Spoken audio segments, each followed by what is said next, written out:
All right, welcome everyone. It's Friday evening, and we're in the Christmas period. So Merry Christmas, everyone. Regardless if you celebrate it or not, I'm actually very excited for this event because this is the last event of the year that I'm going to host. Of course, we're not that far from the end of the year, but yeah, this is my last event, and as always, the last event of the month for me is going to be the Olympics. And I'm excited to do today the same format as last time, which was really fun. Pretty new concept that I've been working on for some time. It's not perfect, of course, but hopefully it's going to work just fine tonight, and we'll give people the possibility to maybe try different weapons, discover different talents with other weapons, and overall have a lot of fun in this format. So, I will quickly explain what's going on, and after that, we're going to go to the bracket because we need to make some changes over there. I mean, first of all, there's going to be a draw, of course, a shuffle. I mean, I'm going to share my screen so it's all transparent. And after that, we're going to have to do some changes because in the first round, everybody will get the chance to fight once before their clones meet and whatnot. I will try to be brief, not to mention every single detail from the announcement. I trust you that you read the announcement and understand how it works. So basically, each player today is signed up 4 times in the tournament. So basically, each player is now cloned, and we have 4 different versions of the same player. But these versions use different weapons. So there's going to be, so let me take for example oak, right? So there's going to be a saber oak, there's going to be a longsword oak, there's going to be a hybrid oak. A hybrid represents the weapons that do not really fit into any single category. So there we have the Yendrik, the shields, Kalkstein, and Sava as well.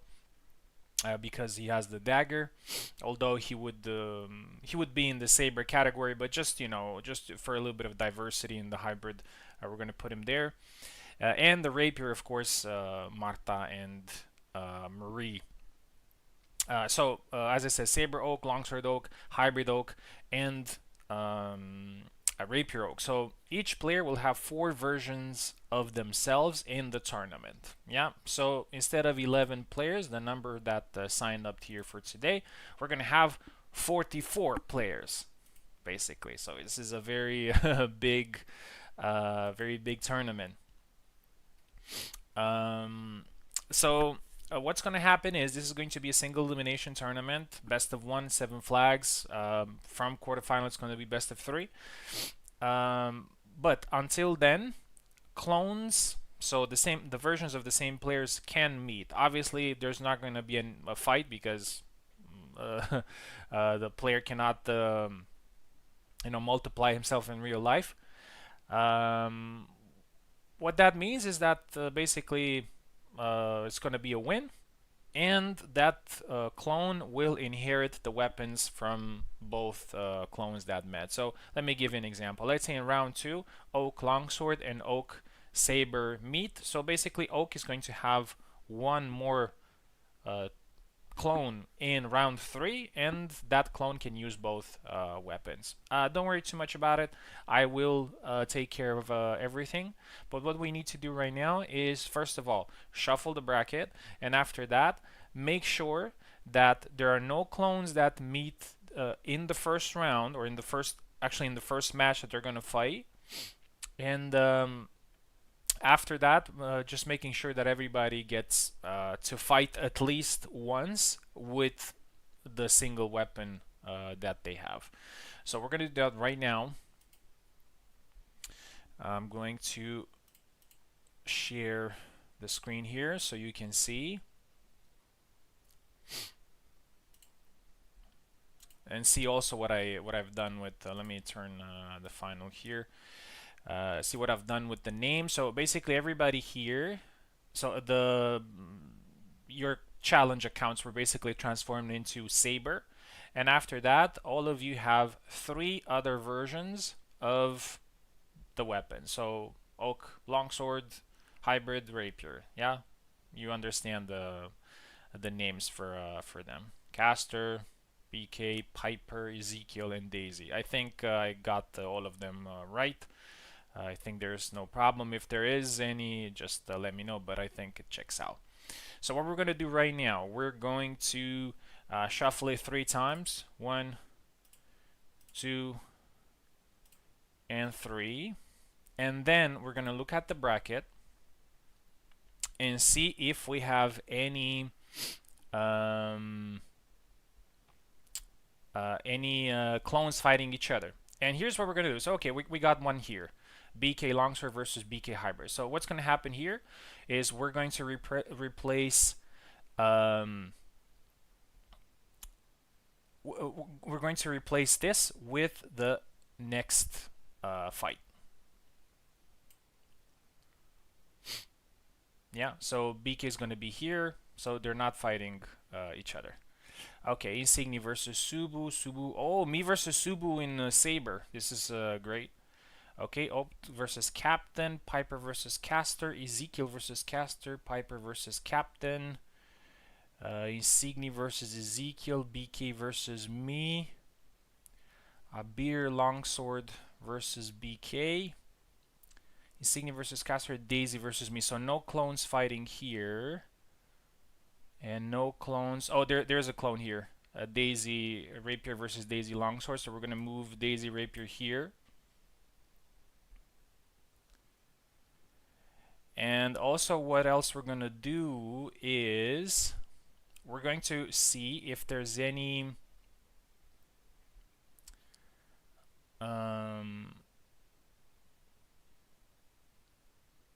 clones. Like the first match of a clone would be against the same player. Maybe it doesn't make sense for you right now, but trust me, it does make sense. Okay, so Suzoke, Insigni versus Subu is versus BK, Subu versus Abir, Oak versus Abir, okay. Ezekiel Caster versus Piper, Piper versus Ezekiel, Subu versus Captain, Insigni versus Abir, BK versus Subu. Okay, this is looking good, actually. Abir, Insigni versus Daisy Saber, Insigni. Okay, this is one here. Insigni versus versus Caster. Insigni versus Caster versus Caster. So what we're gonna do here, we're gonna swap Saber with Oak with Longsword. Yeah, and it should be fine. Yeah, so I think we're good. I think we're good. Everybody's going to get at least one match with their favorite weapon. Some of you will have some clones in the second round directly. That's fine. That's how it works. And yeah, so I think we're good. Let's start the tournament, and we're gonna have a lot of bangers here. Okay. Right, so the first fight is going to be me Hybrid versus Ezekiel Saber. And after that, we're going to get Insigni Longsword versus Subutai Longsword. And after that, it's going to be Subu Saber versus me Saber. This is going to be really interesting. Right, okay, here we go. Let's start the dance. A lot of great fights.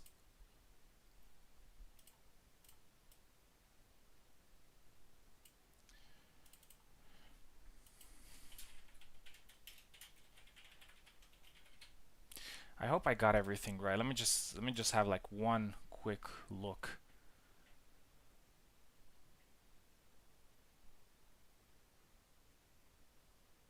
What I need to make sure is that nobody is going to have one of their clones eliminated without fighting once. That's the goal. Sini versus Subu.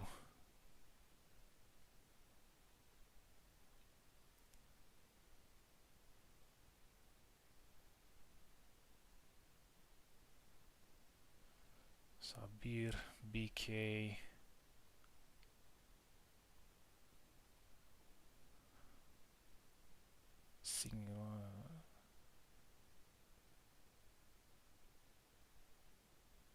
Yeah, looks good. Looks good, looks good. Great. So, as I said, let's start the dance. So the first fight is actually me Hybrid versus Ezekiel Saber.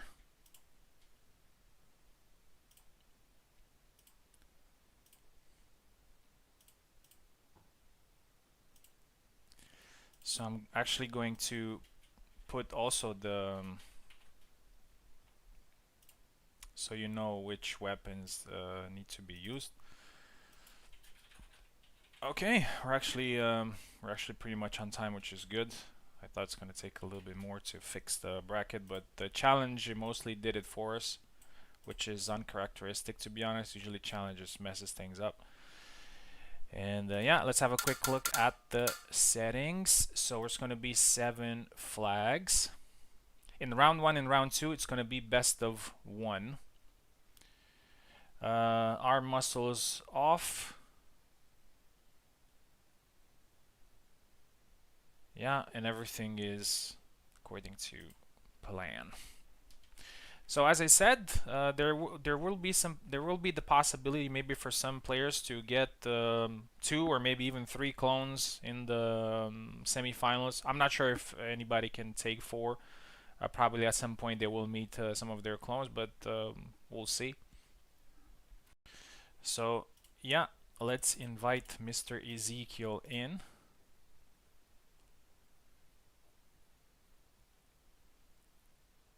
I'm unable to unjoin.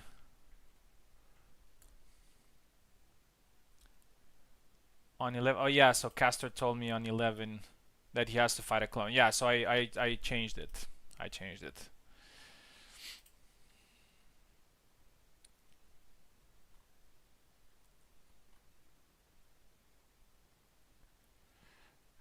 Okay. I'm glad some of you spotted it. Yeah, it can be a little bit difficult to regulate, but it was fine this time.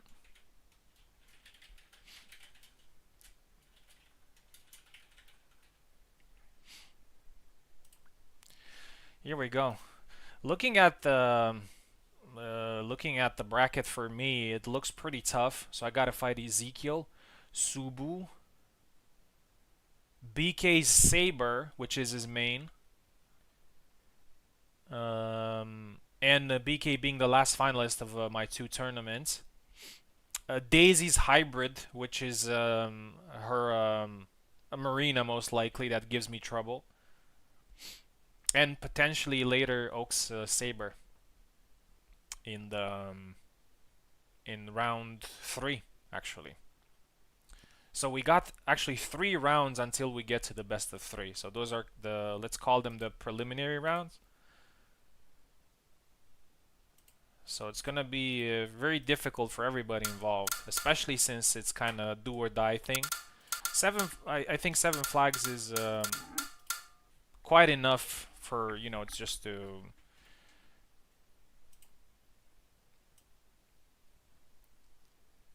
make a comeback if the fight is not going your way, but at the same time it could be difficult. So it was hybrid, so I'm going to go with this man right here. I was planning to train a little bit with Sava, but I didn't get the time, unfortunately. So I'll just go with a character that I know a little bit of his moveset.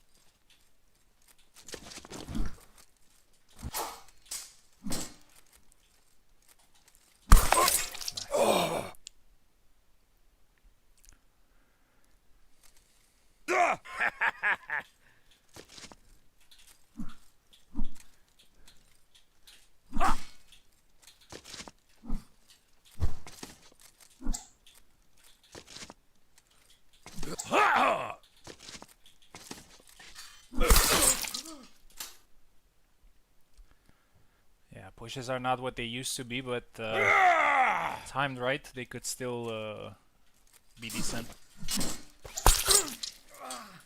Oh, there's a nice blade beat there.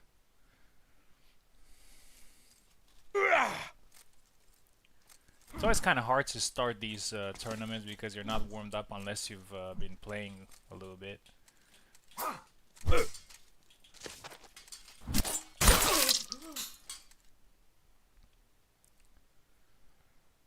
Ezekiel has a very good Sam.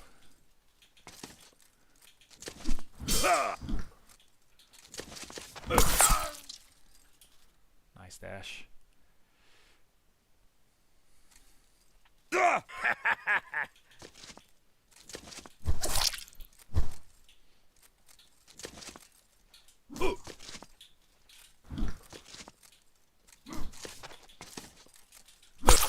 Oh, nice. Yeah, see, he defended the push and recovered and killed me.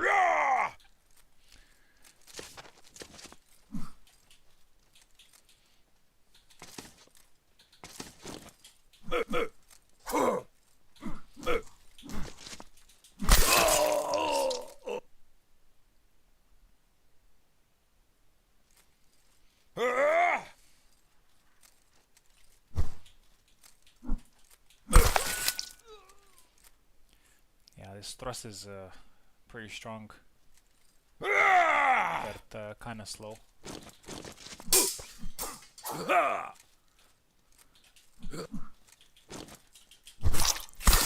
Oh, and that's it. GG Ezekiel. Ezekiel's Saber is eliminated, but obviously he has 3 more clones in the tournament. And actually his Saber is pretty strong, but he also has some other strong characters that he can use. Marta in Rapier, Marina in Hybrid. Yeah, so Subu said that he's eating, so we're gonna skip his fights. And we're gonna go straight to Oak versus Captain Adler. Oak for the, Captain Adler for the first time competing, I think, in my tournament. And it's Oak Hybrid versus Captain Hybrid. So a battle of hybrids here. So there's no limitation when it comes to what kind of weapons they can meet each other. It can be any weapon against any weapon. So yeah, they're both here, I see.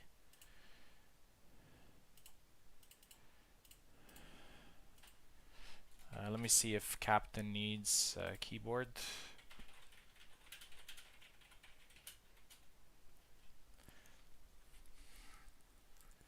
I remember Oak every time when he's forced, so to speak, in these tournaments where he has to use a specific weapon, it usually goes with Marina. But he may also go with Jendrik or Kalk, depending on his mood, I guess. Alright, so we're gonna see actually the last Olympic champion.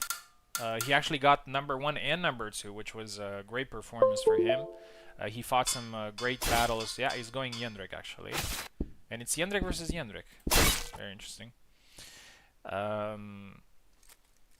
He fought 2 great battles, one against me and one against Glorious. Yeah, one against Glorious, and he managed to qualify his Saber and his longsword into the final. Nice one from Oak. So he got #1 and #2, which was an amazing performance, and actually that performance got him a #1 spot in the rankings as well for that month. So I'm pretty sure after Wednesday's win and after yesterday's second place, with another good performance here, he might end up again on the top of the leaderboard for December. But we'll see. There's going to be a lot of fights ahead, and there will be surprises for sure.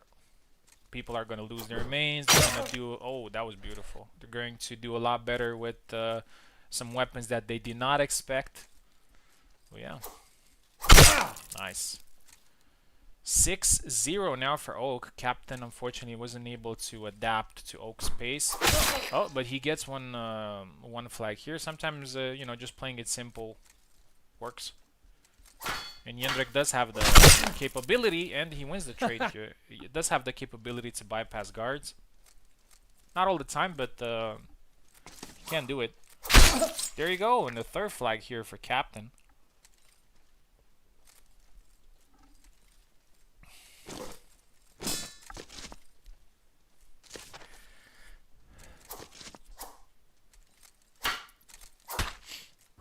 Oh, yeah, and Oak finishes it 7-3. It was a fast fight. Congratulations. Congratulations also to Captain for showing some signs of comeback.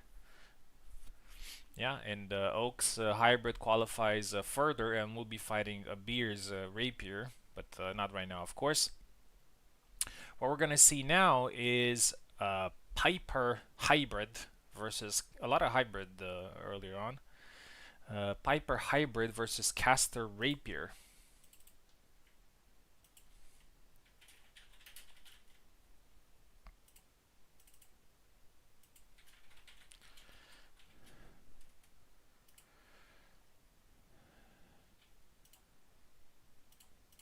Let's see. So Piper hybrid versus Caster. I know for sure who Caster is going to use, which is Marta. He's been trying her out, but I'm not sure about Piper. I can't really think of a character from that list that he usually plays or has played, so it's gonna be interesting. That's why I like the Olympics so much, because I get to see players using some character, and also the random tournaments. I like them a lot because I get to see people using characters they've never used before. This time it's just weapon, but it can still be restrictive. Piper left, Caster right, hybrid versus rapier. Here we go. Yeah, Marina for Piper. I kind of had a hunch that it probably Marina is kind of the closest thing to what he likes to play. And here we go. This can be a tricky matchup for both. Nice. Caster with one shot here.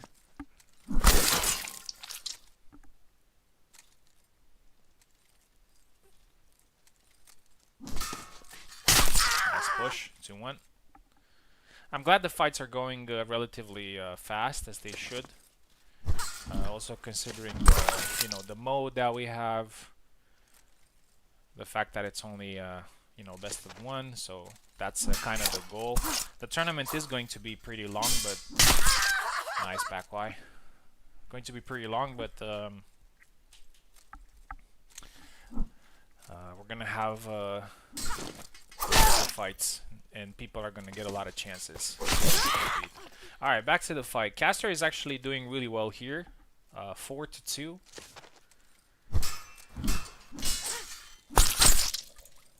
4-3 now.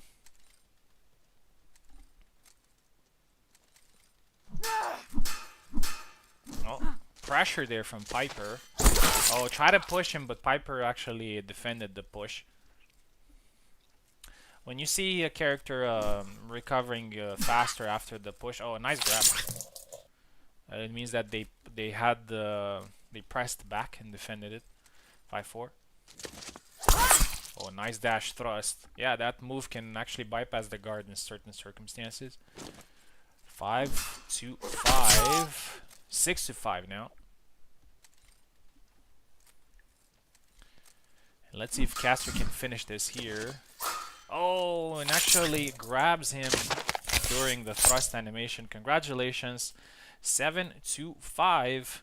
And Caster, do not leave because you're going to be fighting again. Piper's hybrid is eliminated, unfortunately. Somebody messaged me. I'll be available after this fight. Yeah, so let's do Caster's fight.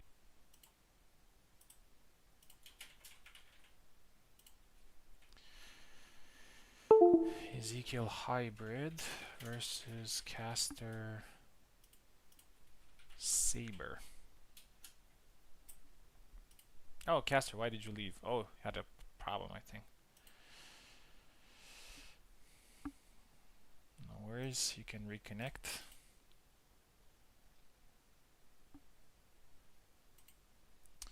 Caster already with some good morale after winning in Rapier, and we'll be fighting in the next round against Daisy's Rapier, so it's going to be a nice Rapier fight.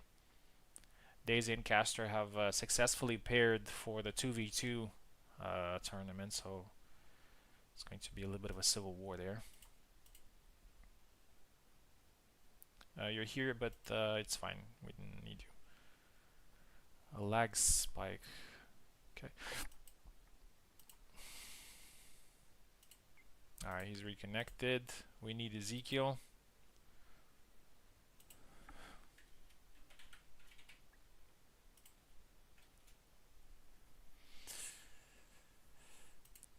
Yeah, guys, try to, as much as possible. I know that, you know, things get in the way, but try as much as possible to stay close to the commentary, to the you know, to the video, to because you may be called very soon actually to fight.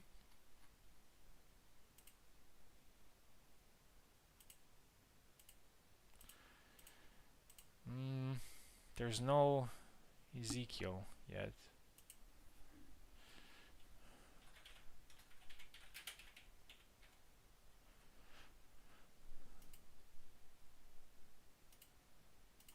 I'm gonna give him one more minute. If he's not here, we're gonna get back to.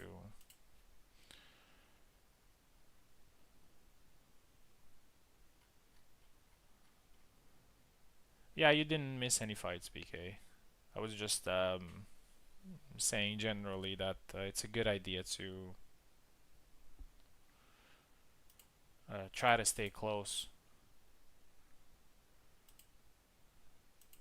Because as you can see, people are gonna be fighting pretty often. Some players actually got, I think Abir, yeah, Abir got 3 of his clones in round 2, so he got really lucky actually,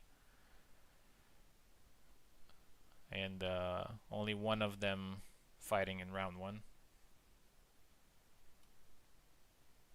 Yeah, but this is what I like about this format. So some good players can, like, for example, Subu's Saber and my Saber are gonna meet in the first round. Other people, like newer players like Abi, will get 3 clones in the round 3. So it all comes down to how you deal with this. Yeah. Oh, and I'm also fighting Oak's Rapier in round 2. Oh my god, man. Okay. Okay, there, Oak. Ezekiel's here. Ezekiel's here. Ezekiel hybrid versus. Doesn't work. Ezekiel hybrid versus Caster Saber. Here we go. And after that, we're moving back to the beginning of the tournament, where Subu was fighting Insigni, if I'm not mistaken. Caster Taker, yeah, here we go. Yeah, Marina versus Salem. It was to be expected. Here we go.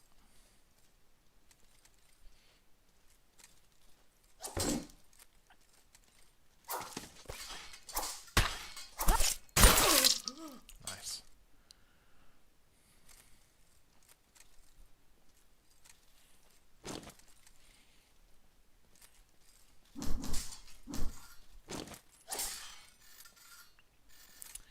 First flag goes to Ezekiel. Ezekiel's Marina is I know he hasn't played much recently. I know he hasn't won much recently, but I just simply remember how many times Ezekiel got into the finals in my tournaments with Marina. So it's a sleeping giant for sure. But Caster here with the second flag, showing no fear. Yeah, nice cut to the head. 3.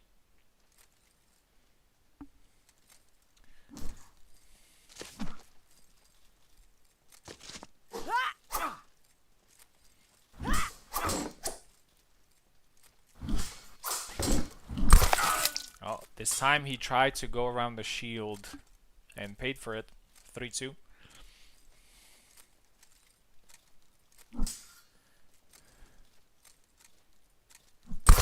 Oh, nice one. Got his leg. 3-3 now.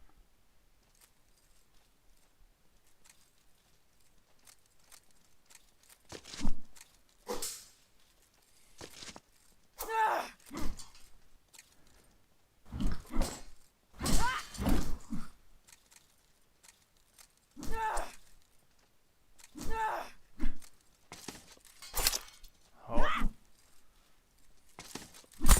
Oh, and that's it. Ezekiel is taking control back, and it looks like he's warmed up. And it's 4-3.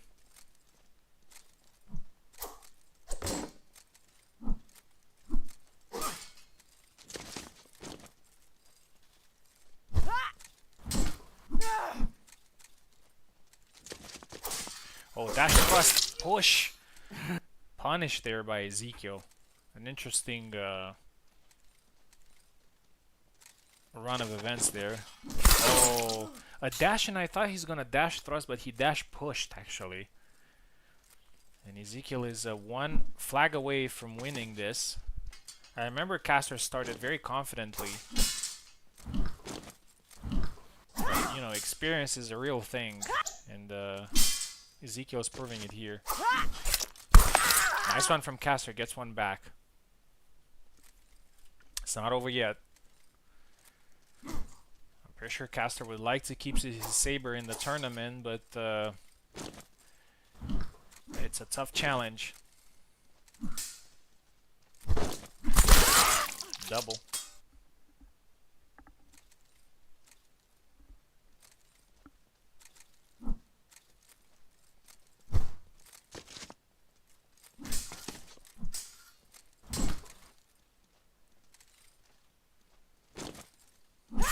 Oh.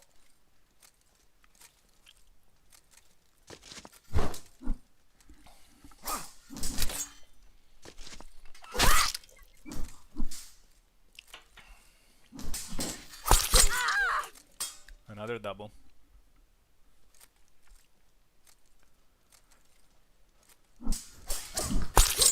And that's it. 7-4, and Ezekiel wins. And it was a good, I would say, comeback. Wasn't looking too good for him. Caster's saber is eliminated. Ezekiel's hybrid moves through, and will be fighting against Piper's rapier just a little bit later. Now, we are going back to the beginning of the bracket, and we're gonna see a longsword fight. First time seeing longsword. We've seen all the other weapons, but we haven't seen a longsword, and it starts with Insigni, who is a saber, actually. Oh, I actually put saber. Versus Subutai's longsword. Subutai's longsword, although he's not using it often, it's something to be very careful with. And actually all the weapons, he's very good with rapiers as well. Subu is one of the best performers when it comes to versatility. So yeah, we'll see how this goes. Let's send the link. Hey, Venator. Hey man, how's it going? Good. Had a great Christmas and yeah, very relaxing break so far. So doing great. You got a cold again? Yes, I do. That's the one thing that kind of sucks, but oh well. Cause I think literally the last time you commented in my event, you were also sick. Yeah, I've just been sick all fall and into the winter, That's on not and good. off. Gotta check that immunity and Yep. see how it goes. Anyway, you're about to fight 2 times now in Longsword and Saber. First time against Insigni. I haven't seen Insigni using a longsword, but this is the risk of a competition like this.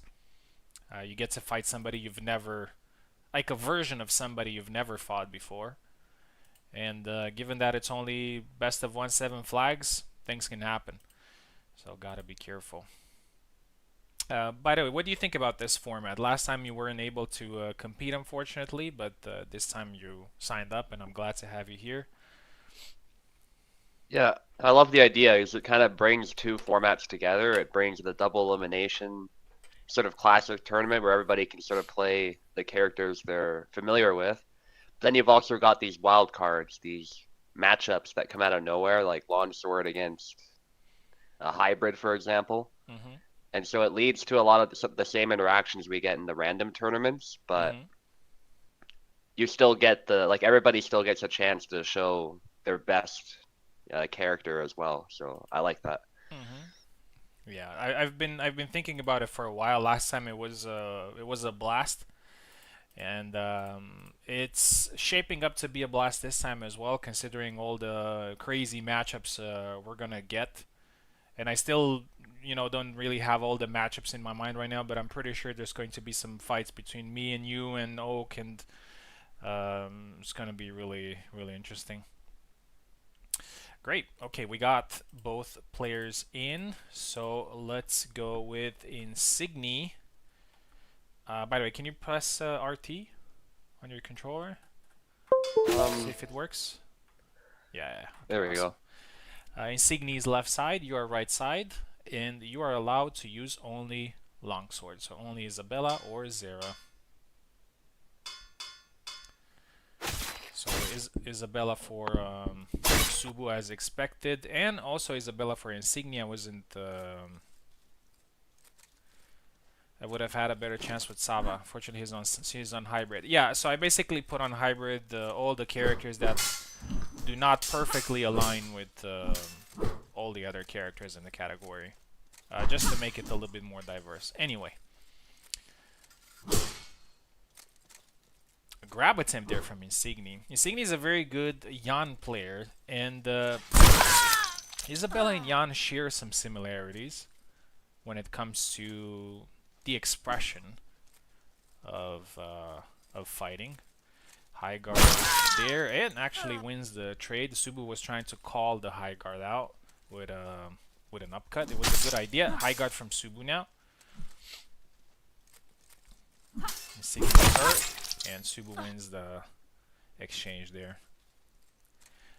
Yeah, Subu tends to be pretty much no nonsense. Yeah, there you go. With the longsword, he's not playing too many mind games. He's very straightforward. Yeah, here you go. Very straightforward. Just going for what works. Not afraid to exchange, and that serves him well.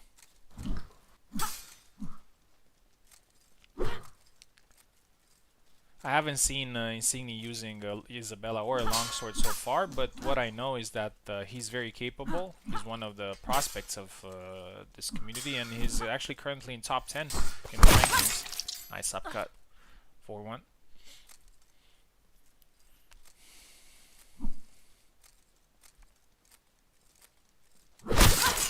And a nice release there from the high guard, the same as in the first flag.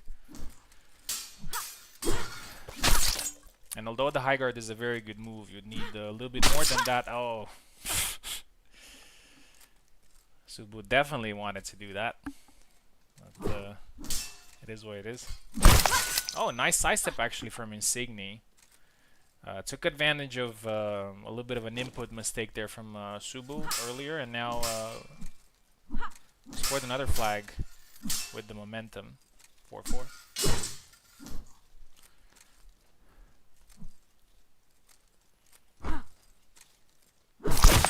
Oh, Kind of a strange morph there on the arms for a second, but it turned out well. 5-4.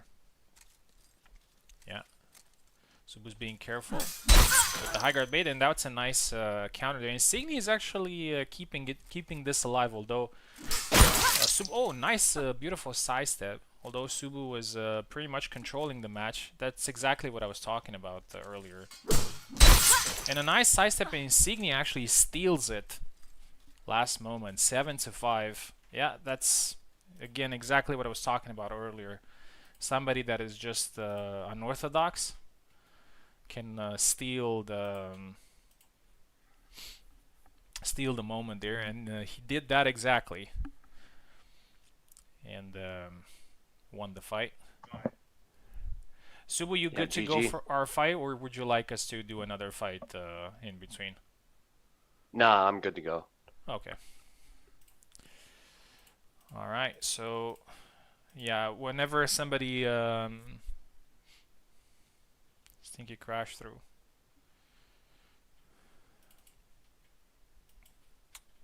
Yeah, I mean, in a situation like this, it's a good idea to give players a break, a little break. Most people prefer not to, but I'm pretty sure they appreciate the thought. And here we go.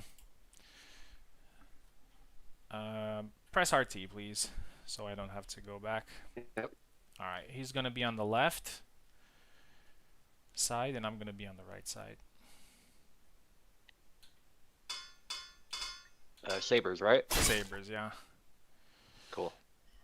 Okay, Bara. Alright, let's go with this guy.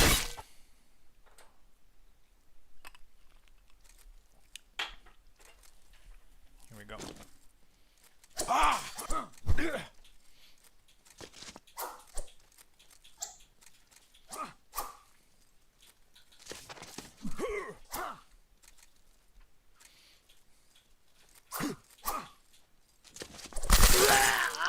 Double.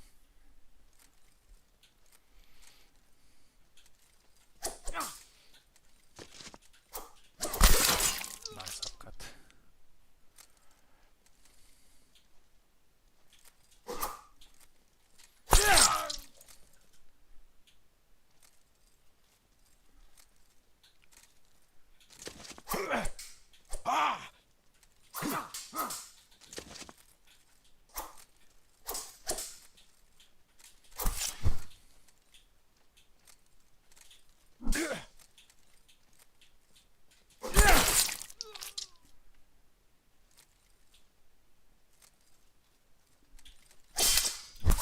Oh.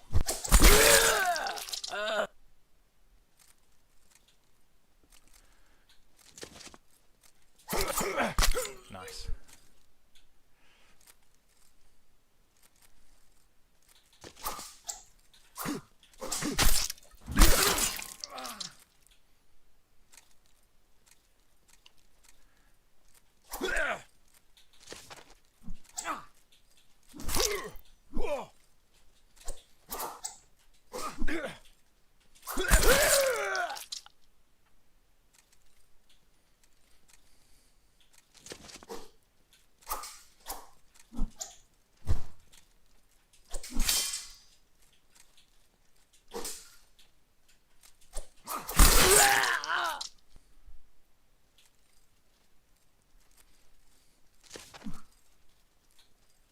Yeah, we got a lot of matches, man. We can't. I mean, it is best of 3 from the quarterfinals, but until then, we gotta fight a bunch of fights, and that's why we got 4.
lucky there with the trade.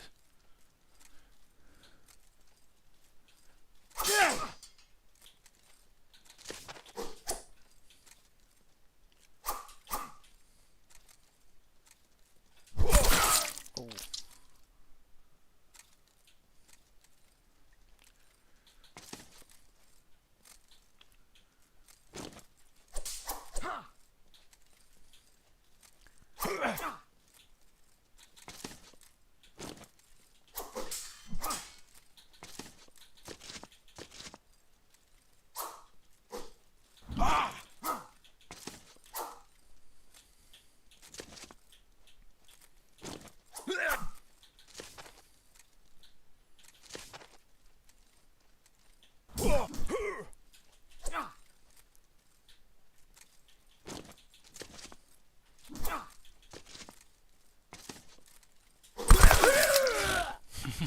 That's what always happens. Becomes a double.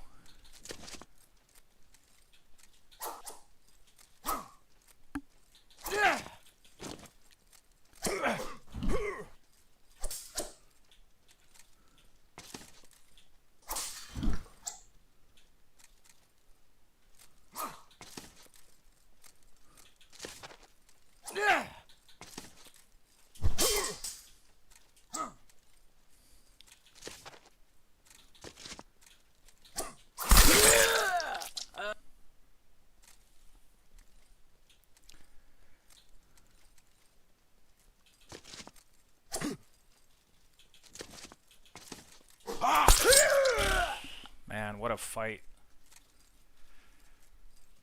GG. GG, man, what a fight. Yeah, that It's was great. yeah, this I is just wish I maintained that lead, but you did great. That was fantastic. yeah. I'm a little bummed that this fight happened so early in the event. I guess this is everybody else is probably happy that this fight happened so early, but Yeah. this definitely deserved to be maybe later in the like quarterfinals where we could Mhm. have like a best of three. But yeah, you started really well there. It took me some time to kind of adjust your rhythm to the speed, Right. and only after I got like the third flag, I think I actually got the confidence that I think this can be done. Yeah. Right. Anyway, you still have two more tickets in the game. One of them is hybrid, and the other one is rapier. So you gotta make the most out of it. Yep. Right. So let's move on to the next fight, which is Piper versus Captain Adler. Wait a minute. Oak doesn't. Oh, Oak actually had only one fight in this one. Okay. So Piper Longsword.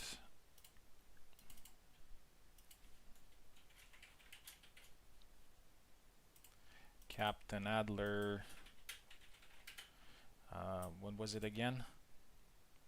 Saber. We know that Piper can play a good Isabella if he wants to. Here we go.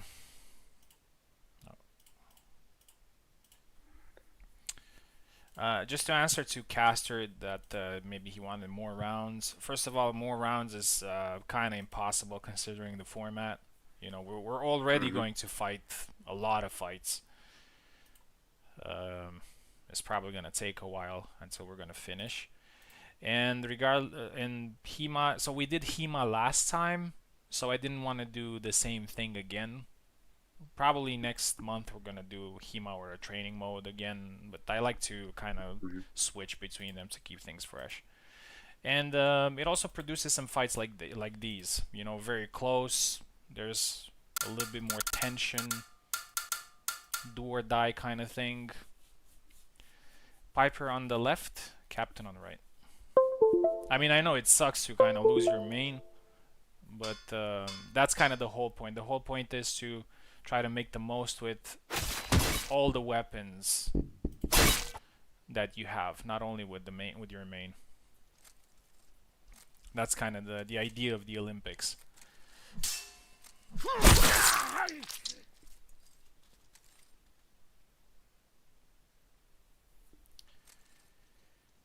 Here we go.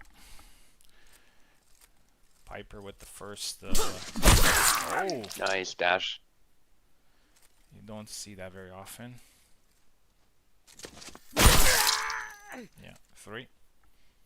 I don't know what Captain Adler plays. I've never seen. I know he has competed before, but I'm not sure what weapon he likes to use. Not sure if you've seen him in USFC or something.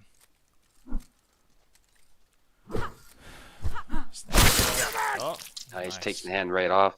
Piper's doing a good job.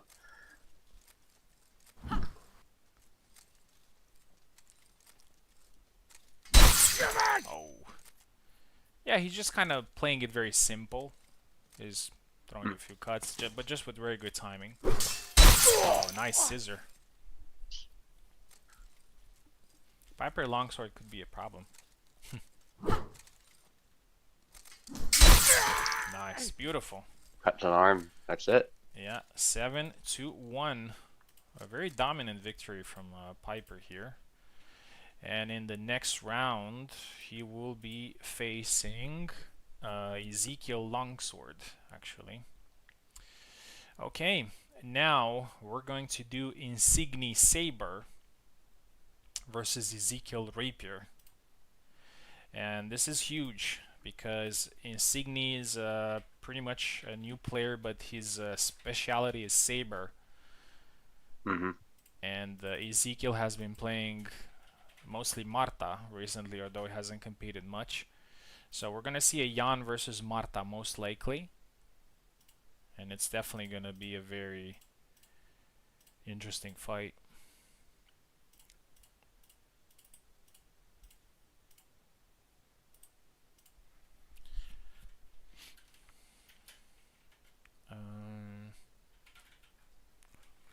Ezekiel is right side, Rapier. Here we go.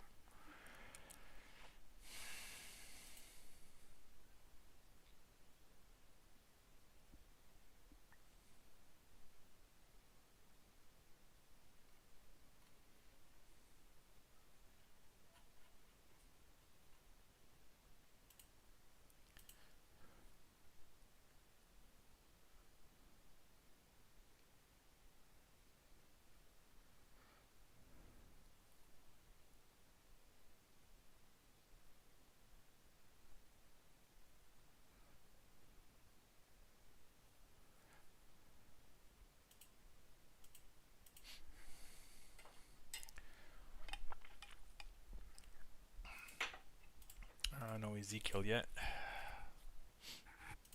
Be right back. No worries.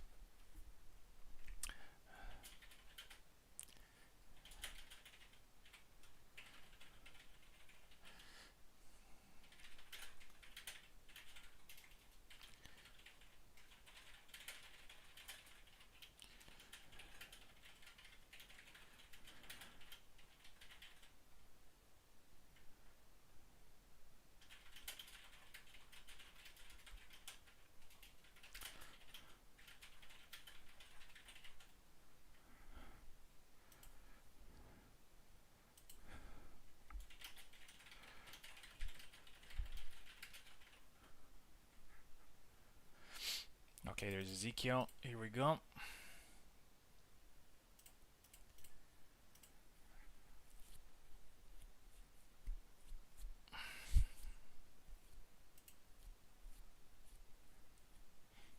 Here we go. So Insigni is taking left side with Saber. Ezekiel is right side with Rapier. Yeah, Jan versus or Bara. Who knows?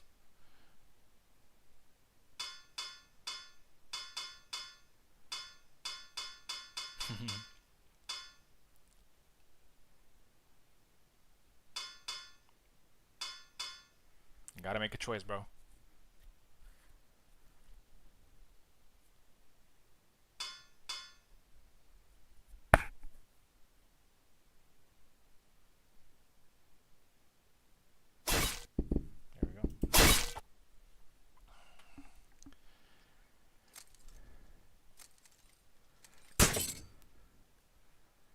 something happened, I think. We're good to go. Here we go.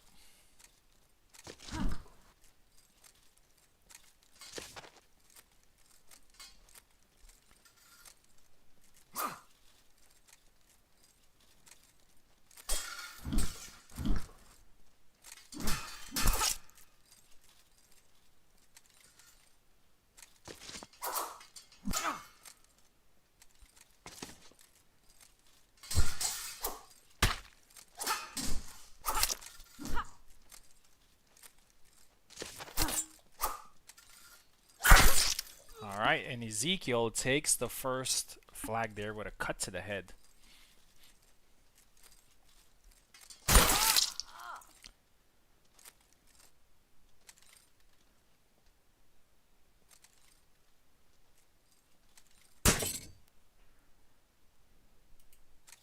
Are you guys good?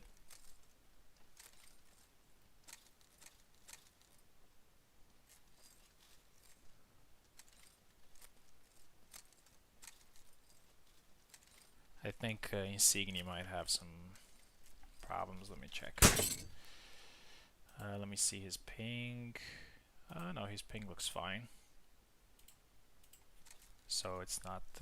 maybe he had some lag spikes. Here we go.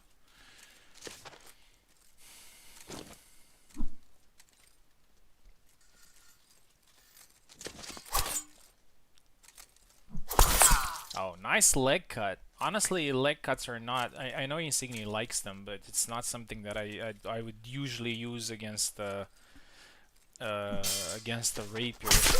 But this is why some people can be more successful than me in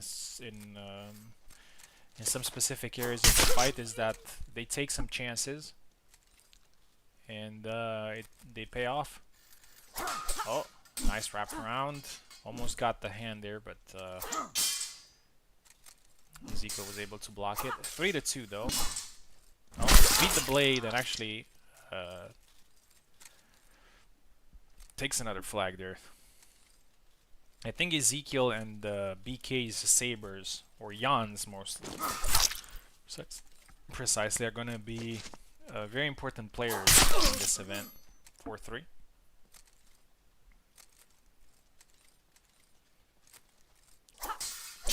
Chop.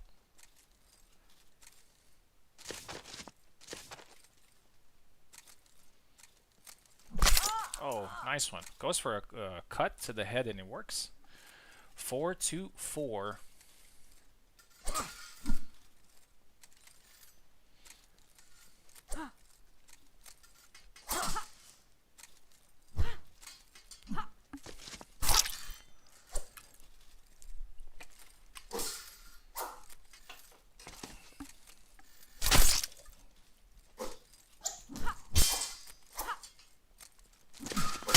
Oh, tried again the double cut there. A little bit too telegraphed, and Ezekiel actually punished him. 5-4.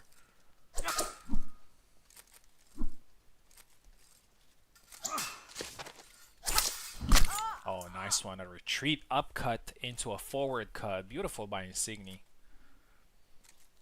Really nice Jan. He's quite unique with his style, but fairly straightforward. 5-5. Nice dash.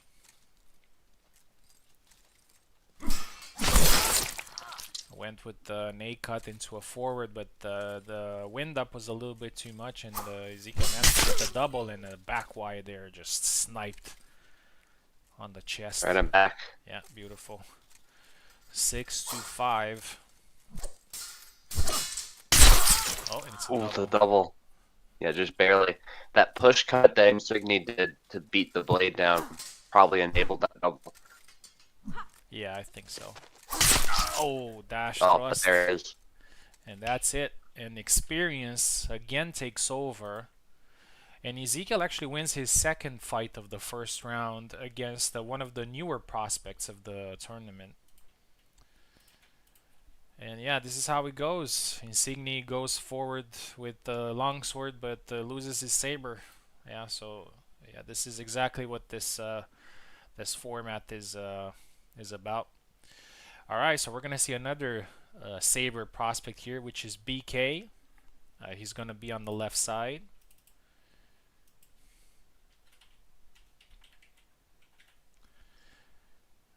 And he's fighting me. But I am going to be using a rapier, and he's going to use his saber. So I don't know what to make. I mean, obviously Ezekiel was able to do it, but I am not Ezekiel. And I'm not sure I want to play Martha either. Maybe I should. I don't know. Yeah, sure, no worries. So BK, left side, saber.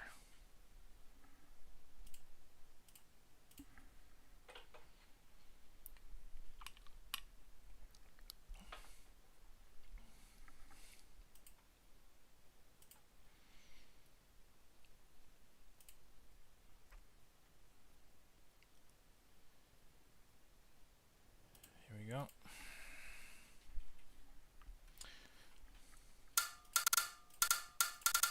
I think we're doing pretty well with time. It's almost 1 hour done, and fights in round 1 are close to an end.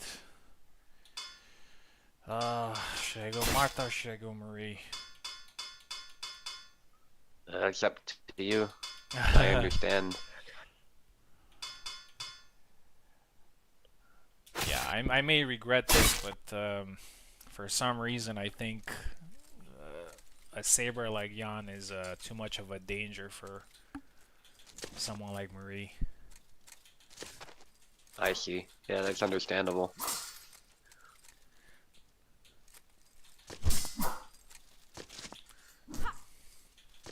And I would say that Marta, well, of course, it takes skill and experience, but she's more of a one-shot character than Marie is. Like, she has the ability to kind of land some of these one-shot.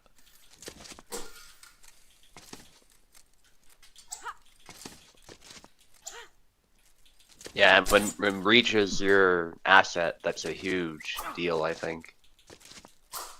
Nice. Because if your opponent's allowed to close in, and there's not much you can do about it, then that extra length actually is a hindrance, it's not an advantage. Yeah. Especially if you can't cut very well, as is the case with rapiers.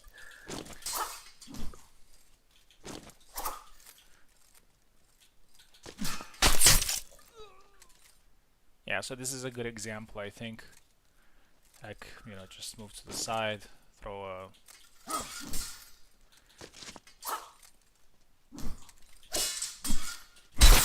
Ah, nice.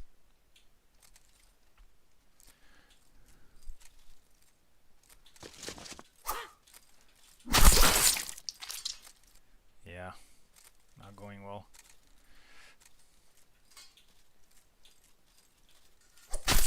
Oh, shit. Very tough opponent, it has to be said as well, using his main. Yeah. Good stab, though.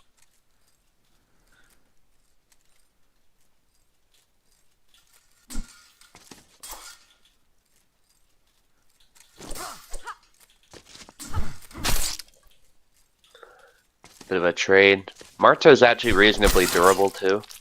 Although, you know, if you take a cut to the head like that, it's still a bad time. Stab down low. The best rapier. That's Jan. Yeah.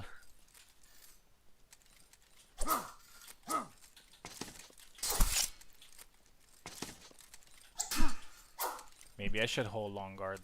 Oh, yeah. Gotcha.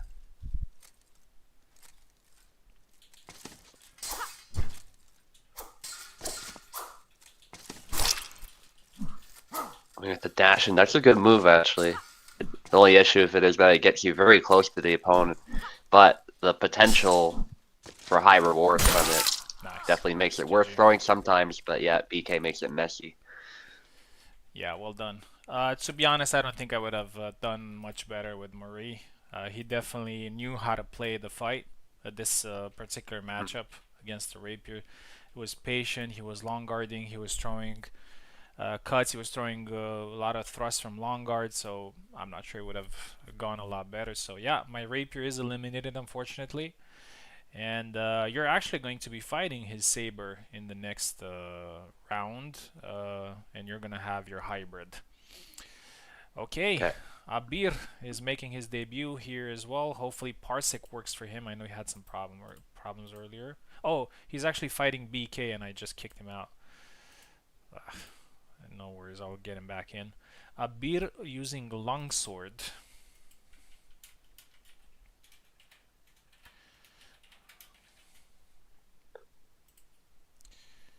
versus BK using what was it again? Hybrid? No, rapier. Okay, hopefully it works. Okay, it works. Nice. He should have very low ping. He's from Bulgaria, so just right across the street. BK. I'm also living in southern Romania, so I'm even closer to him. Hmm. BK. Rapier.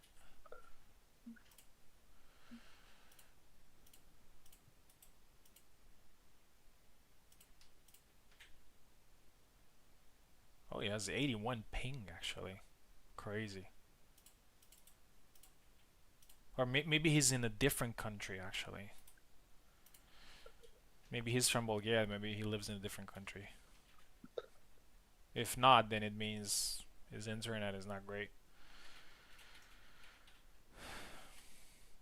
80 ping, it's more like in Russia territory when it comes to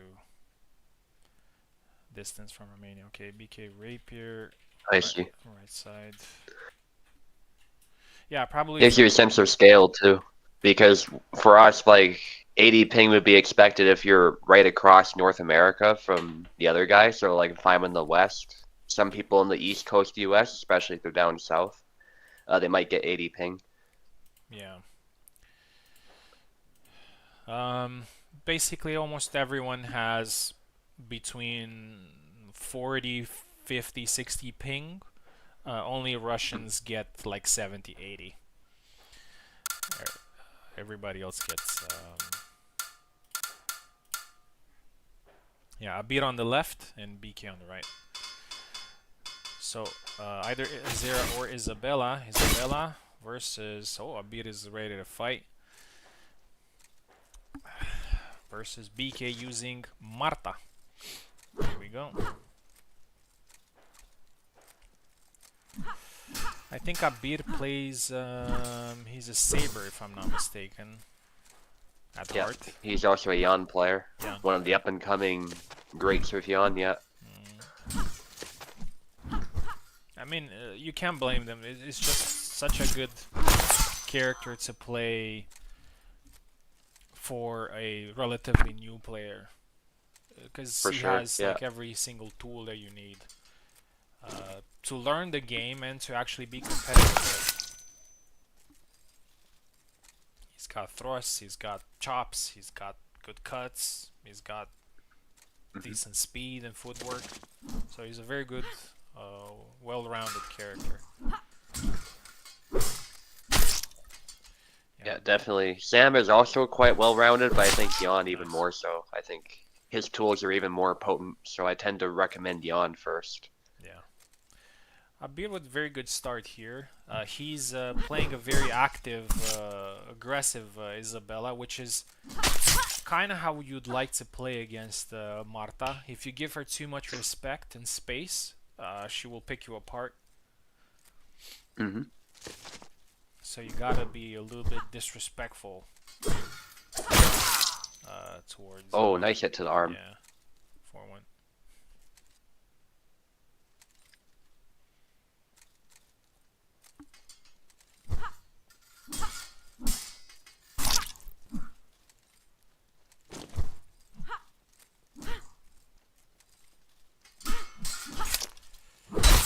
be honest, oh nice, like another one. To be honest, when I played Marta, although I haven't played her in a very long time, so that could explain as well.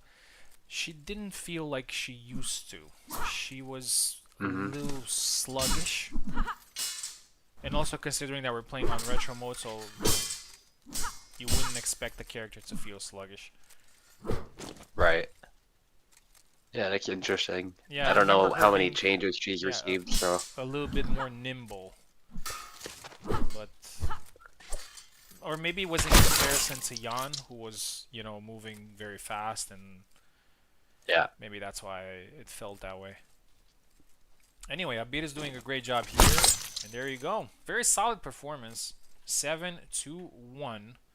Maybe BK's specialty is also not rapier, but the beer was just, going in, throwing cuts, and winning the match. And Abir now actually has 4 clones in round 2, which is a good performance. A lot of people will not have 4 in round 2, so that's great for him.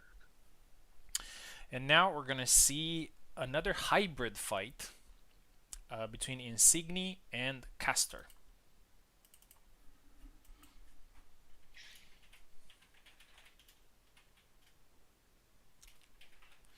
Insigni hybrid and in the Castor hybrid. So for people who like sabers and lost their sabers, there is a very good candidate to use in hybrid, which is Sava, who behaves pretty much like a saber. It was intentional for me to put him there, just to make this hybrid category a little bit more colored, if you'd like. And yeah, would be a good. I would say even Marina is pretty much saber-like. I mean, she wields a saber basically. Right, yeah. But I just wanted And she to, moves in and out well, yeah. yeah, I just wanted to, like, in the hybrid category, to not feel that, just 2, 3 characters thrown there. Caster on right side, yeah.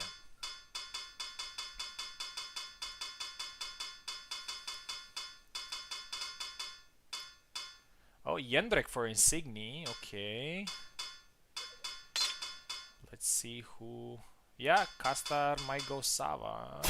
No, Insigni goes Marina, actually. And Castor goes Sava. So yeah, as I said, I wanted that category to actually feel really diverse. And the Hmm. fact that the Sava has a dagger was a little bit of an excuse to put him there.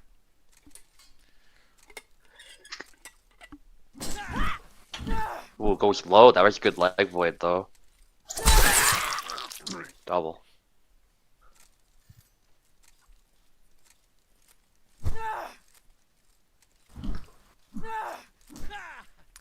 But I would say, and these two right here, Marina and Sava, have a pretty strong argument. Oh, that was a nice dagger. Yeah, and this is actually what I wanted to talk about. They have pretty good arguments to be somewhat distinct from sabers, which is saber combat in Hellish Quart. Oh, nice one from Castor. Saber is about, parry, riposte, and exchanges mostly, right? When it comes to saber, like I hit your sword, you hit mine. But these two characters have something that saber characters don't have, which is either the ability to attack or defend without using their saber, which is not possible Right. for regular sabers. Like Marina can defend with her shield, so she can attack with her saber and defend with her shield. Nice one from Insignia there. And Sava can attack while not using his saber, and even defend sometimes. Although the hitbox is pretty small, you can actually defend with the dagger as well. You can hit the dagger. But Right. it's mostly for offensive play. So yeah, that makes them somewhat distinct from regular saber play. Anyway, back to the fight. It seems that Insignia has taken a 2-flag lead here. Sidestep Going attack. ham. But yeah, pays for it there. That was a good try by Insigny, but maybe a little too aggressive. Yeah, Caster actually got the fort.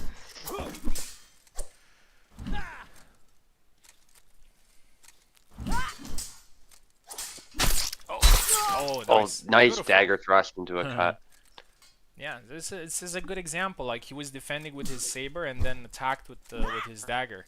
I Yeah. think that is just not possible for a saber, a regular saber character. Yeah, and that's how you do it properly. You use the weapons together. So Yeah, it's cool to see that in the game. nice. Nice going low. Doesn't finish it. Wasn't able to because of the shield.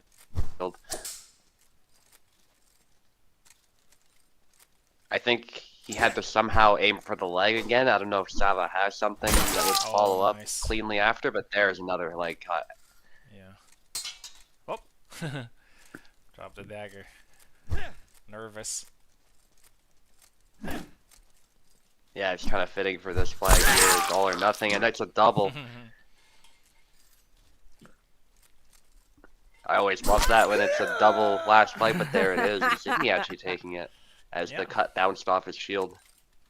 Yeah, and I think this is a good win for Insigni's morale here after losing his saber. He managed to get another one of his clones into the next round. So yeah, we got one more fight in round one, and it's gonna be a very difficult fight for me as well. It's a Daisy hybrid,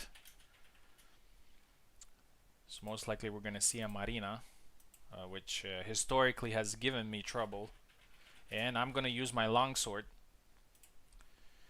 I've already made my peace even before this event that I might not have Isabella later on in the competition, so I'm trying to make the best with everything else that I have. And yeah, Daisy is also one of the players that got a lot of her clones in the second round as well. Okay, so let's get Daisy in on the left side.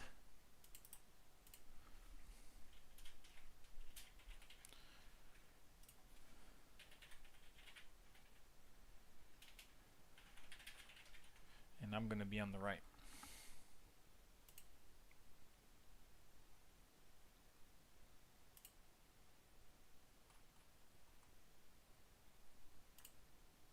There she is. Here we go.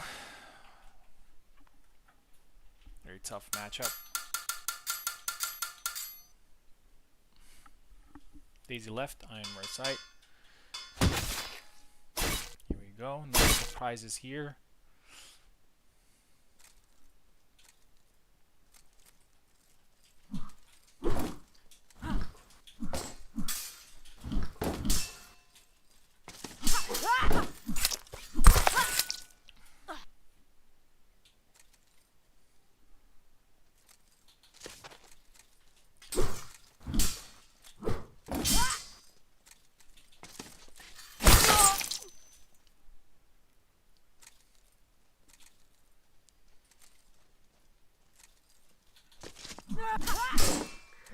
A very tough matchup for Isabella historically, I think, just in general.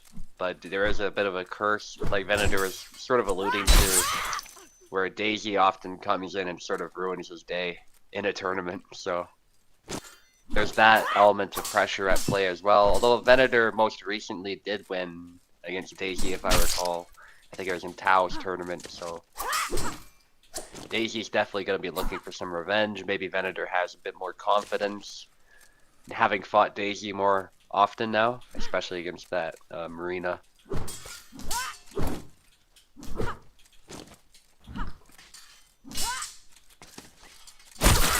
Push there, nice cut right after.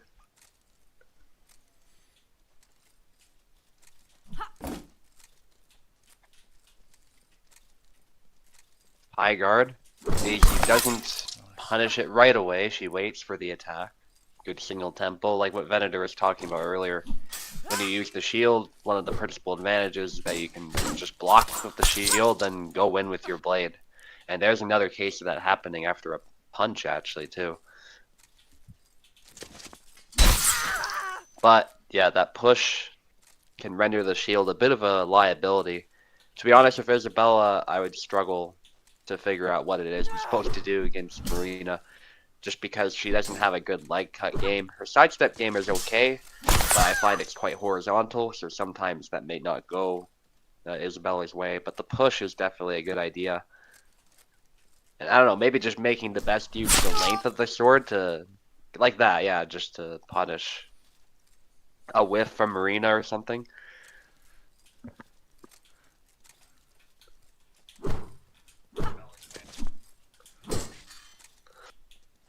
Nice Y cut to the shield there. A cut there. Nice angle, but just doesn't have the spacing, I guess, to land it. I still like Venator's idea there, and he only needs one more, so he's probably feeling pretty confident. Almost hit the hand there, but I think he feinted it. Or Daisy just got lucky and her guard protected her, but there you go, a push into back X. That was really nicely done. GG. Yeah, unfortunately, without the push is it's a very difficult fight, especially against the way Daisy plays. She's kind of closing your angles when she gets close, and when you get that close with the longsword, you don't really have too many options going on. And yeah, as you said, the leg cut can be a solution, but her leg cuts are not great. So yeah. All right, let's have a quick look at round 2. We're going to have a lot of fights in here as well. We're doing pretty well with time, I think. And I think everybody has still at least one more clone in the tournament, if not more. Right, so next, so round 2 starts with Oak Rapier versus me Hybrid. Then we get Piper Saber versus BK Hybrid, BK versus Insignia, Abir versus me, Abir versus Oak, Captain versus Daisy, Daisy versus Caster, Piper versus Ezekiel, Ezekiel versus Piper. So they're going to be fighting 2 in a row. Subu versus Captain, Abir versus Ezekiel, Subu versus BK, Oak versus Abir again, Insignia versus Daisy, Oak versus Insignia, and Caster versus me. So without further ado, let's start round 2, and we're going to get Oak in here again. He's going to be using a rapier, and I'm going to be using hybrid. Yeah, remember that Oak is a goat Marie, so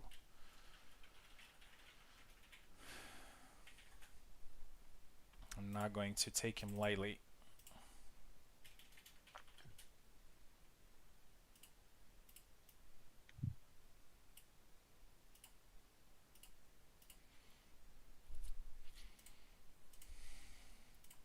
Okay. Kind of conflicted here on who to pick. Can get tricky. Okay, so my options are Yendrik, Hulk, yeah, no way, Marina. Yeah, I'll probably stick to Connor.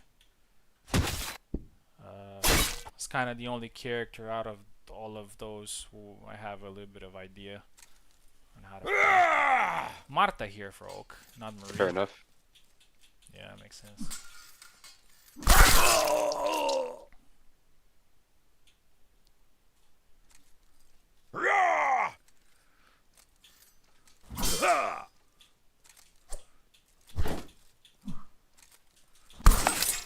Oh, caught him there on the retreat.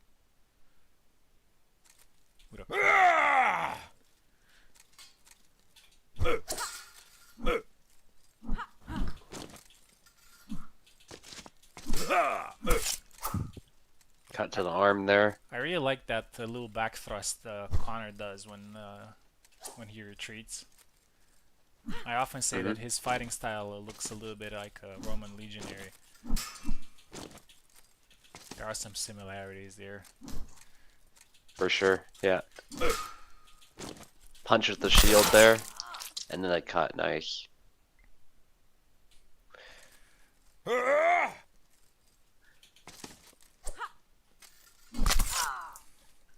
Yeah, the biggest difference would probably just be that Connor's a bit more active with the shield just because he's smaller. Yeah. That changes how you use it. Whereas the Roman's got that nice big scutum. Yeah. And then later it's an oval shield, still pretty big.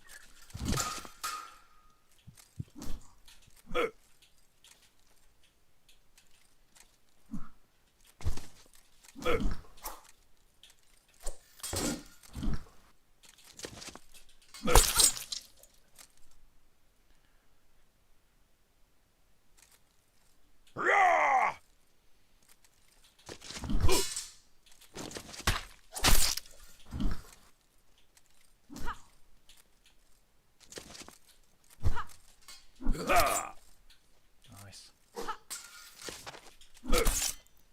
Oh.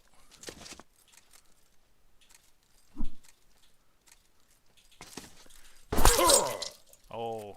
I think I blocked it with my shield. The back Y. I think it hit the shield. Crazy. It could be. Tries to go for a cut. Unfortunately, it's going to be very tough to get a kill that way. Blade beating Connor, though, is a decent idea that might work. So that is one way you could use the cut. You have to be precise. And your follow-up has to hit it home. Yeah. Yeah, I think he went for another cut. GG. The problem with that is you're giving up your reach, and so Connor just can move forward and cut you. Yeah, a little bit of a surprising pick here from Oak. I mean, I understand the reasoning, but I've literally never seen him play Marta before. So maybe with Marie would have been a little bit better. I actually think that Marie's, given the fact that she fights at the lower stance, she might have had some chances at hitting some parts that are not that well defended by Connor. But yeah, anyway, GG. We're moving into the next fight, which is Piper Saber versus BK Hybrid. People are going to be fighting each other a lot here today. I'm not sure there are going to be too many players that are not going to face everybody else. And I'm pretty sure Piper and BK have fought so far, or they will fight a few times. I don't know. Piper Saber, BK Hybrid. Piper's gonna come guns blazing for sure.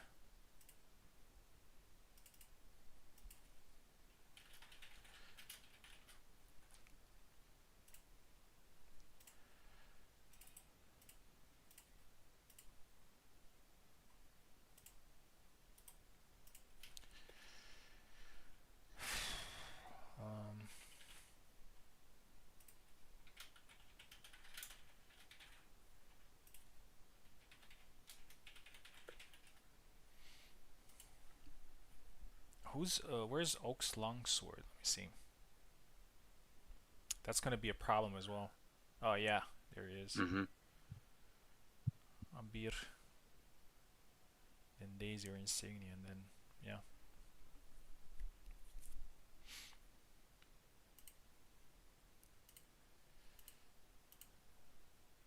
Yeah, honestly, no matter what your name is, making it to top 8, considering that you have to go through 3 rounds, that you have to play with different weapons, that you have to play against players that use different weapons, I think it's a performance in itself, no matter if it's me or you or Oak, or I honestly find it very challenging. Yeah.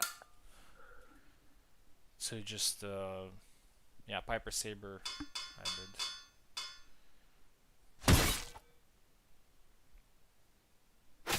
Yeah, BK going Sava. So yeah, some of the players are taking advantage of Sava being in hybrid to gain another Saber if you want.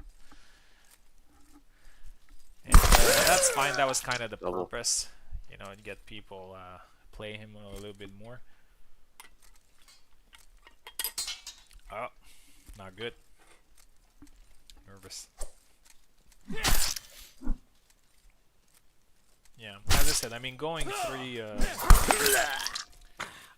winning three best of one 7 flags rounds in a row to get to the top 8, not easy. Okay, from top 8 we can say that. Okay, in a best of 3, of course, experience and skill can take over. But until then, it's very tough for everyone involved.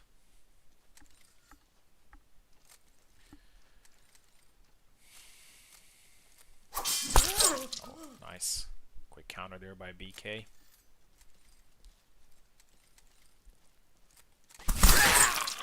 Oh, nice cut Yeah. there to the head. 3, 2, 1. Again, dropping the dagger. Probably especially nervous because of Piper here. Piper is a very offensive player, and he's very good at it too. Yeah. There's a little detail in Sekiro. I don't know if you know about it. You know that you fight the Genichiro 3 times, right? You fight right at the beginning where you're losing the fight no matter what. Then you fight him once mid game and then once at the end. And each time the the the how should I say, the certainty that he uses to grab his sword is different. In the first fight, his hand is shaking. In the second one, it's you know, something in between, and the last one he's very fast with it and very confident. So it's a neat little detail about how you've evolved throughout the game. But what can I say? Sekiro is just masterpiece. Yeah. Double. Oh, nice one. Belly, but a nice side step there from Piper. 5-3.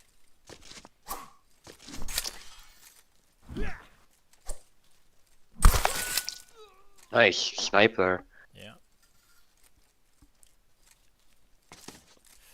Now that I'm thinking about it, I think we actually have a bunch of new and fairly new players here in this tournament, with a few exceptions, of course. Got Abir, Insigni, Caster. BK's been with us for some time, but only recently has started competing seriously. So, yeah, but we're seeing him right here. Let's see if he can produce a surprise and defeat one of the veterans. Ooh, double. Yeah. I would say even Daisy is fairly new. I mean, she's been here for a few months. By comparison to Piper, Puncher. for example, Yeah, BK standing as ground. It's still a double. Wow. Piper was just going for it. That's the risk, though. And that dagger, I think, managing to tap Piper, which saved BK.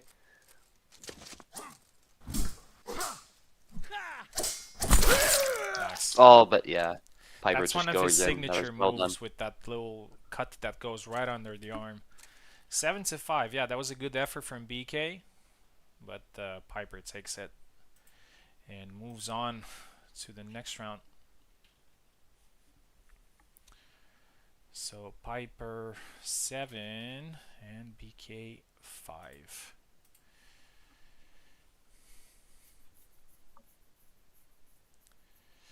Okay. BK.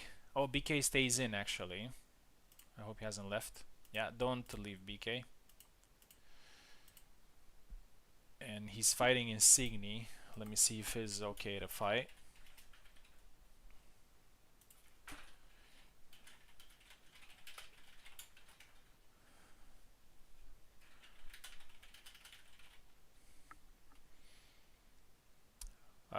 Guys, don't be ashamed to say that, you know, maybe I need a minute to clear my head. Because after you lose a fight, you know, it's not always great to fight again immediately.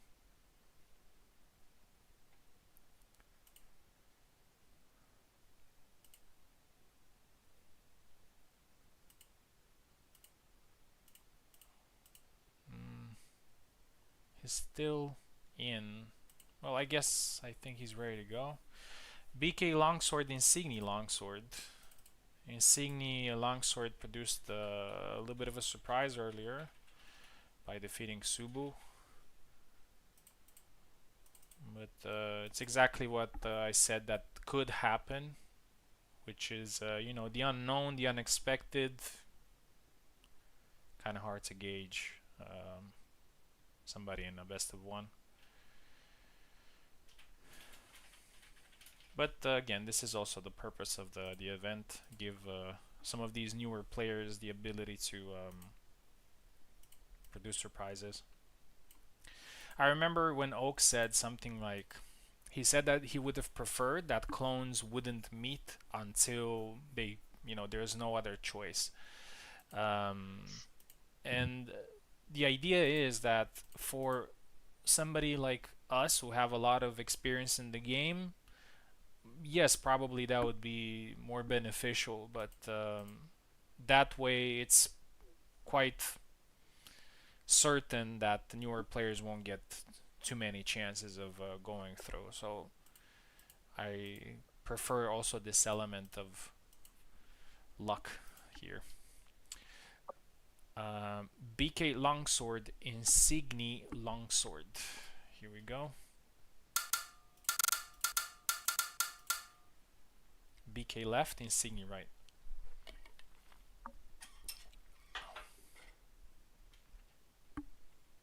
Maybe BK doesn't know that he's fighting again. Let me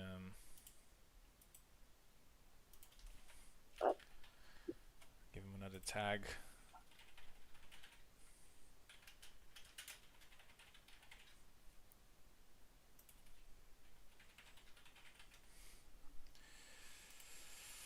What do you expect from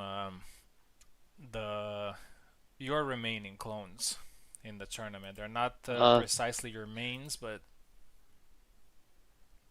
what do you Yeah, think? I think it's definitely going to be tough, but I still don't think it's impossible that I'll produce a surprise. Especially, like, I'm familiar with Marta. Hybrid, I'm still a bit unsure what I'm going to use, but there's definitely some characters there that could be wild cards if played just right, so. Yeah, for sure. I mean, I think a hybrid could definitely be. I mean, rapier as well, but I think hybrid could be the one that could give you the versatility that you'd need. Like you could play Sava, or you could play Marina, which are you know, characters more saber-like. Yeah, Insignia with the rat hat.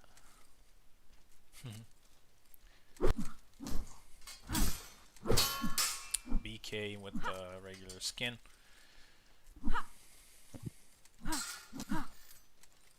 Some cancels there.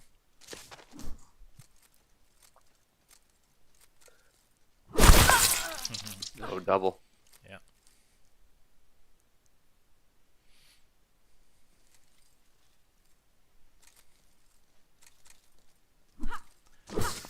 A thrust.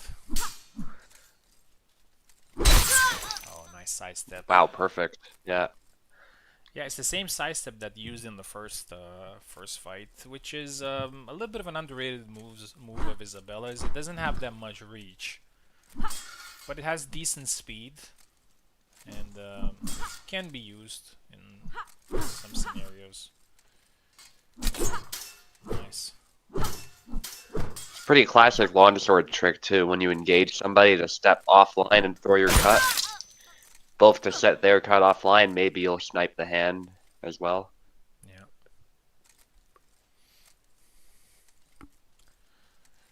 Insignia with the second. Oh, almost got through the guard there. Yeah. Nice. High guard bait. Yeah, the high guard can be a very powerful tool.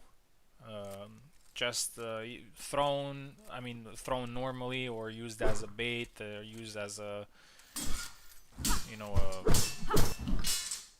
a move that you can release at any time. Yeah, Yeah, Insigne is doing pretty well here.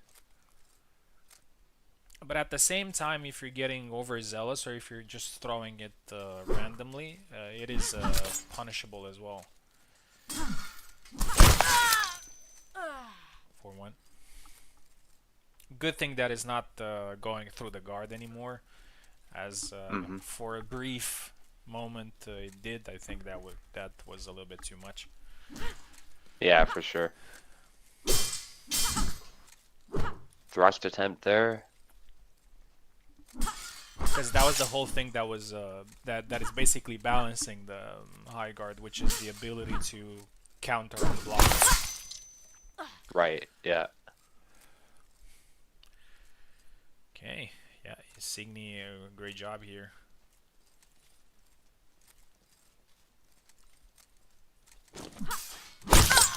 Nice. A good high guard from BK. 5-2.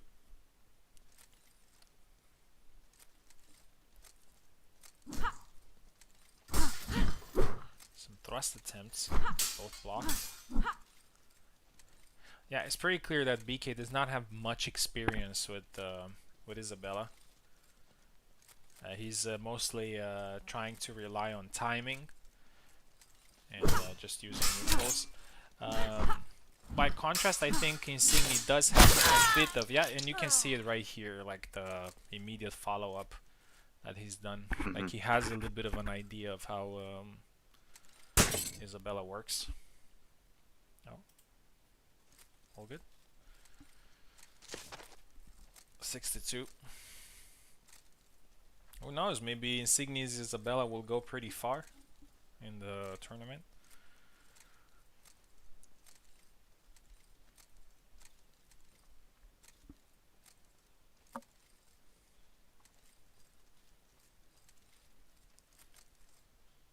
I think Insigne might have some lag. Oh, there we go.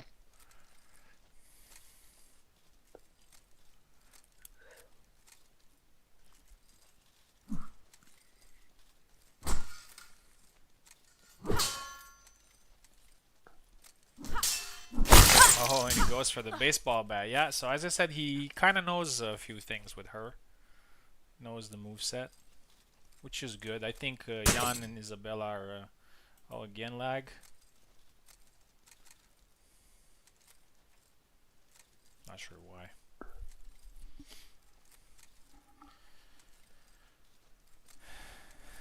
Maybe some spikes.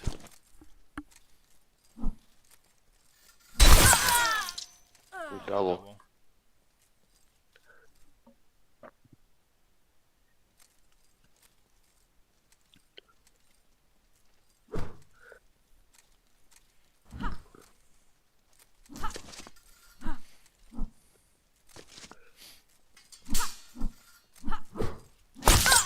Nice. Oh, perfect. Yeah. Yeah, very dominant performance from Insigne here. My first time playing, don't know the moveset. Stop lying, bro. Stop lying. That the baseball bat thing is not not an easy input to do, because you have to go low and you have to go to a side step. I mean, you have to do it down long guard to do the thing, so it's not that easy. But I believe you. I believe you. Okay, let's see if Abir is ready. I swear. Let me post a meme.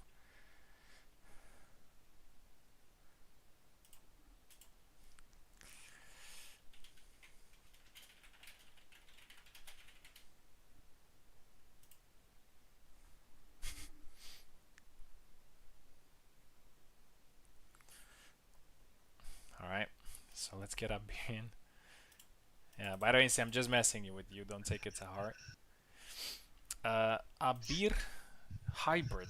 So let's see what character he's going to use here. Just a reminder, in hybrid you can use Marina, Connor, Kalkstein, Jendrik, or Saba. One of these characters.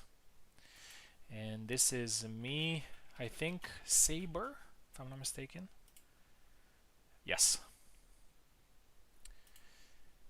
Putting a lot of stock in Saber, to be honest. Although it's not my primary weapon.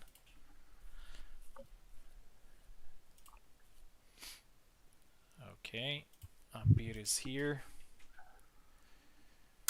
Yeah, Abir had only one fight so far in the with longsword, and he actually did really well. Abir left, and I'm right. He's going Sava. Um, you know what? Let's go with the old boy here.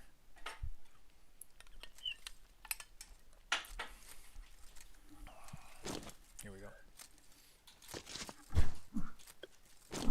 They both have very long sabers here, so the reach is very similar. Yeah, that was one of my reasons for picking Ooh, Jan.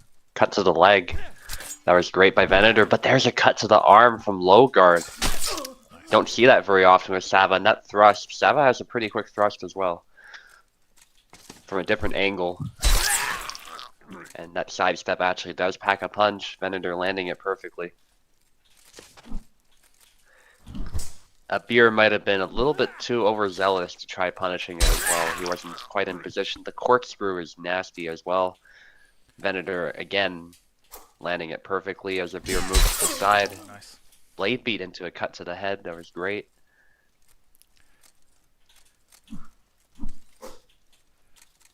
Threatening a thrust again. Good feints. Big splash, but yeah, punished with the chop. That was great by Venator.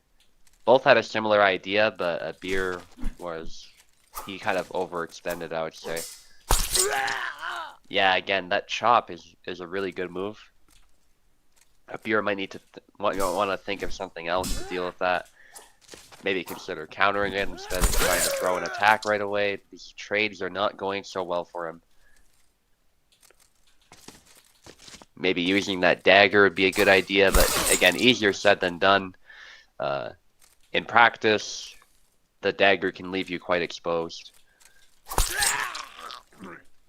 Oof, yeah, Venator keeps beating him to the punch, and I think that's experience again. A Beer might not be that experienced with Sava. I think that makes a big difference here. And Venator is also experienced with the game, and that was perfect. The B cut into A cut. Yeah, Jan seems to be very good in this matchup because of the reach.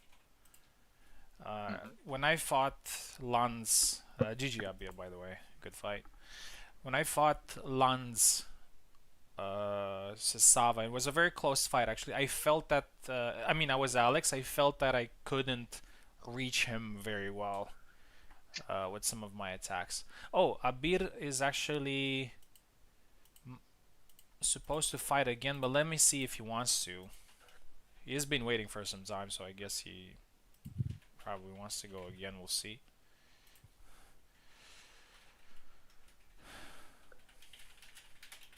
Oh, you hear me twice because Venator has some kind of issue, Beer, with the Parsec. We haven't been able to fix it. Okay, then he wants to fight. So Abir Rapier versus Oak Hybrid. Interesting. Yeah, Abir was right when he said that he's gonna have some Rapier. Yeah.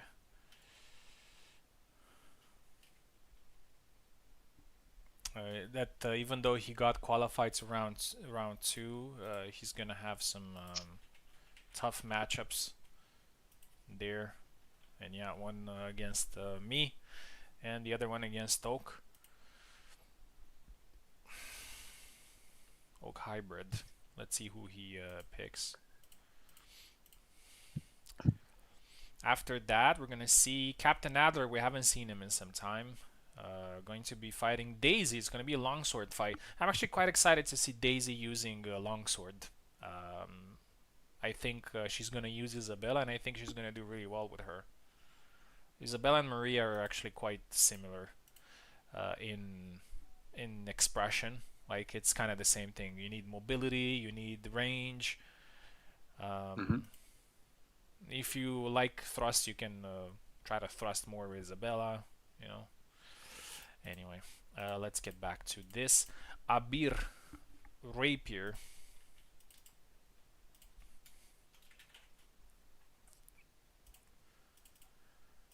And Oak is using hybrid. Oak used the Yendrek in the previous round. Wait, we need to reassign. Oak used the Yendrek in the previous round, but it was also a Yendrek mirror. Abir take left. Not sure if he's gonna go. Yeah, makes sense. I think Yendrek might be a little bit too exposed when fighting a rapier, so it's probably better to pick a character that has a little bit more covered. Yeah, Oak with the aggression. Nice. Scores the first flag there.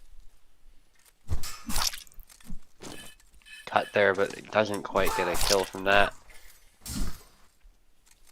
I think a beer might be getting a bit too close already, which is good for Oak, especially when the rapier gets tangled up with the shield. 2. And there's an example of Oak applying what he used with Yazuk to Marina, that sidestep. Oh, nice. She effectively has a very similar move, although in her case she used the shield to also protect herself. Abir actually managed to score there with the cut that Oak also tried when he used the rapier, which is, I think it's back X, if I'm not mistaken. Oh, nice Incortata. Does not kill there. Yeah, but he's throwing.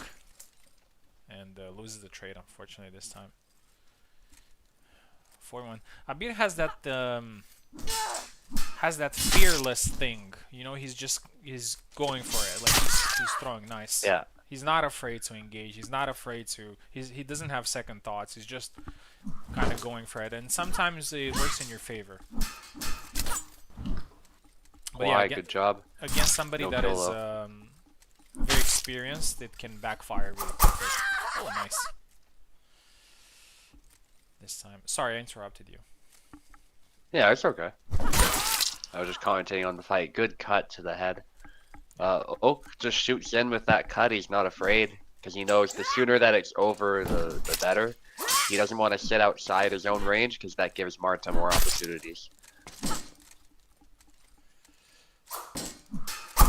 And honestly, if he closes the distance enough, yes, he might take a hit sometimes, but it's less likely that the point will actually connect, so that means he'll just take some damage and not get killed outright a lot of the time. Although in this case, there is a double.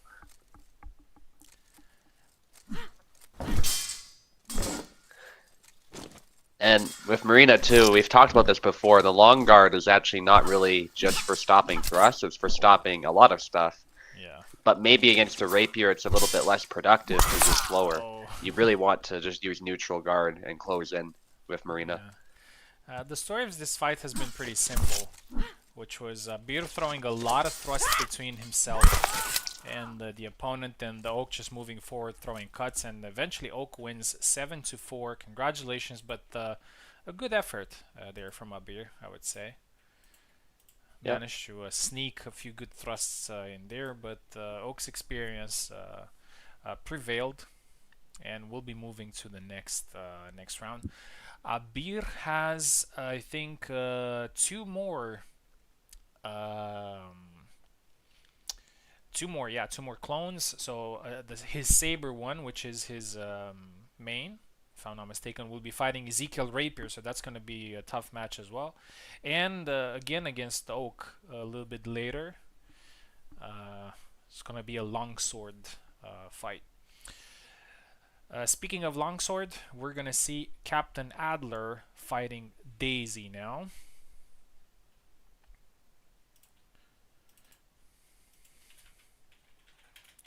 I'm really sorry for some of you that waited for a little bit long. Unfortunately, it's very hard for me. I usually try to regulate as much as possible, just try to think, okay, who hasn't fought? But in this type of event, it's pretty difficult considering all the clones and everything. So I'm just gonna go with the order of the fights, and hopefully you're patient enough. to enjoy the other fights until your turn comes in. Here we go. Captain Longsword versus Daisy Longsword. Here we go. Putting some pressure on Daisy here. I think she's going to do well.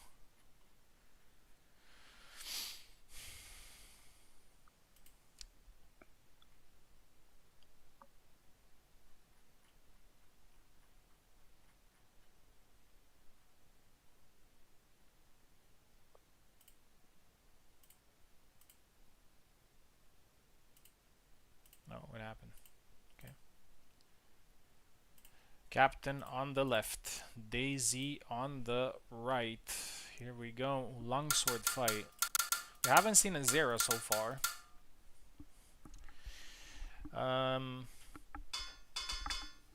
considering that we don't have any Zera mains in this tournament, I think it's pretty natural. I think most players probably see Isabella as being the better character, and they wouldn't be wrong.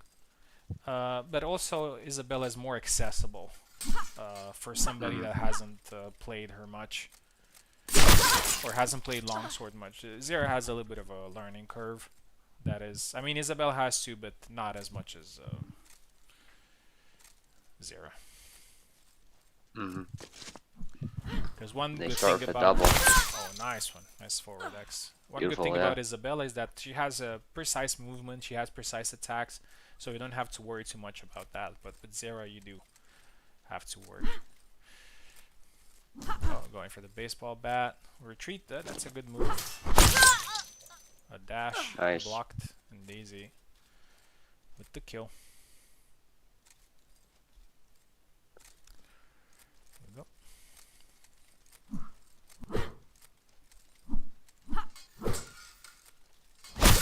Oh, nice forward cut.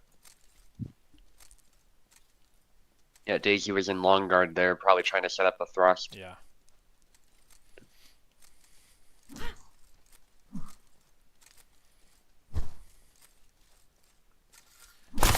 Probably must have. Oh, Yeah, the sidestep, that's the risk of it, yeah. Yeah. Short sidestep and then immediately punished.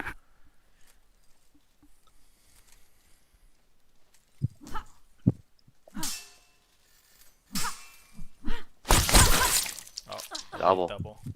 Yeah.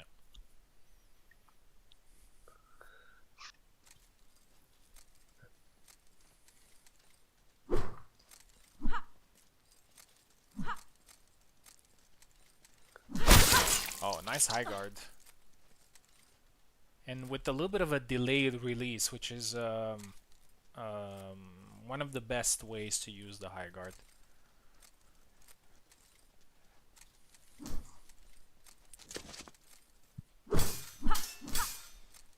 Yeah. Yeah, Daisy's just playing fundamentals, just moving back and forth, just waiting for the right timing, using some short combos. Oh, gets hit through the guard there, and it's 3-3.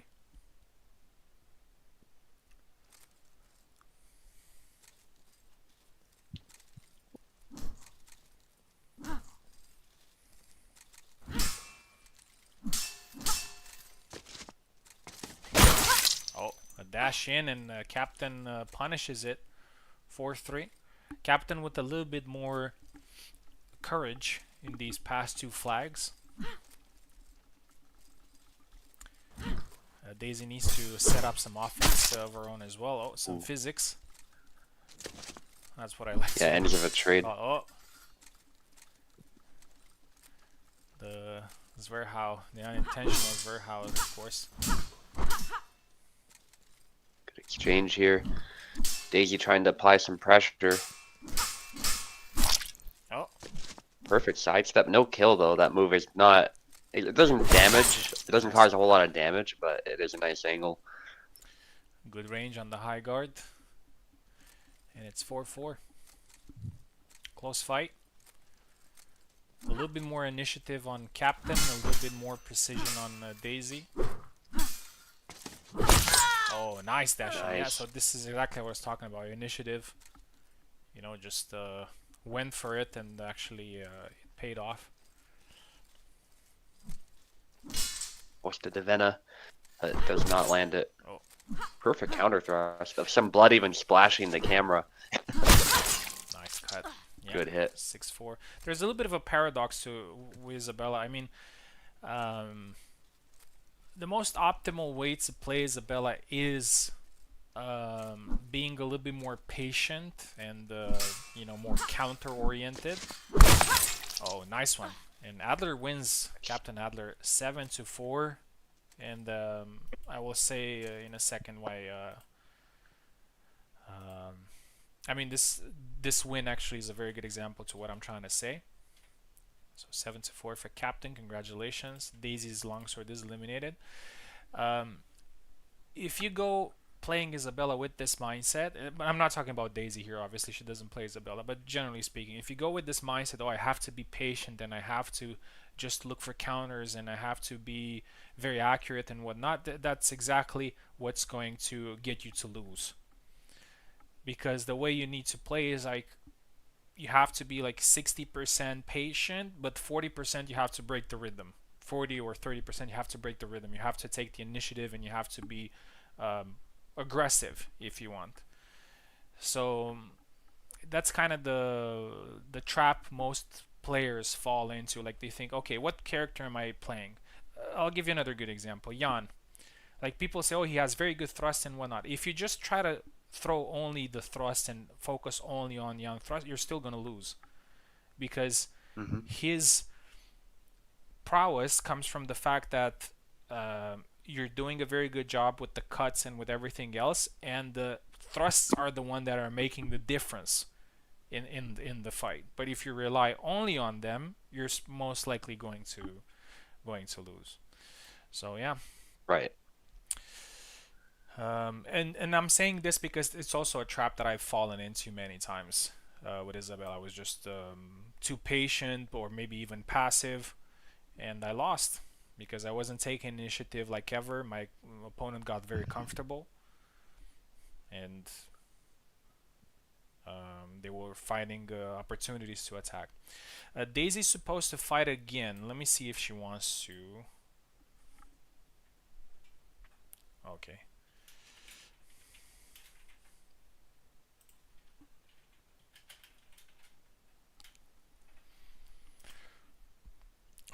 Daisy will still have. Daisy still has so Rapier, her main, and Saber left in the tournament. So now she's going to use her Rapier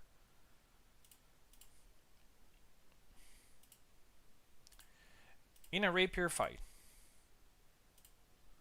which is great.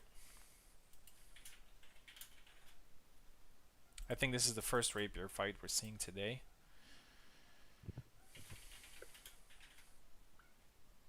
Castor also had a good performance with Marta earlier.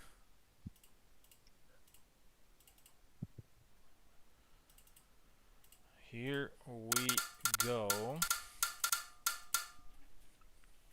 I'll be right back. I trust you're going to take no over worries. for this one. Yep.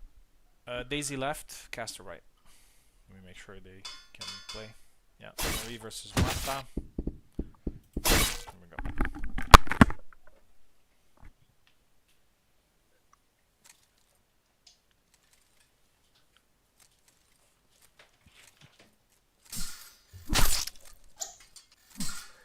Okay, they both start by engaging each other's rapiers, but nice grab after the stun there.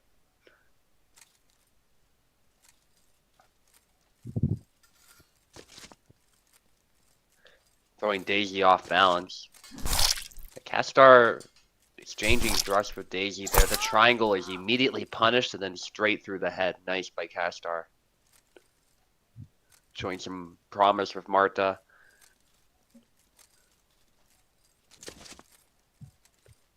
Bit of dashing to the side. Reminds me of Ezekiel a little bit, which is very high praise.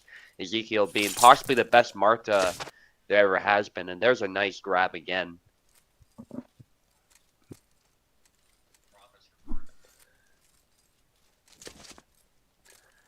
use of long guard and positioning. Daisy's definitely gonna have to change something. That thrust nearly landing, but Daisy kept her composure and is able to land a thrust.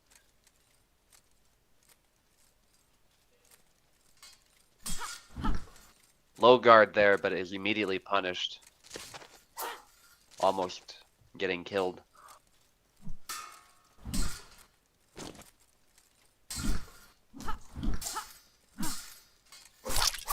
Game of inches all of a sudden.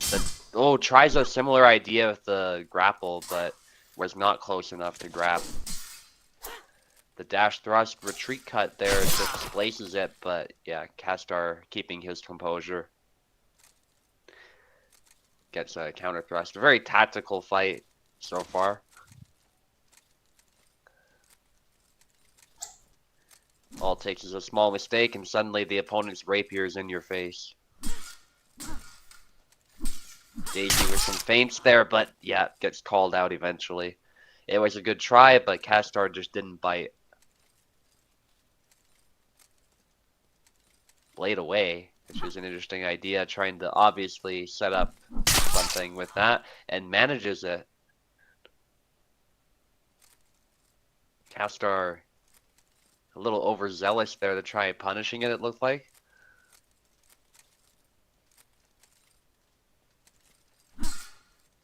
Yeah, I like what Castar's doing now. He doesn't engage right away. He knows that's some kind of trap, so he does not take the bait. Sometimes it can actually be good to take the bait if you're really confident you will land a hit, but if there's some uncertainty, very often it's best not just not engage. That's what typically an experienced fencer will do when another experienced fencer is clearly setting up some kind of trap. Whether it's in this game or real life. Unless it's pretty clear they got their distance wrong. And that was great there. Good counter thrust. Countering Daisy's attack. And Castar takes it in a rapier fight, which was definitely a tough ask for him against somebody as good as Daisy, but he manages it in the end. 7-2, which is a pretty decisive victory.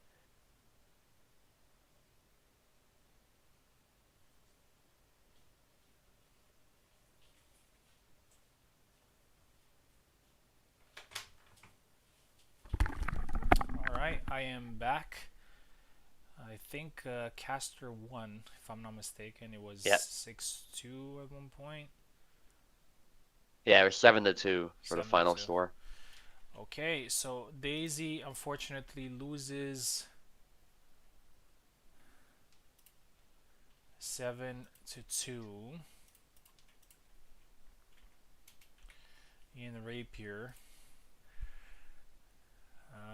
And we're gonna see Piper and Ezekiel after.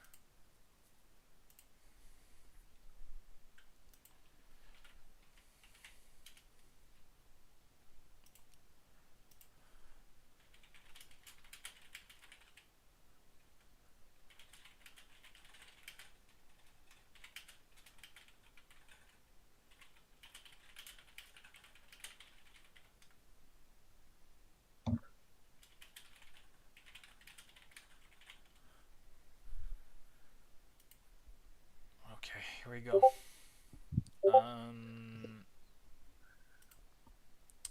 So Piper Rapier, Ezekiel hybrid.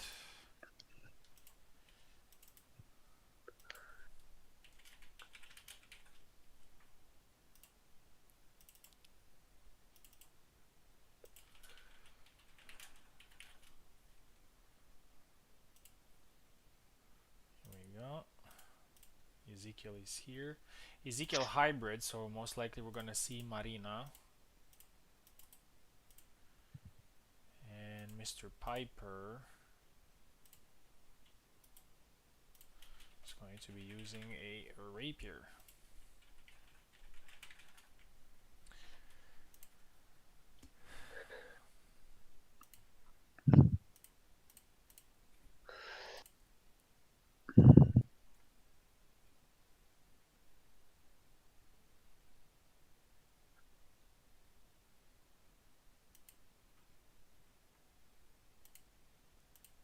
There we go.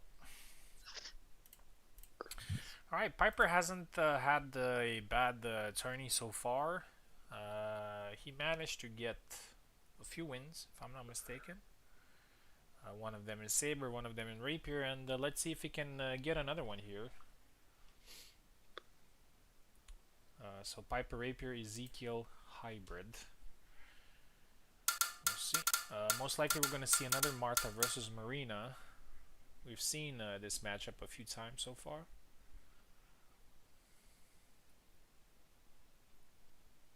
Piper left, Ezekiel right.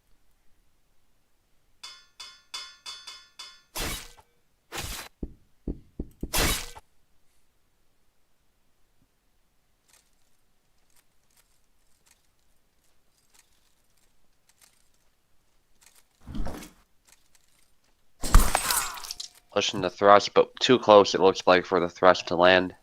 Plus the shield was very helpful for Ezekiel. But this time it works. Yep.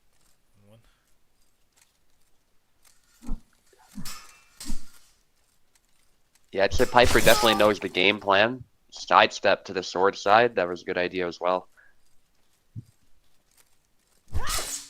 On paper, Marina does have an advantage with the shield, but I have seen Marta do well against shields before, so unlike, say, Marie, where I think the hill to climb would be too much for most players, I think Marta actually does have the tools to win. Oh, nice. Nice. Yeah, Piper going in without fear himself. 4-1, a good lead. But Ezekiel gets one flag back quickly. That really helps morale. When you can get, just like this one, when you get 2 flags really quickly. Especially in a fight where every flag is disputed. Because the effort that you take for each flag matters. That's why sometimes I say, go do sword fighting. Yeah. Sometimes in commentary I say like there's a very close fight in terms of score, like I don't know, it's 5-5 or something, or a nice push again. Nice. But then the effort that one player put in to score some flags compared to the other players, it's actually quite important. Yeah. Because it mentally drains you when you have to work so much for a flag. Ooh, that was a good setup there by Piper of that cut, but he almost paid for it. As Ezekiel also followed that up nicely. I like what Piper was attempting there, it's just he wasn't able to secure the flag in time. Yeah. So that's one thing that I would say about Alex, for example. Alex is not a character that I feel that I have to work too much to get a flag. Not that he's necessarily like you can just go in and get flagged, but just doesn't feel that much effort sometimes to get a flag with him. Nice. 6-4.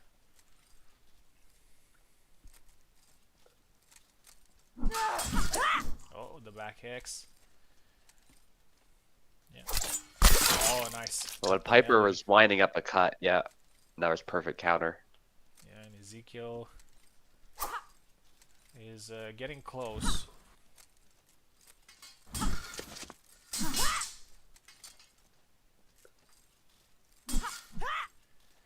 think Piper was trying to counter the dash thrust, but Ezekiel did a good job of not missed. throwing it right away. But there he tries it. It's a trade there.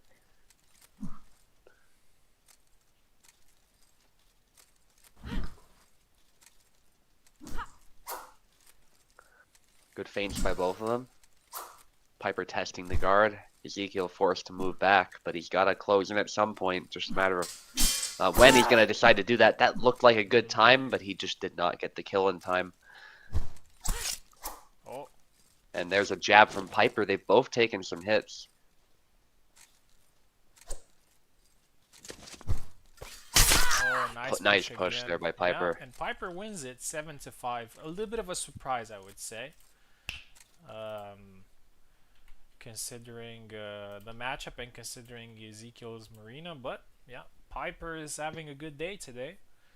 And he's going to be fighting Caster's Rapier in round 3, so we're going to see a Marta matchup. And oh, actually these two are going to fight again, so do not leave. They're actually fighting again. They're switching sides though. Ezekiel on the left side using longsword, and Piper also longsword, so a longsword fight. Let's see if Ezekiel can take revenge.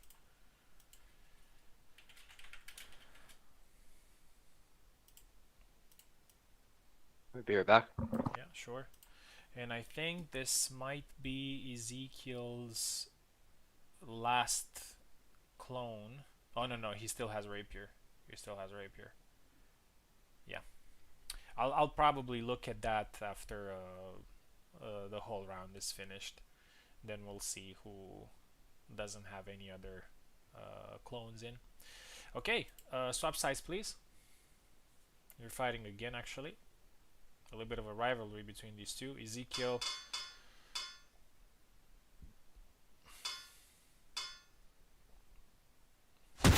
No, Ezekiel's going Father Zero. This is the first Father Zero of the night. Maybe a good choice, considering that Piper has done really well with his in the first match. And sometimes Father Zero can be a very good counter to Isabella if played right. Oh, missed the second attack there. Nice. Collisions go wild. 2-0. 3. Yeah, and this is precisely where Zero excels. So if you're getting into exchanges and combinations, Zero usually has the upper hand. Nice push. It's more of a little bit more precise play and patient play from Isabella that... oh, nice upcut. Nice. I'm back. That gives her the edge against somebody like Zero. Nice.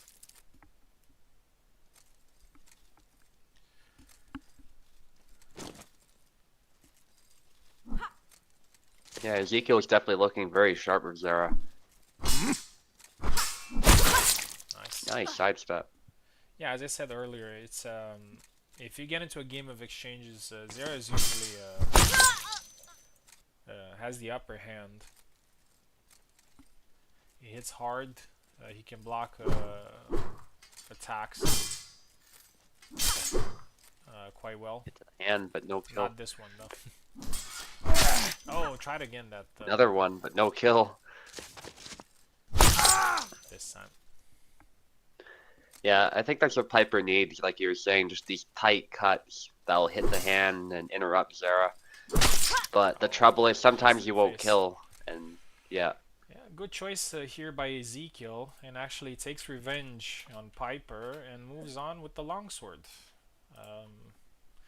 As expected, a lot of people will find themselves in the later rounds of the tournament using weapons that they're not very experienced with. And we got to Subu again. And Subu is now going to use a rapier against Captain Adler, who's also going to use a rapier. Again, another rapier fight. We've had a few recently.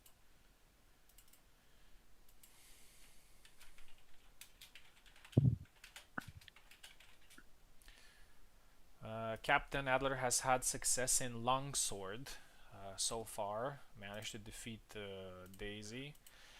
Lost his other clones. Let's see how he does with this one here. Subu can be a very good rapier player. Subu on the left, Captain on the right side. Here we go.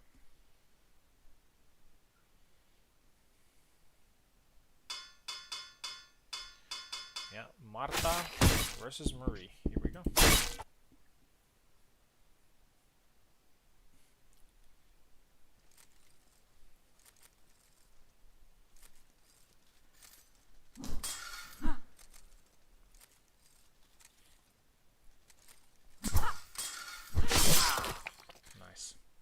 Subu tried to do the feint move into thrust there.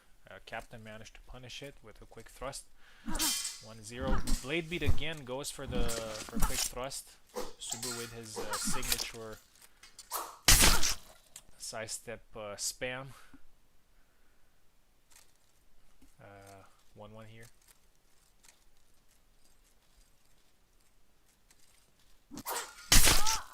Oh, quick thrust under the arm there. 2-1.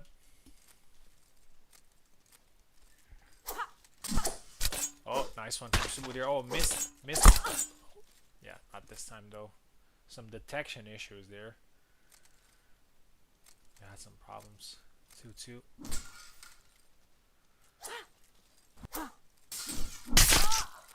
Nice. 3-2.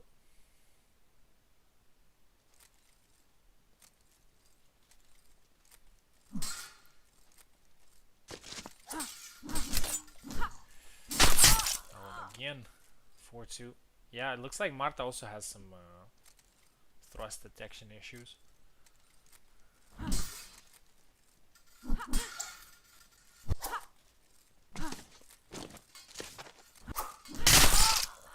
I think the recent collisions update before the muscles thing screwed a little bit with some characters' detection.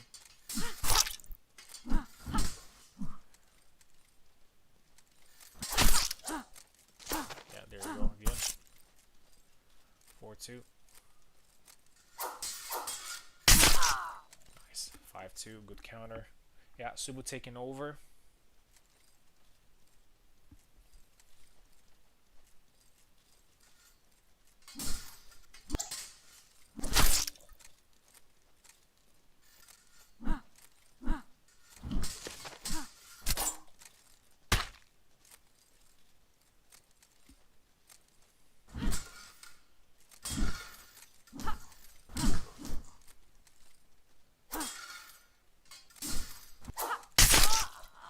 Six to 2 now. Yeah, Subu completely took over here. And he's being aggressive. And he might get his first win here today, which would be good for his morale. Oh, try to cut there. A little bit too far. Captain with the third flag.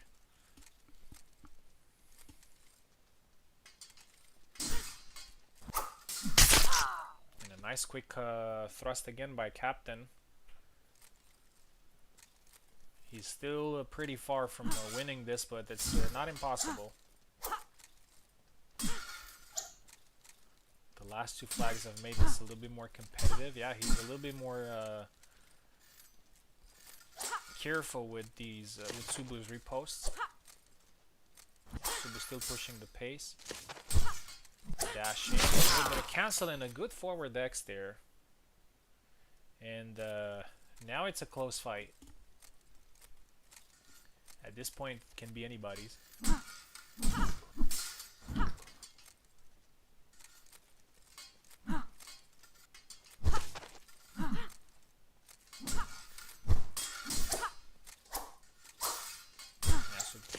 Yeah, Captain is actually... Oh, and again a quick thrust. Captain is very... has been in the last flags, has been very careful with the moment that he was attacking. And he didn't fall into the bait. 6-6. Down to the last flag. Short thrust from Captain. He does very well not to follow up immediately. He's taking his time. Very well played flags from him. Again, he does not follow up with the next attack. He's just trying his hand there. Yeah, Subu's also a little bit more careful. And that's it. And Captain actually with an amazing comeback from 6-2, 6-7, and Captain wins. Excellent play here from him in the last flags. Subu with a little bit of bad luck, I would say, but I have to give props to Captain though. He adjusted to Subu's aggression, and he didn't throw that second attack or the follow-up that usually got him killed there. So yeah, Captain will be fighting, and actually has two clones in round 3. a rapier and a longsword. Subo unfortunately here has lost 3 close fights, and he has one more clone left, which I'm pretty sure he's going to put all his effort in, the hybrid. Now we're gonna see Abir Saber and Ezekiel Rapier.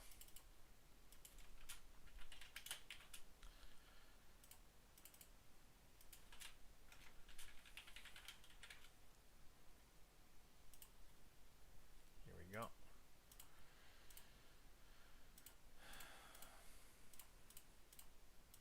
Ezekiel's gonna be on the right side. Abir on the GG. On the left.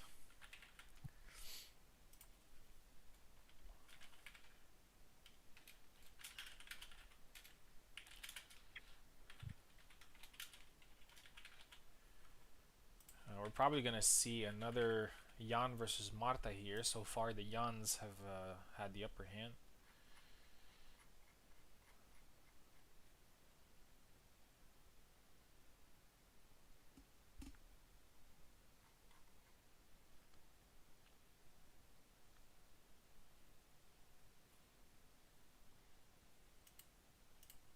There we go.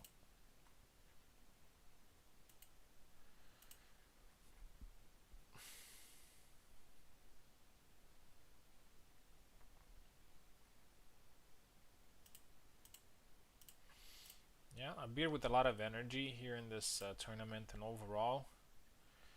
Let's see how he does with his favorite weapon here, with the saber, against a very tough opponent that knows exactly how to play against any type of weapon.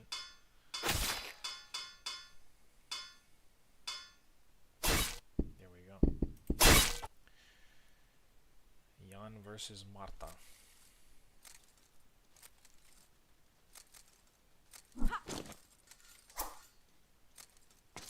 Yeah, fight to see who's the best rapier.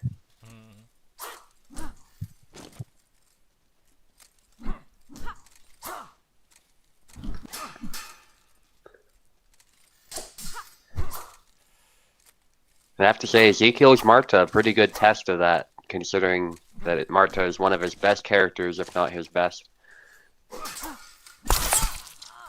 Cut to the head to start off.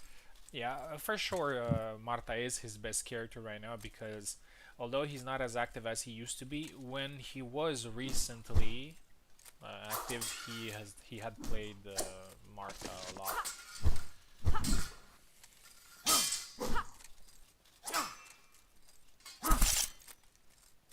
And he was able to put everyone in trouble. Oh, right to the hand though. Yeah, but Abir, as I said, Abir is the type of guy that, you know, he doesn't care too much about that. He doesn't care about who's fighting. He doesn't care about what character you're using. He's just gonna go in and do his thing. Oh, he tried a fancy move there, got punished.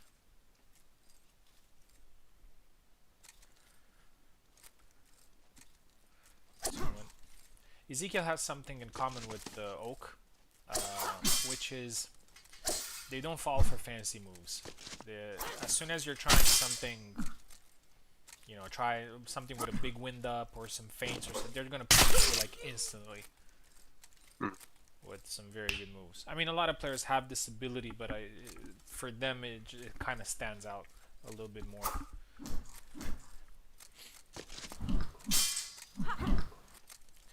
2-2. Oh, interrupted the quirk there. The quirk was really about to land, but I think it was actually a parry. A single tempo parry. Push cut, few cuts. The jab there. I like what Ezekiel is doing, just using that jab to keep his opponent at bay. At this time, it doesn't work though. I was about to say that I really like what Abir is doing, which is he's throwing a cut, but he's not following with the next one, so he's not giving Ezekiel the possibility to hit him immediately with the back X. And then the third time he went in and actually surprised Ezekiel there. That was pretty smart. Yeah. Good fight IQ on his part. Ezekiel Oh, nice. definitely on the back foot right now. Despite the flag count, I would say Beer just has found some momentum. Hit him in the head again for 3.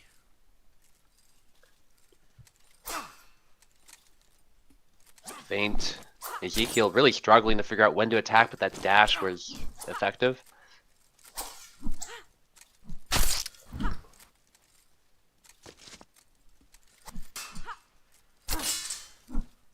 Good blade beat, but can't follow it up.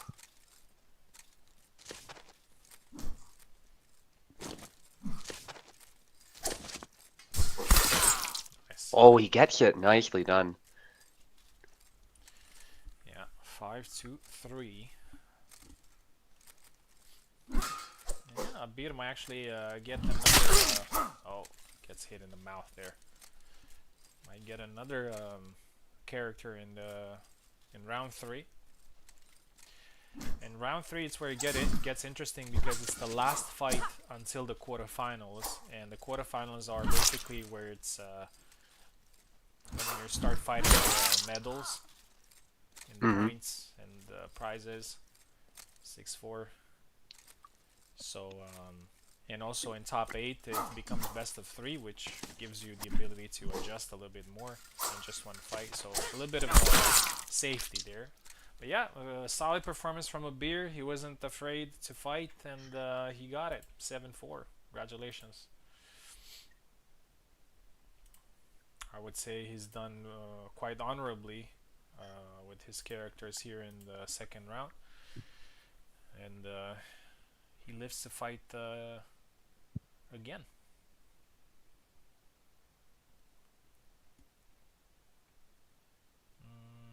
Let me actually see something.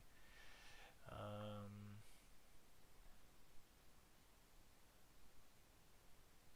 oh yeah, and he also has the longsword. So he qualified with the saber, and he has the longsword, but he's going to fight just a little bit later. Now it's Subu's, and I don't want to put any pressure on him here. It's Subu's last chance here in this tournament, his last clone. He's had a little bit of bad luck in some of his fights that he was leading, but it's going to be Subu Hybrid versus BK Saber, so it's a pretty strong opponent. We'll see who Subu goes for his character.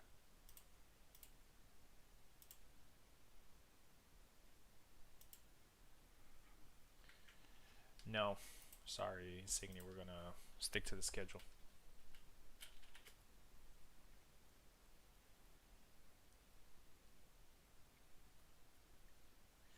Made an exception last time, but not this time. So Subu, okay, and BK.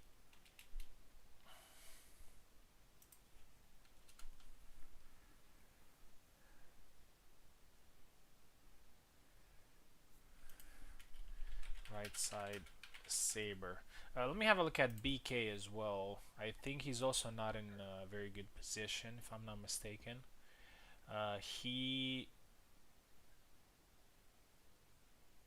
Yeah, so he won one fight, so he qualified through.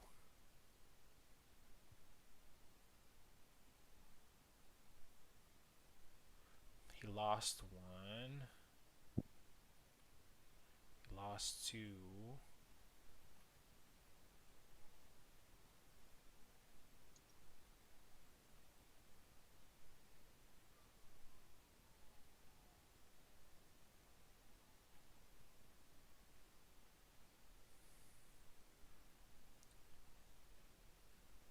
Yeah, so he lost his longsword. He lost his hybrid. He also lost his rapier. So this is his last chance as well. Yeah, so this is do or die here for both players. Subu with hybrid, BK with saber, all decided in one round of 7 flags. Here we go. Yeah. Uh, Nobody said that this event is gonna be easy for anybody involved. Yeah. Subu left and BK right. I think something's going on. BK take right side. Let me just.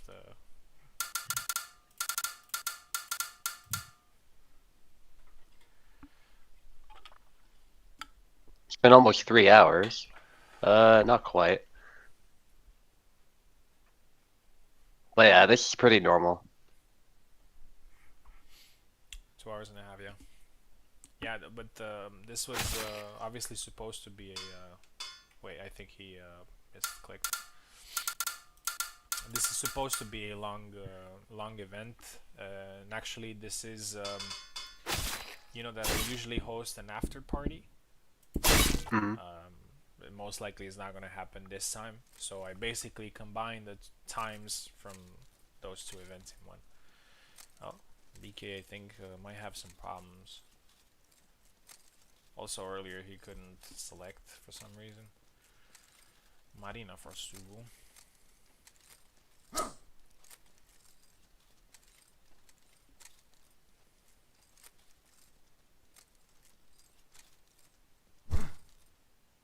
Yeah, I think he's good. Probably some spikes. There we go. Yeah, so as I said, a little bit of a pressure on these two. And Subu takes the first.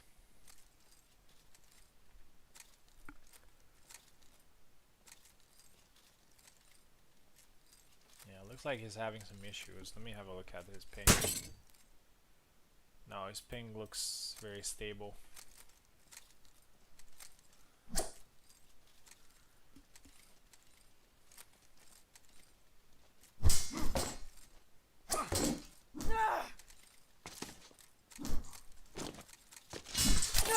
No, aggression there from Subu.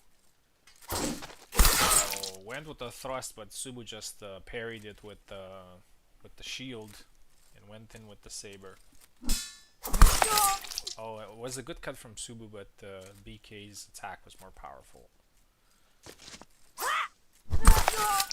And it's 2-2. BK coming back. And again with the side step, 3-2. A pretty fast-paced fight considering the stakes. Yeah, Subu going to the side. That's a very good attack of Marina's. That can pose some problems. Thrust. And again, nice dash thrust, 4-2. Yeah, Subu needs to be careful. In almost every fight he's had the advantage. And wasn't able to capitalize. 4-3.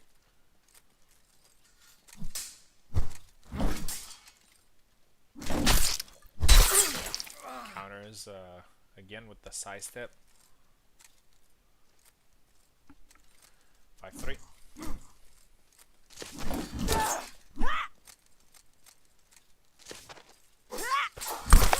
Oh, try to go low again. Yeah, it seems that BK does not have much experience fighting Marina. There are a few things Jan.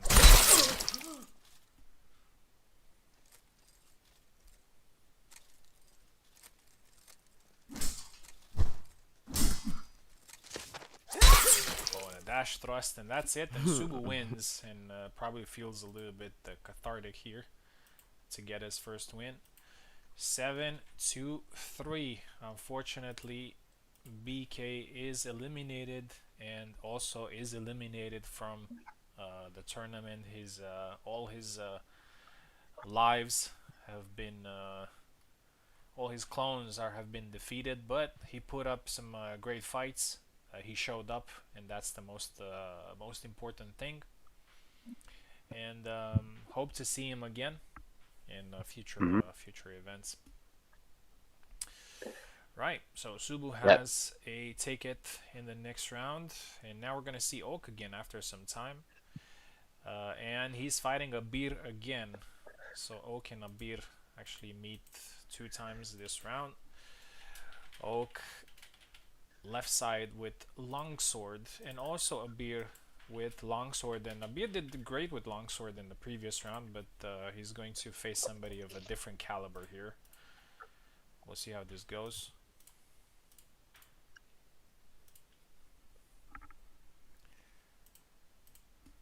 Oak taking left side, and Abir right side. Yeah, speaking of BK, unfortunately, there had to be somebody that would lead in the first rounds of the event. Hmm. It's Yeah, it's unavoidable. yeah, somewhat natural, but he And I was goes. hoping to throw him off balance. I don't usually play Marina, but I know some of the moves that work with her, so Yeah, I'm glad that worked out. I could have gone Yendrick, but I was like, Yon's a good matchup against Yendrick. I would probably have a miserable time against the corkscrew and the stab and the long range cuts. I guess Sava was an option too, but I saw how that went for some people previously. Sava usually doesn't have a good time, yeah, so I landed on Marina a little bit reluctantly, but I think it worked out nicely. yeah. 2-1 for Oak here.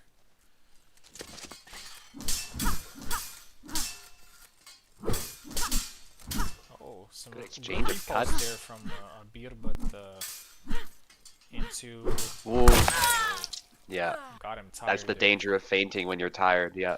Yeah, and in retro mode, actually, you don't get tired by swinging a lot, but if you get hurt, then your stamina goes down really quickly.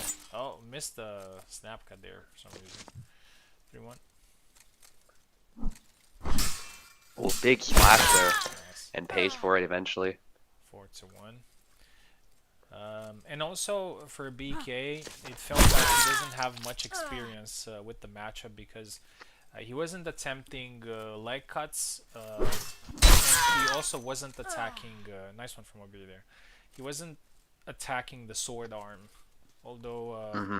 Jan has some very good options for the sword arm. That's why you could also land that side really well. Yeah, Anyway, back to the fight. Abir landed 2 attacks there. Didn't capitalize again, gets tapped single tempo. to Yeah. the head, yeah. You can see Oak's experience with the character. 6, Yeah. 2, 2. Oh, nice one. Oh, that was nice though. Yeah. A little bit of an Yeah, unexpected. Beer's definitely not out of it, but I think he's got a. Like, I won't say what moves he should use, but I think a couple of the moves he's using are a little bit suboptimal. Yeah, that's kind of the danger with playing Isabella without having much experience. Oh, quick cut. And that's it. 7-3. Oak wins and qualifies to the next round. Congratulations.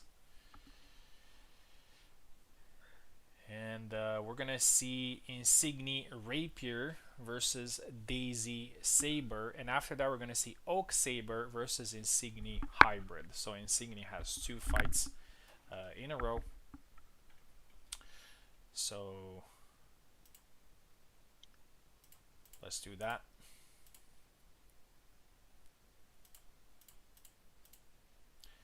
Insignia versus Daisy.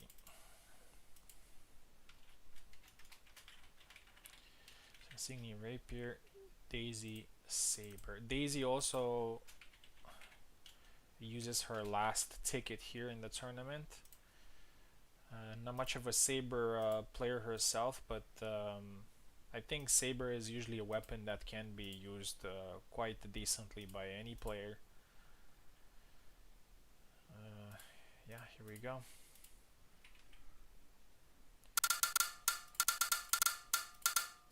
Insignia left side with Rapier, Daisy right side with Saber.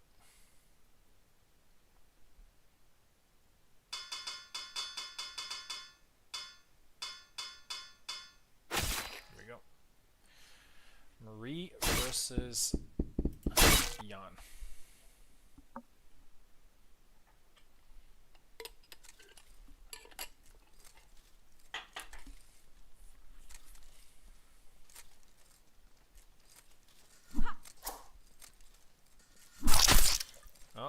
goes for the leg there, a little risky.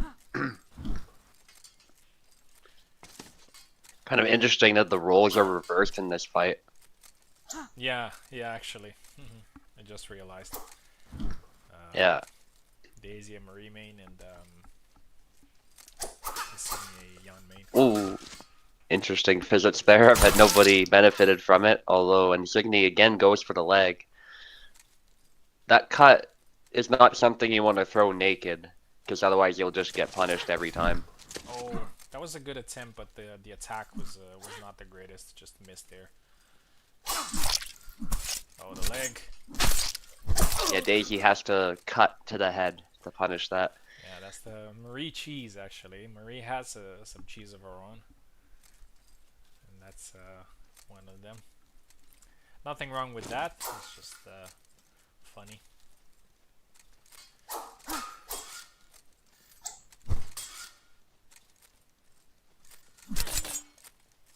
Trick shot, maybe one of the corkscrew, it's hard to say. But they have both taken a hit, so it didn't end that badly for Daisy aside from the limping. Oh, Trick shot again, I don't know if that's on purpose. But it's not the best of moves right now, so. yeah. It used to be a lot better. Now it's just it looks silly to be honest. Yeah, it's just so wide. You're basically saying, here's my arm, Yeah, while you're trying to throw it. yeah. Daisy It's has funny, I some. saw it. Go ahead. Yeah, Daisy has some thrusts of her own. Yan is not the best rapier without a reason. But it seems that she's focusing a little bit more on cutting. Oh, good attempt. To be honest, Again, they've. I would change the inputs, like for this move and the wraparound move. I would think down back Y would be better for that scalping attack, and down forward Y would be better for this snap cut. I don't know, it just feels more natural to me. Yeah. Uh, Well, as a Barabash player, I totally understand yeah, that. yeah, Because that is the input for Barabash's snap cut, so. yeah. Yeah, I get it. 100%. Barbash doesn't really have an equivalent for the wraparound, but he does have a few side steps that have a similar angle. He kind of steps to the side, like he has a B cut where you move Oh, into nice. the Worked target. this time. Yeah. I often don't throw it, but if it does land, it is pretty powerful. Yeah. I mean, the reason is because that move has pretty short range, so you would have to be somewhat close, to throw it. And Yeah. when you're like, if you want to get in range, you have to press forward, right? I Yeah. mean, Daisy did it there, but it just kind of feels counterintuitive. Like I move forward and suddenly I press a back foot, you know. But Yeah. anyway, Daisy actually wins this fight 7-2. Adapted really well and took her opponent seriously. And hmm Daisy is still in the tournament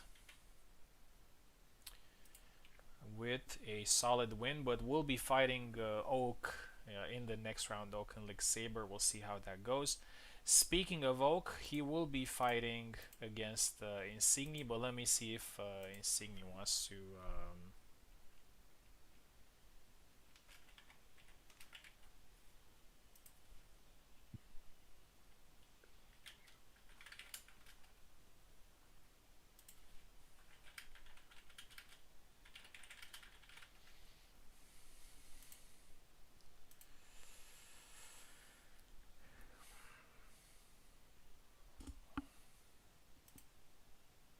I do want to fight. Okay, so Oak is on the left side,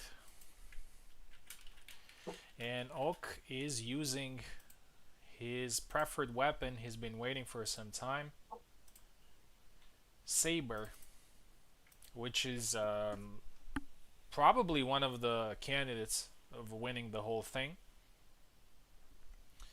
And he's facing Insigni, who is using a hybrid. Has Insigni used hybrid before? I think he has. hmm Yes, he won 7-6, but I can't remember. Oh, he used the Marina, I think. We'll see. We'll see. Maybe he's gonna use somebody else. Oak. Left side. Insignia. Right side. Saber versus Hybrid. And after that, it's gonna be a longsword fight between Caster and me.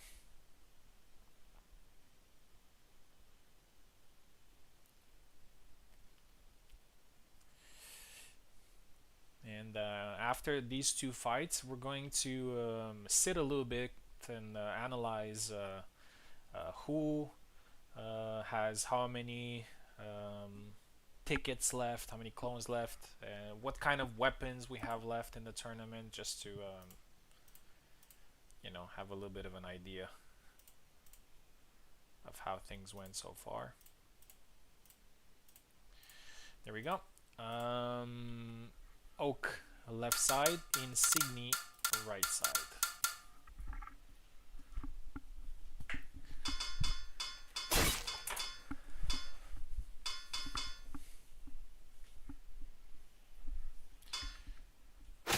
Okay, going with Marina.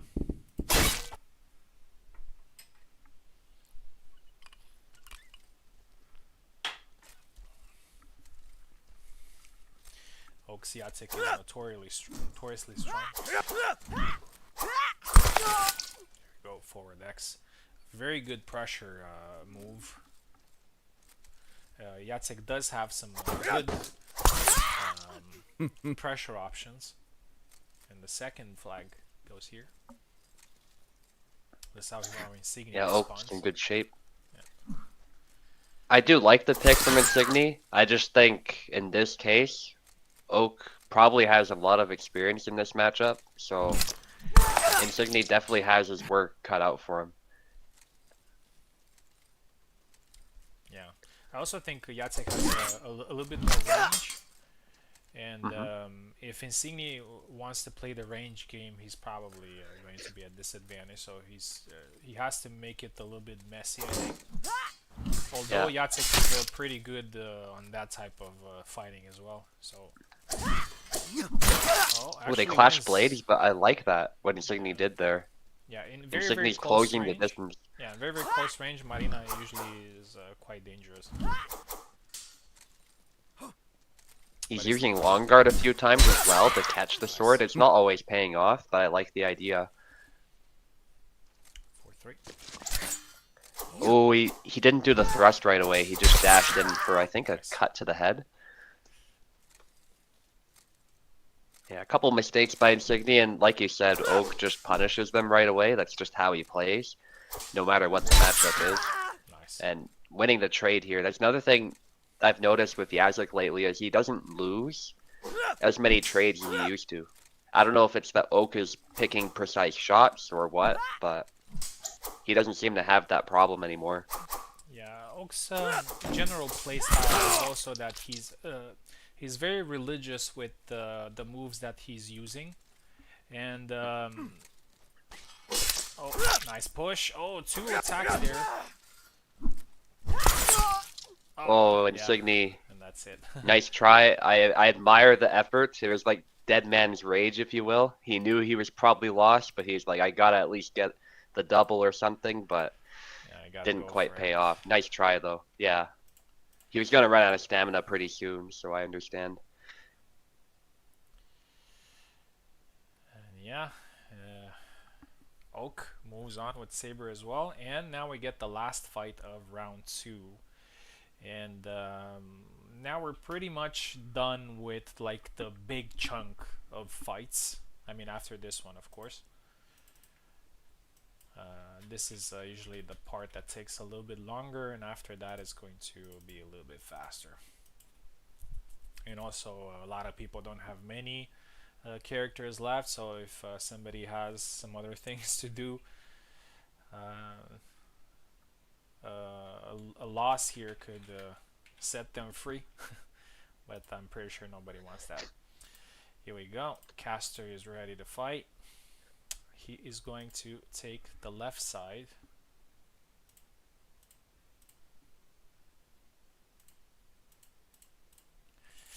and I'm taking the right side. I'm not.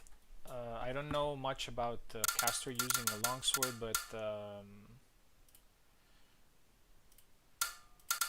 as I said earlier, I don't underestimate anybody in this tournament, and they can be very unpredictable. Oh, we get a new skin, Father Zera.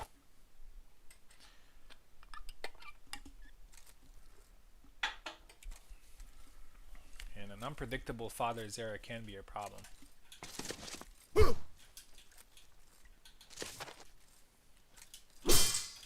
Let's see what he can do.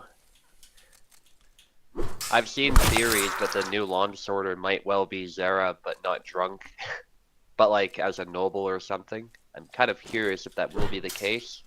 I would like to see a new character personally, but I And know there's a Zera story, so who knows?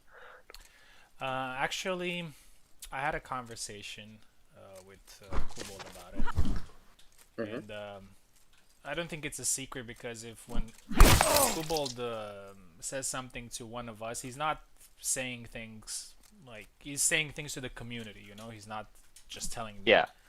or you. Um, the plan would be, which is not 100% sure, Hmm. but the plan would be for one of Jakub's guards, a Polish guy actually from Danzig, to be a Okay. longsword. Nice. Yeah, that kind of makes sense too. Bodyguards often did use like two-handed swords, so I And could see that. he sent me a picture Hmm. with a painting from Danzig actually, where there were some people with a long sword or something like that, Yeah, and he said that he would like to base the character off that. that's cool, yeah. And we know there is a German longsword fighting tradition in Poland as well Yeah, that did survive for quite a while, so yeah. that makes a lot of sense. That city actually has a lot of his shared history with Germans, so it makes perfect sense. Anyway, back to the fight. Venator playing very well so far. Have to give him credit as well. We're having a nerdy conversation about longsword. As he's fighting with longsword, still doing a great job. Kanstar might be a bit out of his element too. It's a tough matchup if you are. Like I know we had a conversation about the state of Zera, but I think we can all agree if you're not familiar with him and you're fighting the best Isabella on the server, you're in trouble. Yeah, but I think his good fight, man. I think his idea was good. Like he wanted to use a character that, I mean, to be completely honest, and as you said, I don't want to toot my own horn here, but had he picked Isabella, it would have been basically. So I'm using Isabella for probably the first time in my life in a tournament against somebody that mains Isabella and wins tournaments with Isabella. So I might as well just pick a character that brings something different to the table, like something that could surprise. You know, it didn't work out, but I would have probably done the same in his stead. So yeah, and we're gonna have an amazing fight that could be a final and was a final a few times in my tournaments. Oak's Saber versus my longsword. But this is what makes this event very interesting: is that some of these great versions of the players can be lost earlier in the event. Right. So we finished round one and round two. We're going to do a very short analysis, and after that, we're going to take a 5 minutes break and then get into round three. So we got 16 players or 16 clones, if you want, in the playoff. We're going to call it that. It's the playoff before the top eight. And it's going to be my hybrid versus Piper Saber. It's going to be um, Insigni's longsword versus my saber.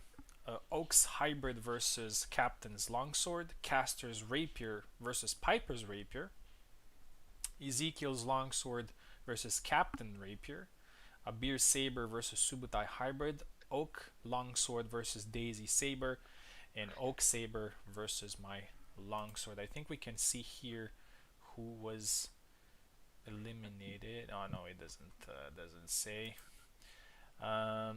So we got quite a few longswords. We got a few sabers as well. We got some rapiers too. Let's see how many hybrids. We got 1, 2, 3 hybrids as well. Not bad. Yeah, we have a pretty good representation on all. So longsword 1, 2, 3, 4, 5 longswords. Sabers 1, 2, 3, 4, 5 as well. And I think 3 hybrids and 3 rapiers. Yeah, it's pretty balanced. It's pretty balanced. When it comes to players, I think everybody has a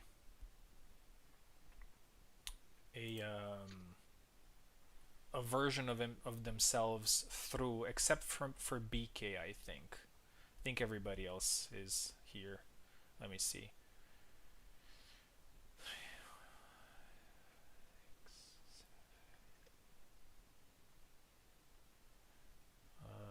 8, 9, and 10. Yeah, yeah. Only BK, unfortunately, but that doesn't make him the weakest. Just had some very tough fights, and yeah. Guys, we're gonna take a short 5 minutes break. Hmm. This is the playoff, so this win gets you into the top 8 where it becomes best of 3. So in this time, just try to figure out what strategy you'd like to use for the next fights, and we'll see who manages to get into top 8. So yeah, in 5 minutes we're back. Yep. See ya. See you.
Okay, we're back.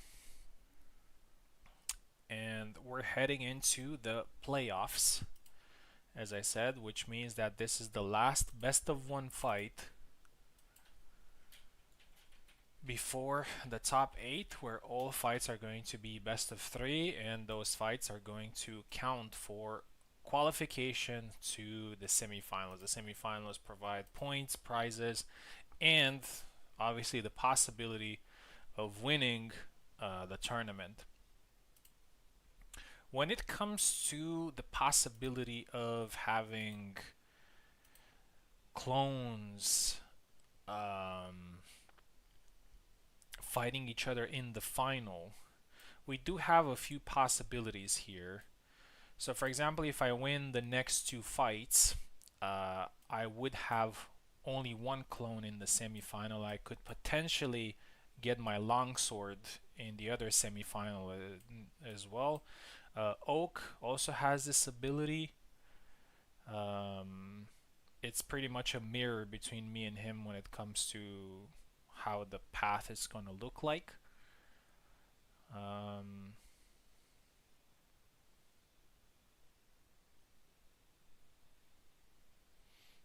Yeah. So let's see. Piper has one more, no, two actually in. Caster 1. Captain 2, actually. Quite surprising that he's made it this far, considering he's a new player. Insignia also has only one more left, which is his longsword. Ezekiel also one more with his longsword. Daisy one more with saber. Subo also one more with hybrid. So a few players could be completely eliminated in this particular round. So without further ado, let's start the playoffs.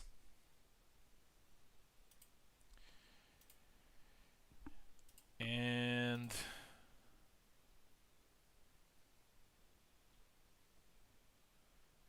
yeah, I think you guys can hear me well. Okay, so the first one is my hybrid versus Piper's saber. So that's never an easy fight.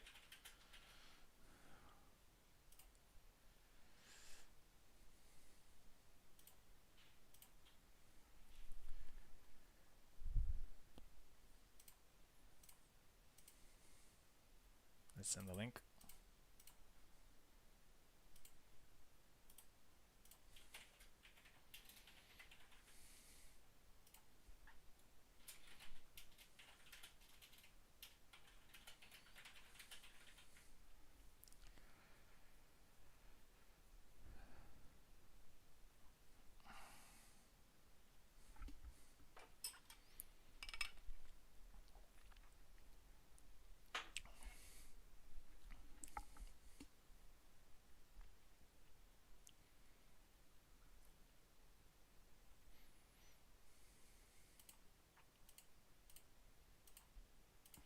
There he is.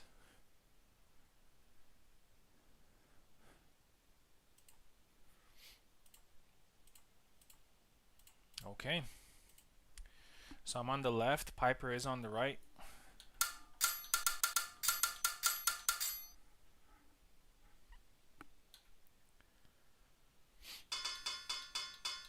I'm gonna go with Connor again, although I'm not that confident in this matchup, but I've been using him in this tourney, so no reason to switch to a character that I still don't know how to play. Oh. Nice. Got the leg.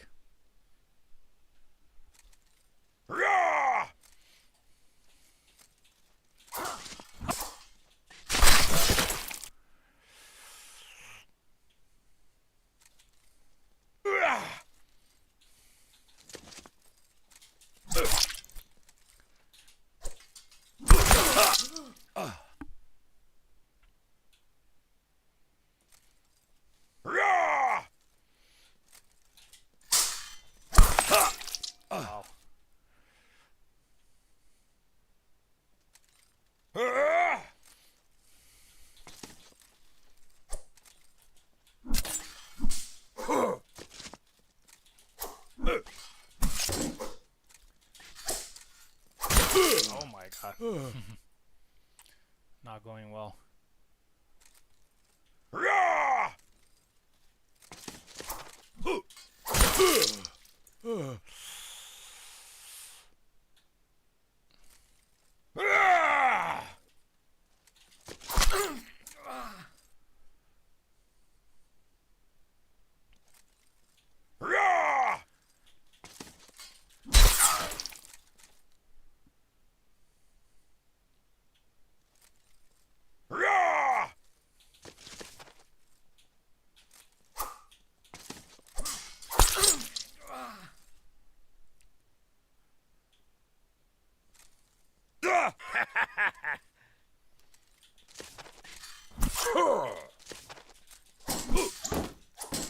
Oh no.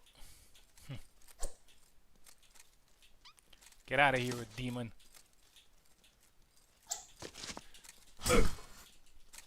Ah, unlucky.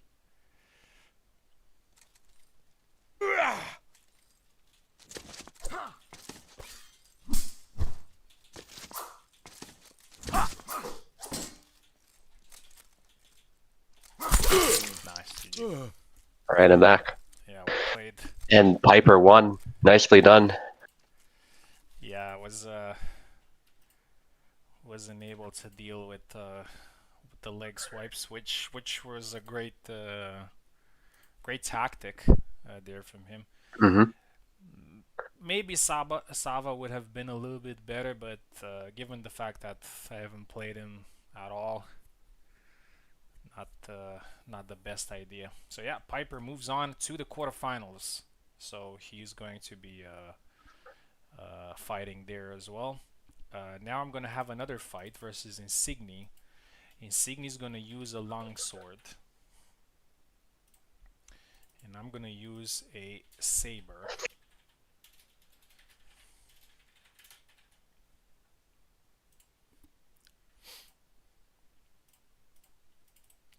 I think this is Insigni's last clone. Yep. So his last chance of going through.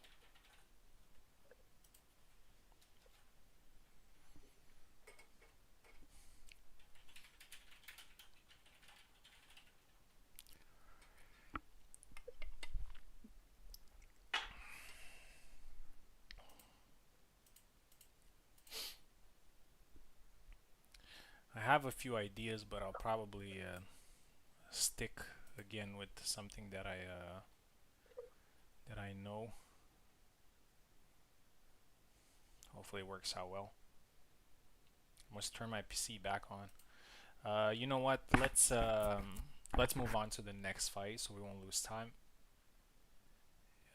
Oak Hybrid versus Captain Longsword.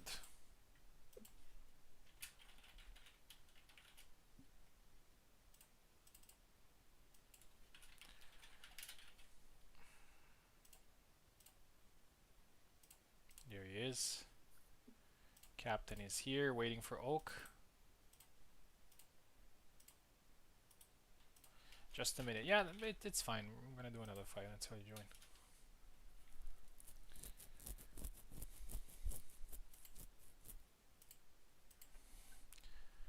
Oak Hybrid, yeah.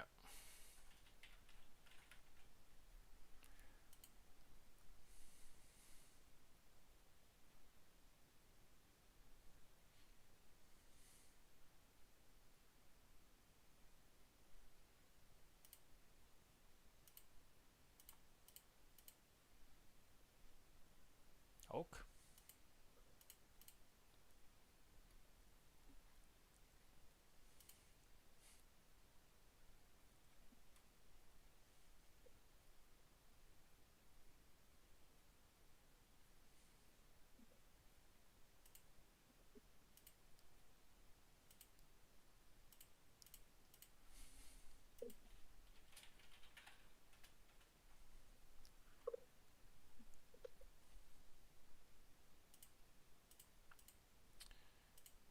Oh, I think I just kicked Captain Adler by mistake.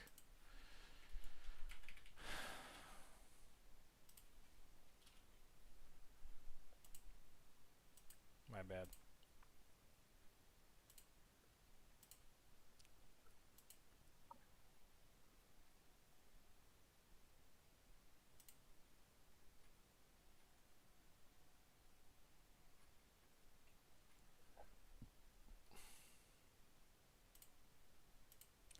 Okay, Oak's not here either.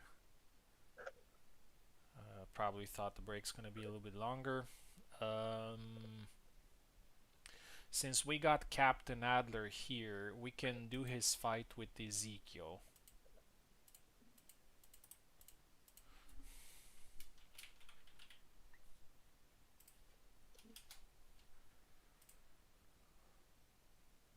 Ezekiel Longsword versus Captain Rapier. Hopefully Ezekiel's ready. If not, we have to go down on the bracket.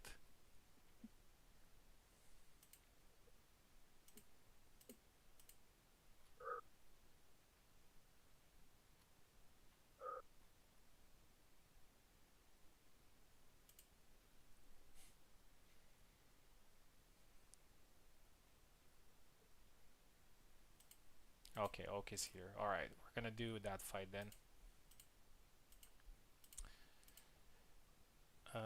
So Oak Hybrid Captain Saber.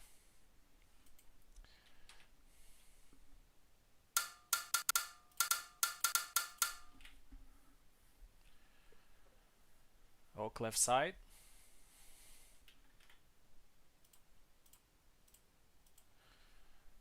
And Captain right side. Oh, Yendrik versus Isabella. This is a risky move for Oak. I mean, I understand that he's a very good player and has a lot of experience, but it can be tricky. Still, he gets the first flag here. Actually, they also fought in the first round. It was Yendrik versus Yendrik. And again, gets the second one. Yeah, it looks like he knew what he was doing. With Yendrik. Yeah, he's played Yendrik before. Nice crossbow from Captain.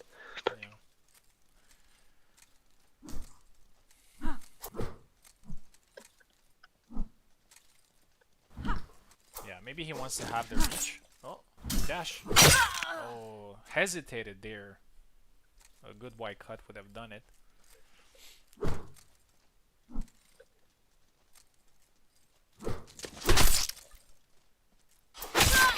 There we go. 4-1.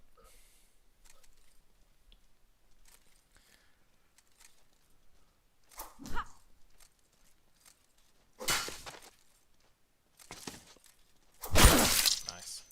4-2.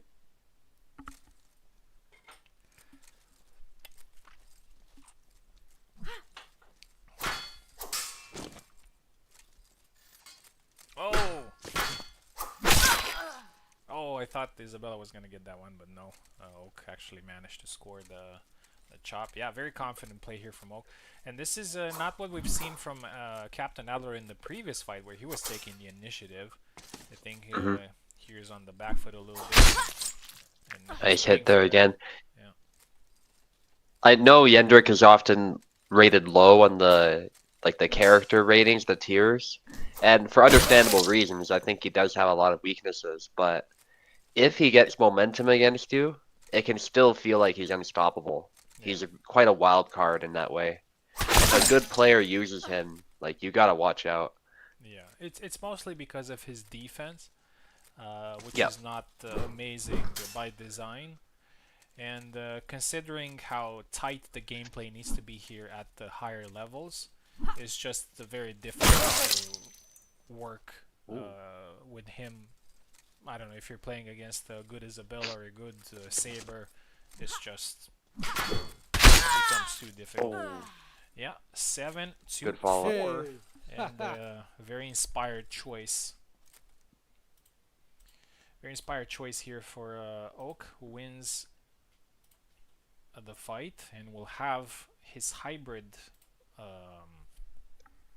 version of himself in the quarterfinals. which is something that everybody wanted for sure. And he does have the longsword and the saber still. Captain has the rapier only, and we're gonna see that a little bit later. Now Insignia is ready, so we're gonna have our fight. Insignia left side with a longsword, and I'm gonna be on the right with the saber.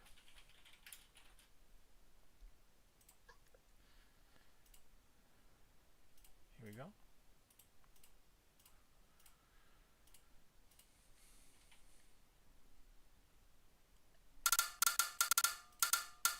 Insignia taking left side, I'm taking right side.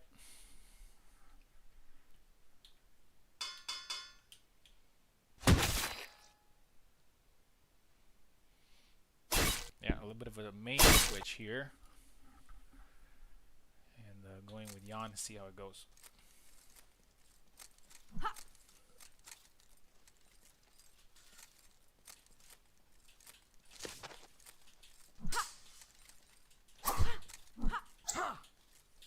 Some chops there by Venator, opening the fight.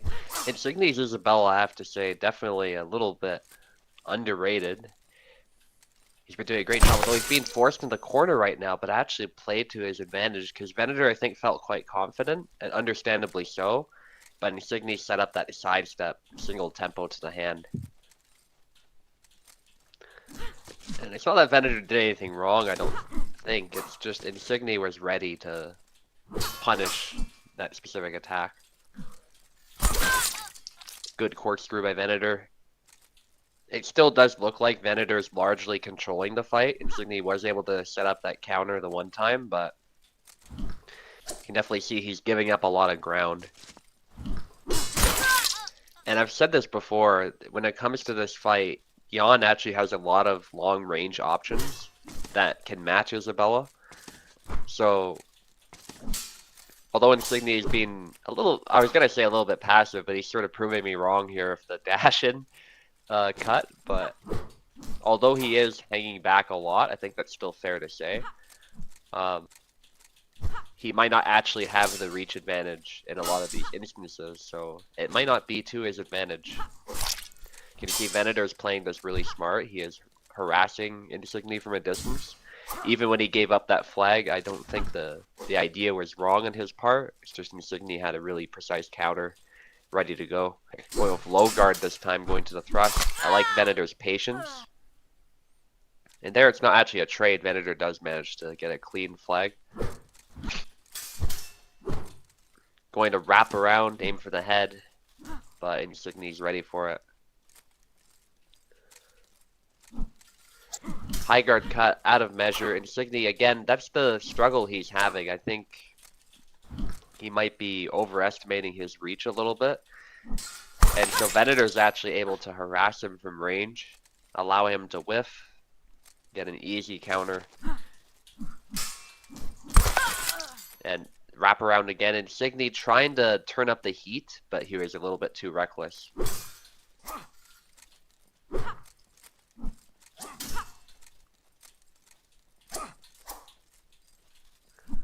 Way of high guard switches to the Y cut, switching the timing up, but Venator knows all about that. And the sidestep again, hitting the hand. Insignia also being very linear all of a sudden, and I think Venator is capitalizing on that well. And again, a piece of it as well might be that Insignia is still a little bit inexperienced as far as the moves of Isabella, and Venator, on the other hand, very clearly experienced with Jan, so it's tough. Yeah, good fight. I actually took this fight really seriously, considering how he performed in the previous fights with the longsword, and yeah, I treated each flag with maximum caution. And you guessed it right, I picked Jan precisely because of the range.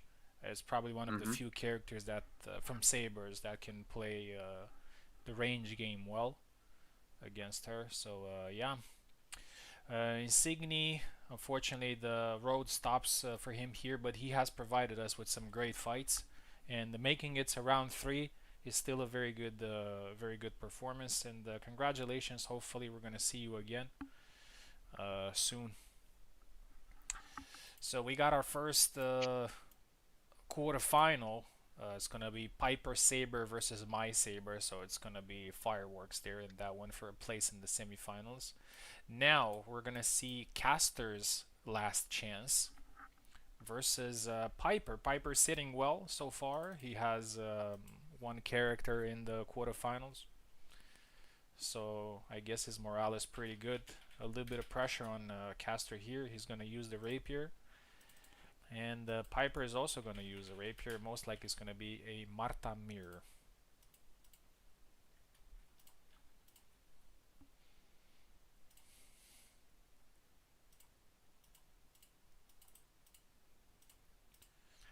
Piper with a decisive win against me earlier there. And in good shape here today, I have to say. And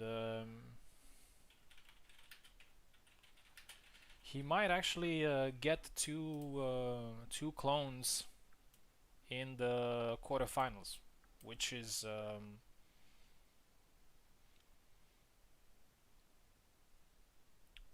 very good performance, considering that actually not many people can do that at this point. For sure, there's gonna be one between me and Oak, because we're actually fighting and we already got a character in the quarterfinals. But apart from that, nobody else can get two characters in the quarterfinals, which is probably good for the tournament, not having that many clones fighting each other. Piper, you ready? We need to go. There we go.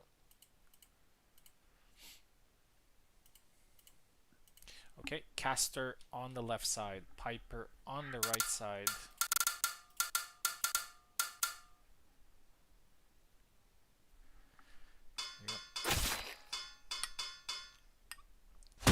Yeah. Marta Mir. And here we go. As I said, Caster is fighting his last chance here. Oh, nice. A nice thrust to the face, yeah. Piper does have a character in the quarterfinals, but that doesn't mean that he's going to throw this fight. He's most likely going to make a run for it. Ooh, a trade there that does favor Piper.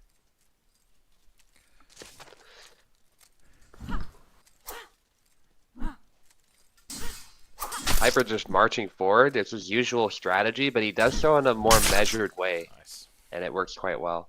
Yeah, 2-1. Trying to blade beat there.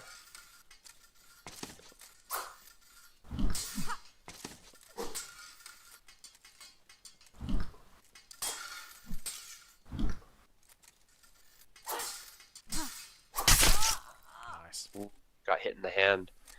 Yeah, Castar's been doing great with Marta. Yeah, he has been playing her a little bit recently. He probably wants to, represent his country as well a little bit because, Marta is Spanish, he is Spanish. I think it's pretty cool to have a character from your own country in the game. Yeah, unfortunately with Canada that's never happening because Canada is a very new country from the 1800s. So the Scot is the closest thing because obviously we came from the British Empire, so there's that at least. But yeah.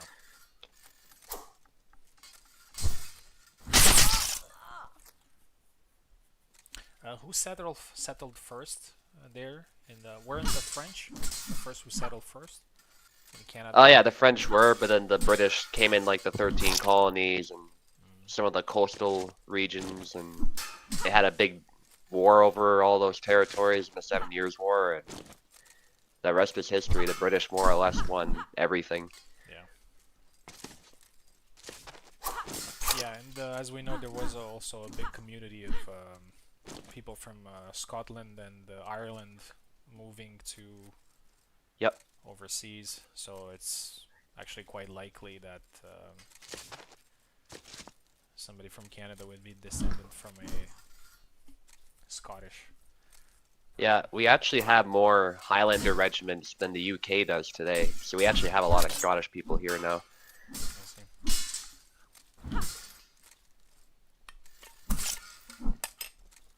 Quite interesting that even though we have a pretty big number of big number proportionally to the active players that we have on the server of Russian players, and Muscovy Tsardom being a pretty important player in that time, we actually don't have Yep. any representatives in the game, which I think it's a shame, Yeah. but probably doesn't serve the story that much, but could have been nice to have one. Yeah. And I won't dip into modern politics too much, but I wouldn't be surprised if the war in Ukraine is influencing that a little Could be, bit too. could be, especially considering that the region where the game takes over, yeah, and we got caught in the history talk again and missed the Yeah. fight. Caster wins it 7-2. A very dominant performance, and he actually continues to compete in the tournament. He has one more life, and this is a little bit of a breath of fresh air because he will be competing in the quarterfinals and he will be fighting in a best of three, which means that he has more time and more rounds to demonstrate his abilities against the Oaks hybrid. Obviously, a very tough matchup, but not necessarily his strongest. The strongest characters that he can use. So potentially a winnable matchup. Yeah, I was about to say that the game story literally takes place in Ukraine, so probably, and also considering that there was a Hellish Quart inspired movie actually Yeah. that also stopped precisely because of that. So probably Kubold is just trying to avoid any unwanted. Yeah. Although there's literally no connection between that happened 300 years ago. Yeah. Like I remember even there was a Civ game they mentioned they were bringing in Catherine the Great or something, and instantly people got angry because of the stuff that's going on over there right now. And I'm just thinking like she has nothing to do with any of that. Yeah, But yeah, people just find reasons to get offended, yeah, for and it's sure. a shame that Kubold might be influenced Yeah. by that. All right, and now we're moving to the lower part of the lower bracket of the playoffs, and we're gonna have here two fights where all players are fighting their last chance in the tournament. Ezekiel's longsword versus Captain Adler's rapier, and Abir's saber versus Subutai's hybrid. So let's see who manages to get to the quarterfinals. So Ezekiel versus Captain Adler now. Ezekiel actually used Zera in the previous fight.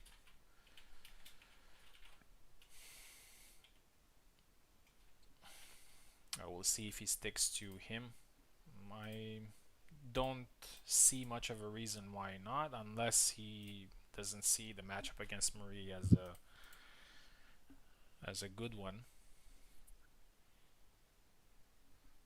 Okay, Captain Adler is back. Here we go. Ezekiel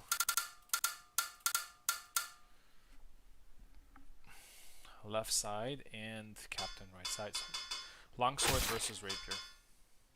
Yeah, is going with Father Zero. I mean, if ain't broke, don't fix it. Okay, And let's see what happens. yeah, I also wanted to say because I didn't give too many details about. There is a possibility, although not too many players right now have it, getting number one, number two, or number three in the tournament will get you points. This is a minor tournament, technically speaking, because you're forced to play. You don't have the freedom of choice for characters, so that automatically puts in a minor. But Mm-hmm. there is the possibility to, if you get, let's say, number 1 and number 3, or number 2 and number 3, you're gonna get the points for both. So this is what makes the Olympics special. So you can actually get a few more points. But do not worry, it's not unbalanced, because considering it's a minor tournament, um, you're not going to gain more than what you usually gain in a regular tournament. So Mm-hmm. just and also considering how the bracket was made and everything, there isn't too much chance of this happening. I mean, actually, Oak would have a possibility to get 2 out of 3, but not 3 out of 3. Mm.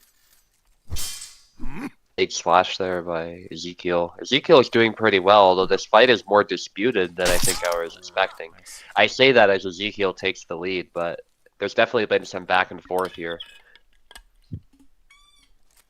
Yep.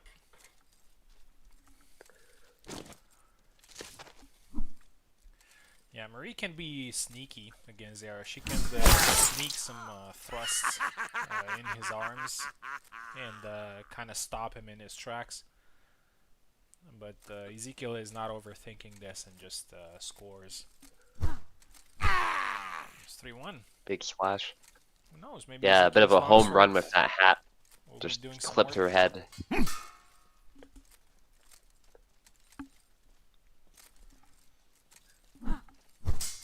Approaching is not easy with Maria. Love how Captain is trying to do this, though. He's going for the hand at max range.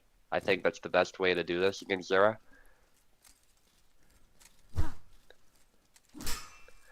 The tough part is threatening auto guard, but if you can keep presenting your point as a threat, at some point Ezekiel does have to throw some kind of attack, and you might be able to set up a good counter.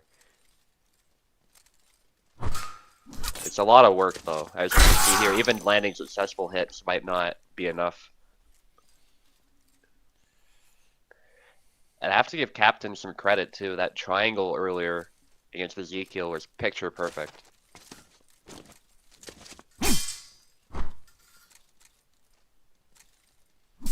Baits there, I love it. Yep, trying to bait something in, but gets blade beat. That's the other tough part against the longsword, is that it can beat the rapier so easily. Might be an issue. Good sportsmanship by Ezekiel. Yeah, that's obviously not normal. Yeah, probably a spike. Yeah, probably froze. There we go. Yeah, appreciate that, Ezekiel. Not easy sometimes, by the way. It's very easy to get a little bloodlusted when you see an opportunity and just go for it. But good on Ezekiel for backing off. One problem with this tournament fight is you don't really get the chance to warm up properly. Like every fight ends pretty quickly, and then you have to wait a little bit, and then you have to switch characters, and it becomes a little bit more difficult for the card. Oh, nice thrust there. But when we reach through the top 8, then it's probably gonna get a little bit easier on that regard. But yeah, we got the 44 people signed up, technically speaking. So good back and forth. Captain's plan remains the same as it should. Nice grab attempt, but Captain is ready to move back, so it doesn't work.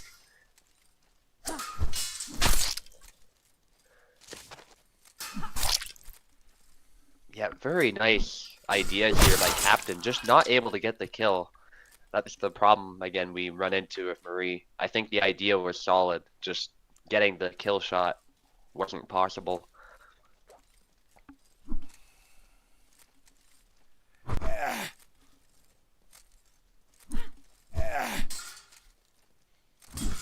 Captain just needs to find something that will break up Zera's rush when he suddenly decides there's an opportunity after taking a hit and goes for the cut to the head.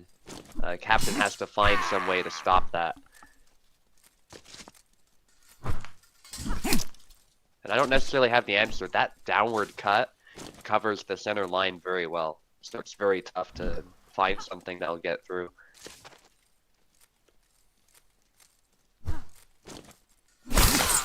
nice. A little bit too close this time. Ezekiel is But actually a great. playing this really well. He's not Hmm. rushing in. He's not trying to long guard, force himself with the long guard. He's just waiting for the right moment. He's also threatening the guard. Yeah, and lands it like that. Nice. Well played. 7-3. And unfortunately, this is the end for Captain Adler. But again, admirable efforts here. And actually managed to get 2 characters in round 3. Not bad at all. And I also would also like to remind how he got a really good comeback against Subu earlier. He played a very good Hmm. game, but unfortunately the road ends here. And speaking of Subu, we're gonna see him at work in a highly disputed fight here between Abir's longsword, Abir's saber, and his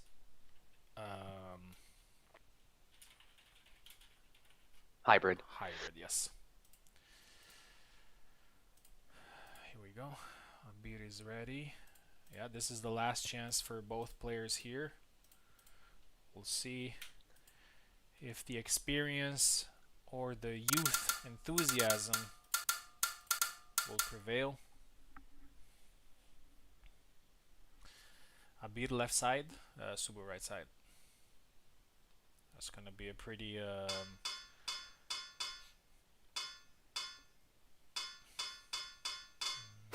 Marina. Abir, yeah, goes with Yang. This is the second one that Subu is facing.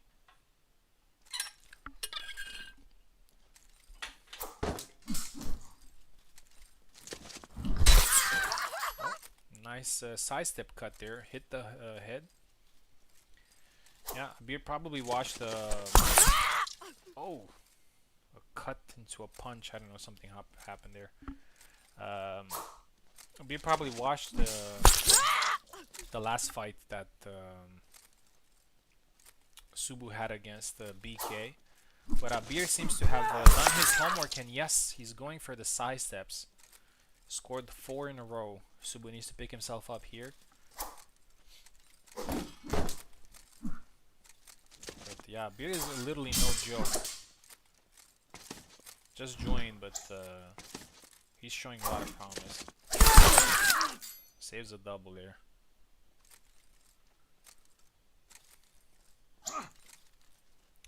A very good start, but Subu is well known for making very solid comebacks, and there's the first flag. 4-1. Still half of the road here for Abir. And again, he gets hit. 4-2. And now it's more of a fight.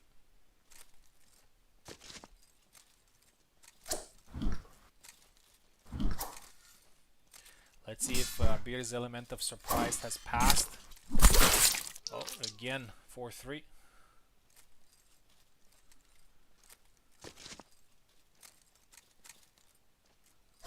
Oh, cancelled his yeah, Abir is actually using a lot of cancels for somebody that hasn't. Oh, and now he goes for the leg. Finally, somebody goes for Marina's leg with Jan.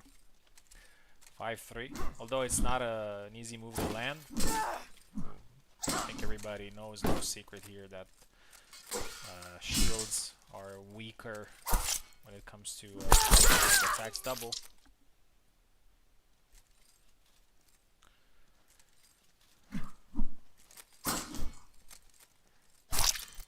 Okay. Thrust to the. Another thrust there, and finally the cut makes his way. Abir has adjusted, and now he has 4 match points. He lands a hit there. Very unpredictable gameplay and a chop, and that's it. 7-3, and Abir survives in the tournament and will be fighting in the quarterfinals against an opponent that is not using his main weapon. Unfortunately, Subu stops right here. But again, Subu has provided us with some amazing fights today. Had a little bit of bad luck in some matchups. And you know, Marina is also not his main character, so yeah, things happen. Okay, so Abir survives, and it's actually pretty nice to see Piper, Caster, Ezekiel, Abir also surviving into the quarterfinals. It's a good thing that we have more people left in the event. Let's see how Daisy does. She's also fighting her last chance here against Oak's Longsword. Oak on the left, Daisy on the right. Most likely we're gonna see an Isabella versus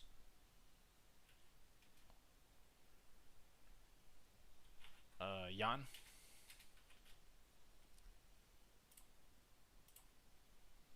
Okay, Oak's ready. Yeah, Oak will actually be fighting twice here.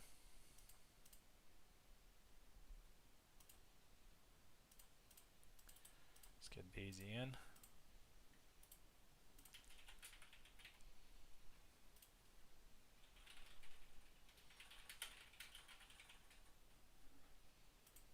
Glass of wine. All right. Yeah, we'll come back. I'll be gone for like 1 minute or two. Can you take over this fight? Yep, no worries. Okay, Oak Longsword versus Daisy Saber. Oak left, Daisy right. Yeah, also GG, Beer. That was a good fight. I had no answer for the Yon, unfortunately, and I think Yendrick would have been bad as well as Saba, so it is what it is. Yeah. He played very well, did exactly what you should do against Marina, and yeah, passed the knowledge check, so great job.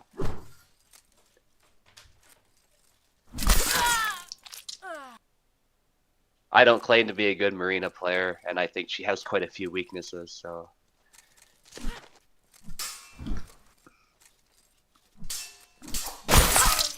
Especially the dash thrust too, you did a great job confidently countering that. Because I think what happened with BK was he was cowering away from it a bit, and I don't blame him. It's a very intimidating move to deal with, but you did it perfectly, so. What can I say? You did a great job. Double between Oak and Daisy. This is a really interesting one. Be interesting to see if Daisy manages to win this one with Jan. Again, further proof that Yanwood is the best rapier. Nice combination. The YX and the B is not seen very often, but it actually works. There's a linger from the high guard chop, but it looks like it was technically a graze. So not a lot of damage, but yeah, Oak just Y. Probably the fastest way to get the kill there, so makes sense. Especially after the blade beat. Isabella can be very quick at that type of thing. Cut into thrust, beautiful from Oak.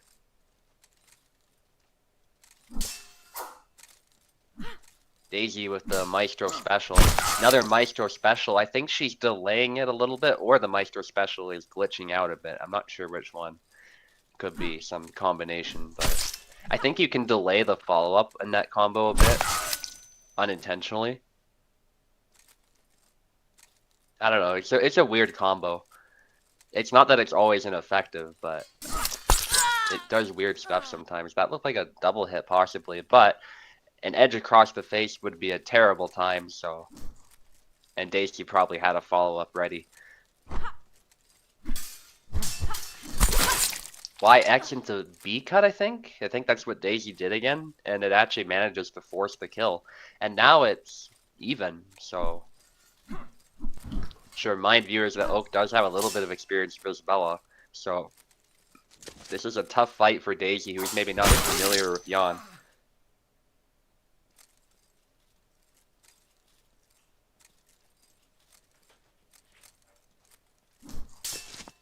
Sidestepping can be a little bit dangerous there when your weak's presented, but Daisy gets away with it and secures the kill. That was good riposte.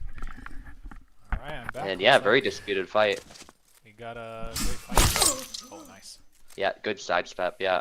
Daisy getting a little overzealous because those combos were working very well for her, but Oak has figured out a way to counter it, it looks like. Oh. Oh, perfect thrust, but can't get the follow-up, and then the snap cut actually works really well. Yeah, 7-5. Oak will have to stay in. Unfortunately, this is the end for Daisy, but she went down like a shield maiden with a very close fight against somebody like Oak. Yeah, looking forward to seeing her compete again. Who knows? Maybe Jan could be a good option in future tournaments, as she had a good win and a good performance with him today. But yeah, Oak moves his second character in the quarterfinals, and currently he's the only player that managed to do so. And we'll see if he manages to get 3 characters in the quarterfinals, or it's going to be my second character. Mm-hmm. This is a match that I would have preferred to fight a lot later, but such are the ways of this event, so we'll have to do it right here. Best of 1. Saber versus Longsword. Oak takes the left side. I am taking the right side. And here we go.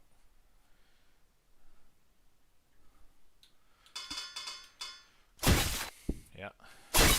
Matchup was... the character picks were well known. Here we go.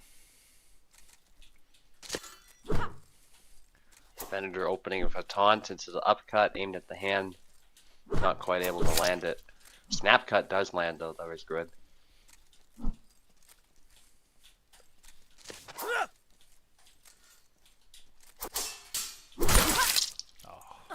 Ooh, that signature retreat cut that Oak likes throwing lands perfectly as Venator moved into it.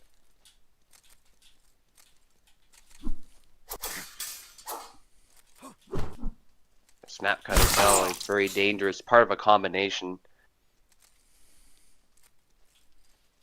And Venator is able to score a flag.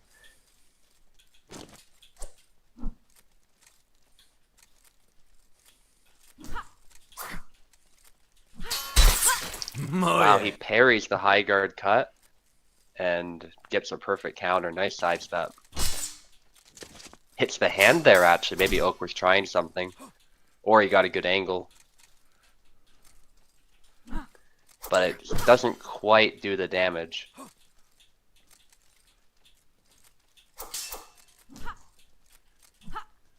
High guard cut.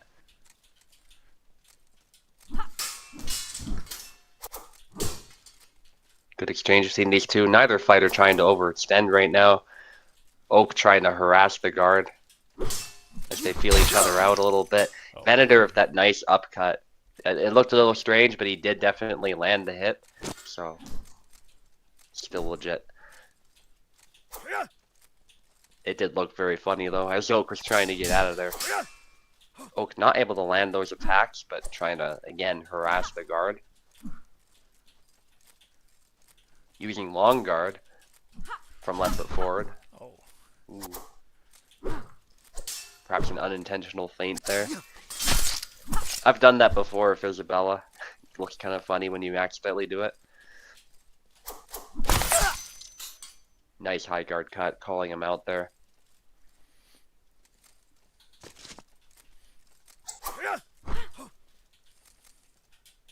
Trying to whiff punish there.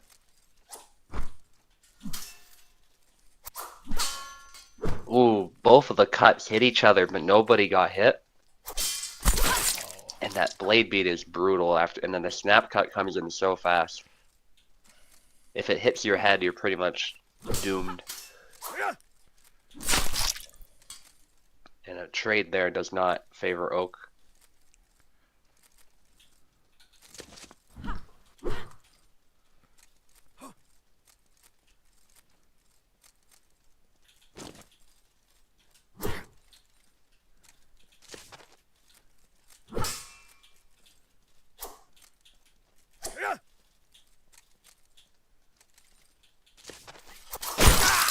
Push attempt, Venator follows it up just in case the push doesn't work, and also it's a natural follow-up, so very good on Venator's part to just queue it up and input that right away. because that allowed him to get the kill despite the fact the push was kind of countered by Oak. That's a double.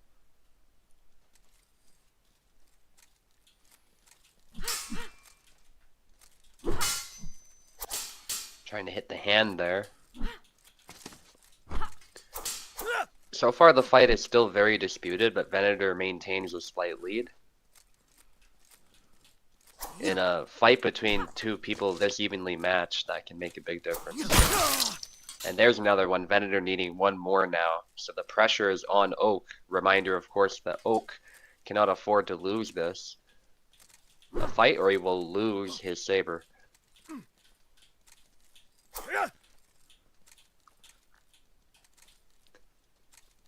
And you can tell Venator really wants that kill, goes for the thrust into the follow-up, and it's a double.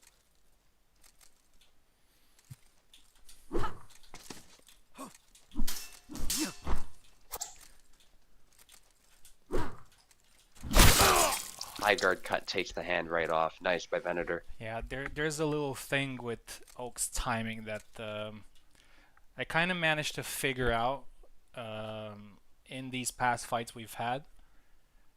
There's a specific timing when he throws some of his attacks.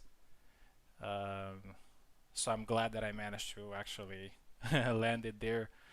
Yeah, I was very afraid of this fight, so I'm quite happy that I managed to get it done. But guess what?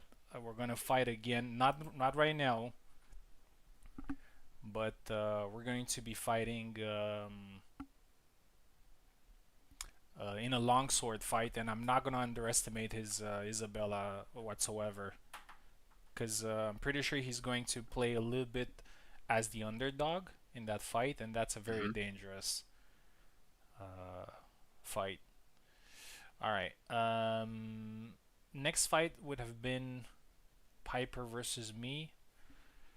I mean, not would have been, it is. Piper versus me in the quarterfinals. So we're starting in quarterfinals. Let's have a really quick look and see who's in, what weapons we have left, and what could happen here. This is the point, this is the place where every player wanted to get, the place where they could play a little bit more. So Piper has one character left, that is the saber. I got two characters left, the saber and the longsword, on the opposite sides of the bracket. Am I showing? Yeah. Okay, Oak also has two characters left, his hybrid and his longsword, also on opposite sides. Ezekiel and Abir just one character left, and they will be fighting each other, so one of them will be in the semifinal, and also Caster, one character left. So we got how many players? 1, 2, 3, 4, 5, 6 players actually. 6 players in the quarterfinals. So 6 players in the last 8. So only Oak and I managed to get the 2 characters. That shows how competitive this tournament has been, and how much these new players represent a threat to everybody involved. So next fight is going to be quarterfinal, Piper's saber versus my saber, and this is a best of 3 fight. 7 flags, but best of 3. Piper has defeated my Connor earlier, so hoping to take revenge here.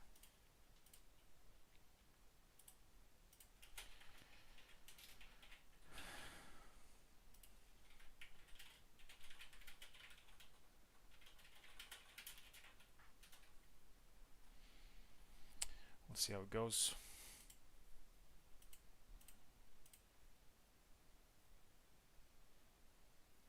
I'm really excited for Ezekiel versus Abir, to be honest. This could potentially be Abir's second good performance in a row. I know that he got 3rd place yesterday in your tournament. So he's definitely showing a lot of promise. Okay, Piper left side. I am on the right side. And here we go. Okay, I'm starting with a classic. Here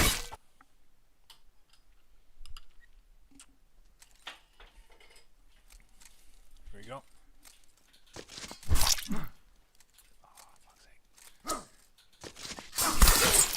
Okay, landed now. Yeah, that was a good hit. Thrust to the head. Yeah, I think Venator knows what he needs to do here. Just a matter of executing it. Piper relentless with his offensive, even in the face of potential defeat, being down 2 flags.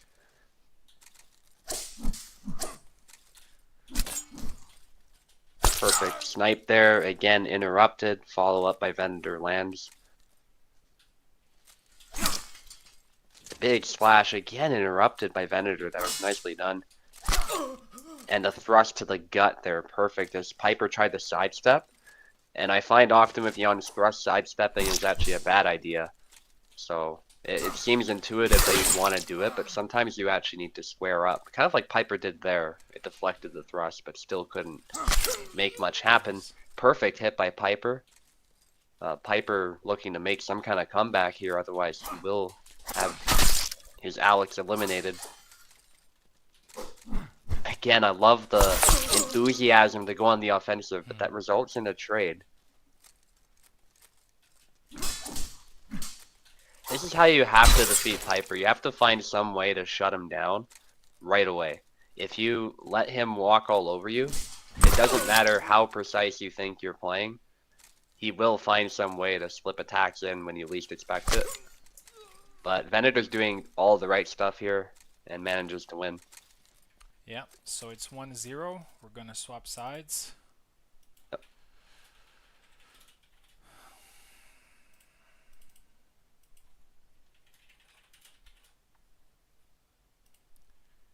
And this is a big moment here. Yeah, same characters.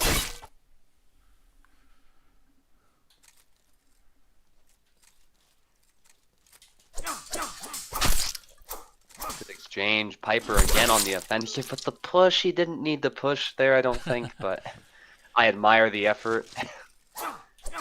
I think Piper had it there, but the push was a little bit of a misplay. That's the classic Piper though, he'll slip pushes in when you least expect it, and sometimes it works. And he's learned that he can also grab as well, so that's another thing you sometimes have to watch out for. Big slashes by Piper, good counter of Venator's cut, but the thrust again, slipping through. A good way to hit Alex is to stab him right in the midsection. And Jan, as we know, is especially good at doing that, even relative to the rapiers. Yeah, again, it's a very good attack. And Venator's going for these sweeping cuts that aim at openings too. So he's mixing it up. He's not just relying on the stab, but it is a big piece of the puzzle.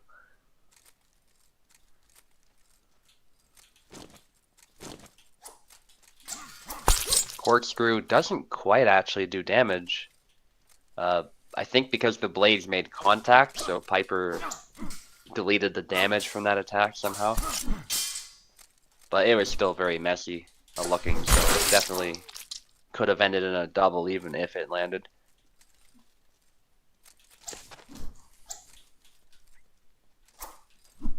So Piper's doing much better. He's still roughly got the same plan, but I think he's picking different attacks now, so Venator's having trouble countering them.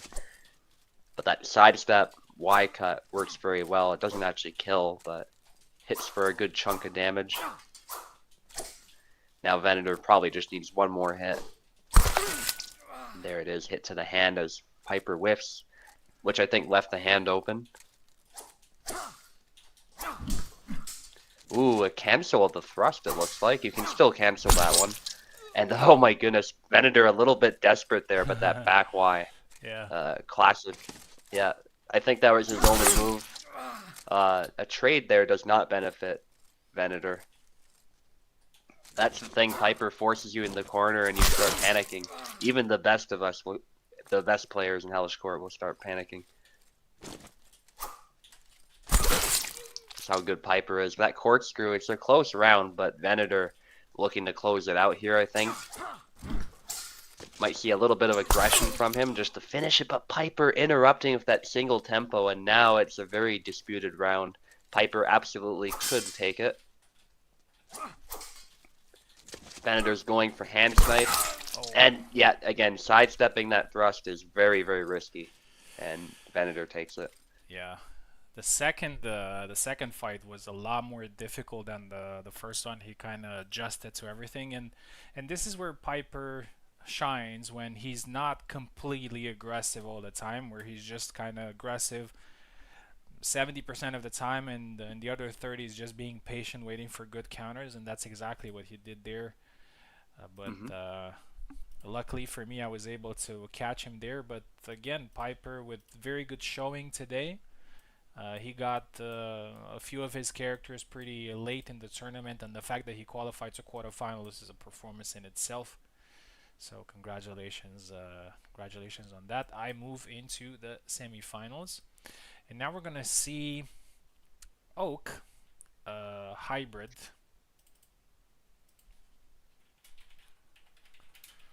Oak has two characters left here in the tournament, but probably a little bit uncomfortable with the options.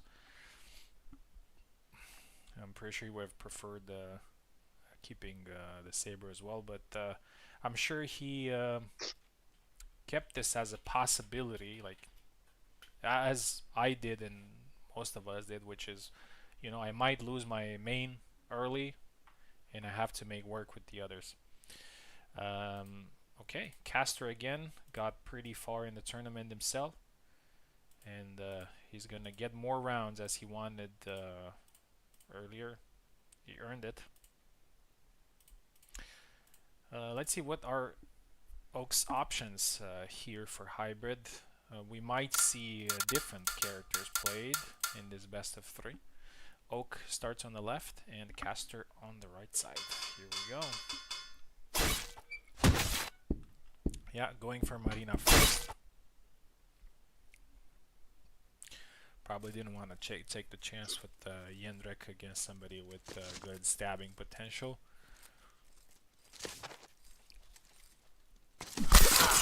That's it. I remember Oak, I think in his previous fight, I think he met Beer, if I'm not mistaken, and it was just a game of Beer throwing a lot of thrust between himself, and that's exactly what Caster did here as well. Two.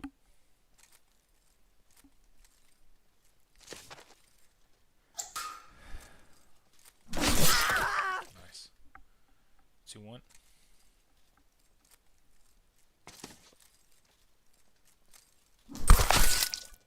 Ooh, takes that flag too.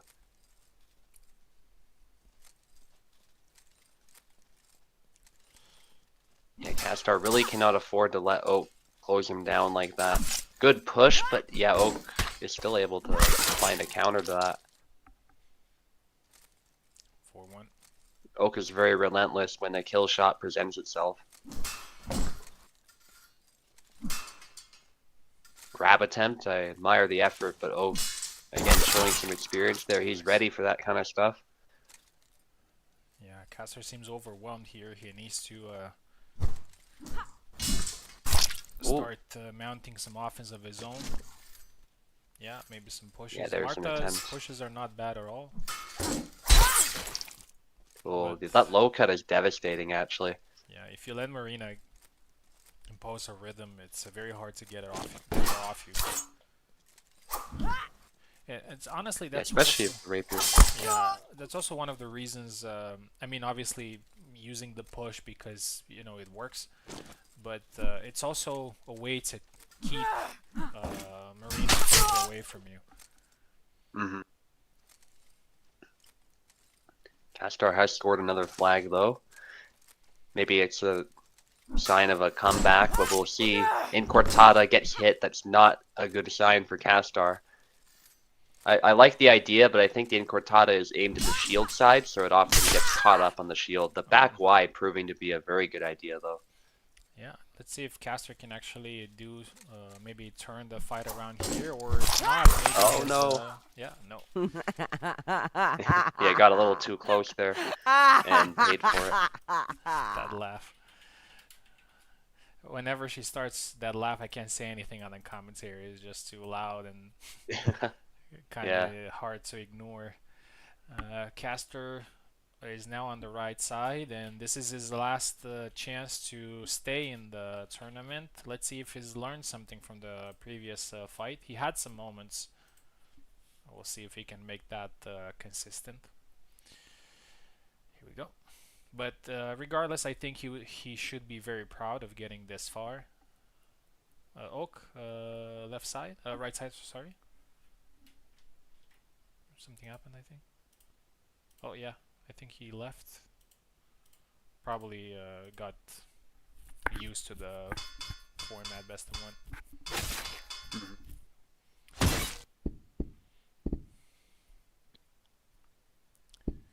And I know, and what Caster said earlier about, in this best of one playing more points. The thing is, when you're actually playing Hema or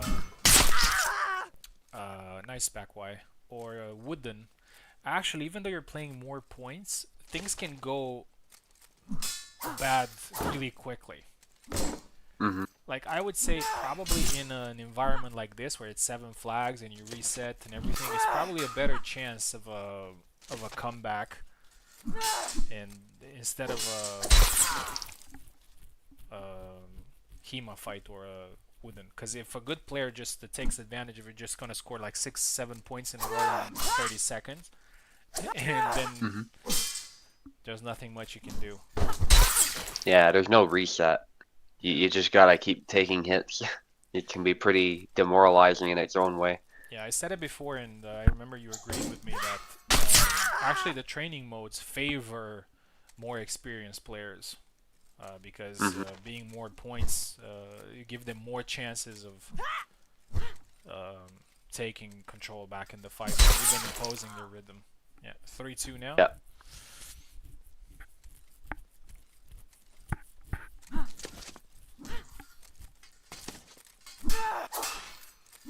Oh, the push there. Ooh, I the don't know what happened. I think he canceled his attack or maybe misinput. Lost the flag there. 4-2.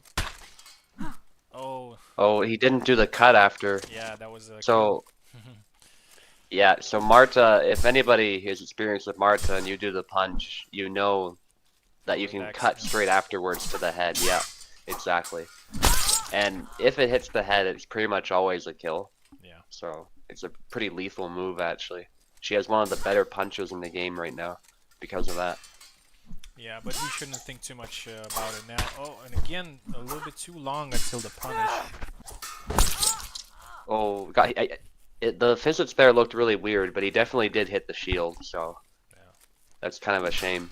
But as weird as it that's looked, it it. made sense, and Oak takes it. Yeah, I think, Oak just completely imposed his rhythm here in this fight and just didn't allow Caster to breathe, to plan. That's exactly how you need to play against a rapier. So the difference in experience was a little bit too strong here. And Oak moves into the semifinal, which means that he will have either the chance to fight in the final or at least for the bronze, which is great. So we're gonna meet again. This will be the third time we're gonna meet in this tournament, and we're gonna have a fourth one a little bit later. Now, the fight that I was expecting the most, Ezekiel Longsword versus Abir. Is it Saber? Yeah, Ezekiel Longsword, a beer saber. Saber. Yeah. So this is very interesting, especially because Ezekiel did well with the longsword, but is not his main weapon. Abir did great with the saber and is his main weapon, Mhm. but it's again experience versus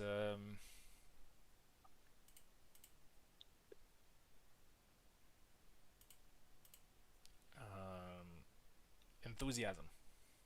But this is a Mhm. best of three. We'll see how it goes. Jan versus Zera can be pretty tricky. I would probably lean towards Jan if played right, but we'll see. Ezekiel's an old fox. Left side, right side for Abir. Oh, he's going Bara. Actually, not a bad idea. Bara is actually doing better than Jan in this particular matchup, but he hasn't played Bara at all today. So this could work against him. We'll see. Maybe he's Yeah. just gonna try him out. Still a best of 3. Yeah, I think Bara can work out well here. One thing is you're obviously surrendering reach, but you do get explosive side steps, which could be helpful. So it depends on how Abir wants to approach this, I think. The logic that I use when it comes to characters, for example, in the best of 3, if I aim to maybe switch characters, is like it's probably better to go first with the character you're more safer with, you're safer with, and then if it doesn't work out, just go with the shock factor, like with the character that the other player didn't expect. But I don't know. It depends on each player how they adapt. I noticed that you do that as well sometimes. Like first you go with the character that you know well, and then if it doesn't work out, you switch to somebody else, and that works. Yeah, exactly. Yeah, but again, let's not judge Abir here for nothing because he's leading 2-1. Yeah. Oh, that's a shame. The neck bug there. We've seen it with Sam. I don't know what's. Yeah, that was a pretty clear hit, I think. Even the game agrees a hit happened, but there was no damage. Crazy physics. Yeah. We need Kubo to fix the game. Have you been able to reach Kubald at all lately, or No. is it much the same on your end? Yeah. Mind you, this time of year I kind of get it, but it seems like that was the theme throughout December, unfortunately. Yeah. Probably try something with the muscles there and didn't work out, and now he's maybe trying to, I don't know. Yeah. Ooh. Interesting interaction there, but the snap cut does reach the arm. I mean, for us, right, like we can turn that off, but the thing is, when you make changes, like for example in the default game right now, if I'm not mistaken, that little timing, you know, that there's a slight pause when there's like a counter opportunity or something, a beautiful side step. I think it's still in default, if I'm not mistaken. Yeah. So it might be. I have no idea. Yeah, when somebody picks the game for the first time and they start playing, and they have all this quirky stuff. Probably not gonna have a great experience because they don't know, you know, to go into settings and oh yeah, it's the muscles that does this thing, where's this option that does this thing. I have no idea. Yeah, and I will say, like I've been checking with Plebeian, I've been checking the Steam reviews. The percentage of positive reviews is slowly ticking down for recent reviews. So it's definitely not looking good and on I know that he front. really cares about that because that impacts sales directly. Yeah. Anyway, let's get back to the fight. Abir seems that has chosen a good option here. Oh, in a push cut, and yeah, and wins decisively actually, 7-3. So we gotta give him credit for going with Bara. We're probably gonna see it again. Who knows? Ezekiel, longsword. Ezekiel does have another option, which is Isabella. We'll see if he switches to her. Swap sides, please. Yeah.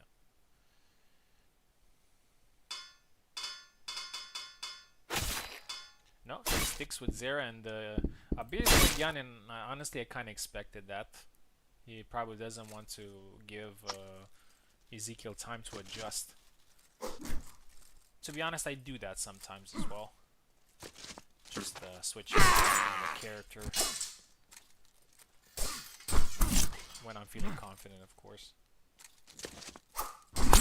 Or when you feel like, regardless of the result, you feel like the opponent started adjusting a little bit to some of your tricks. Yeah. And you don't want to give them the opportunity to counter your next fight. I've seen that pretty often, done by other players as well. I'll be right back. Yeah, no worries. Wrap around, a bit of weird physics, but it was definitely blocked, so yeah, nothing in that interaction beyond the visuals was weird, but still. Kind of a shame to see stuff like that, because there definitely are flags that are decided by strange physics as well.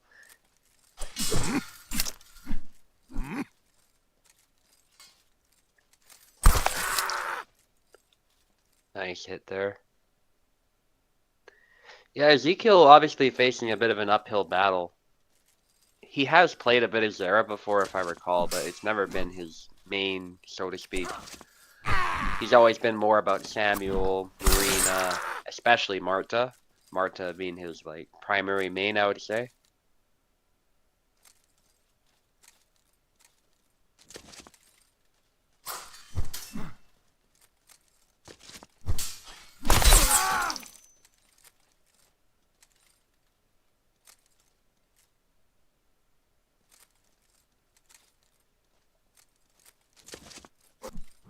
And Abir, on the other hand, he's proven to be a very formidable Yon player, so he's a bit of a greenhorn still, relatively speaking, like compared to some of the veterans who've been with us for years, but at this point, he can beat anybody.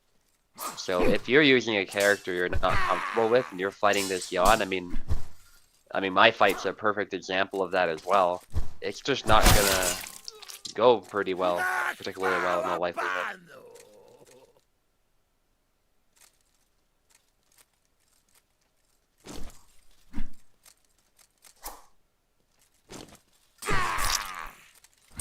Forced through there, and another attack, nicely done.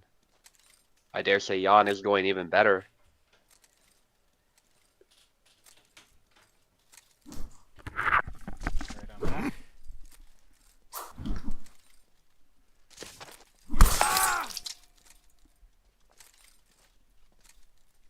Yeah, Beer seems to dominate this matchup without any problems. And this new Yan generation, as you called it, Yeah.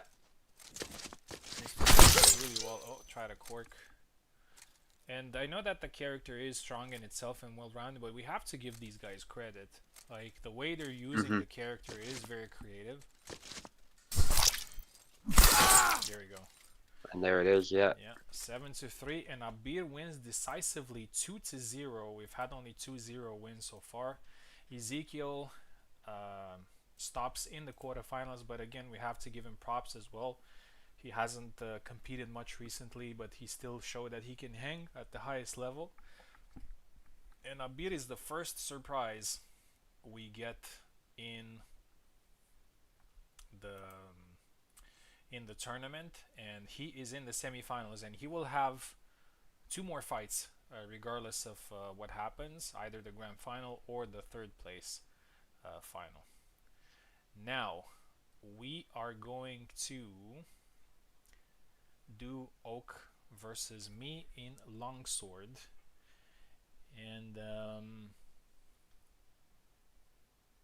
what we're gonna do, just to keep things fresh. So Oak and I are supposed to actually fight in Longsword and then fight in Saber and Hybrid, but I would say if I win, I go fight Abir next. If Oak wins, actually no, because Oak will have to fight me. Yeah, yeah, scrap it. There's no. I mean, yeah, if I win, I can play Abir next in the semifinal. just to give Oak some time to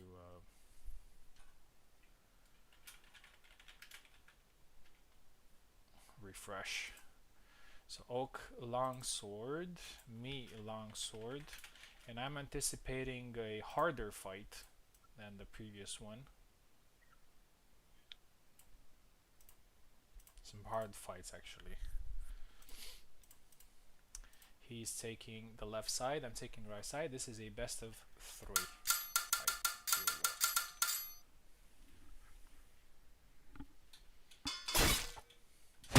Isabella Mir.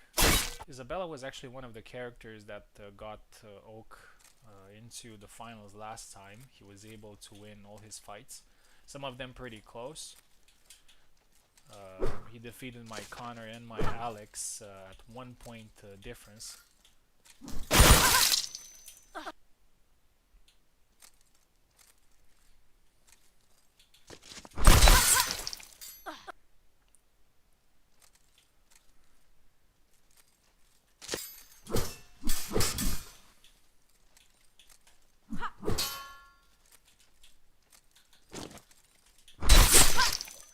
Double there.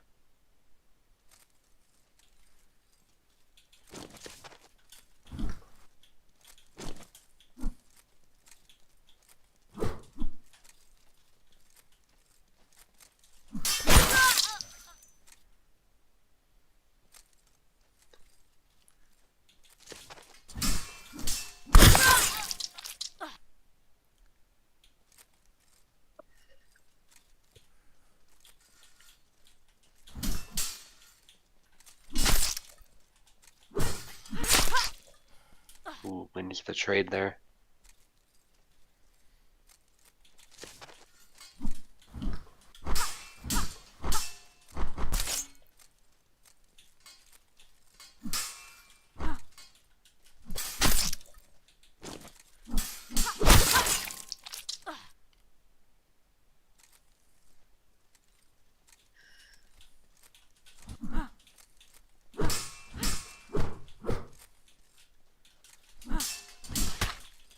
Sidestep attempt. That was a good try, but it just doesn't quite pan out.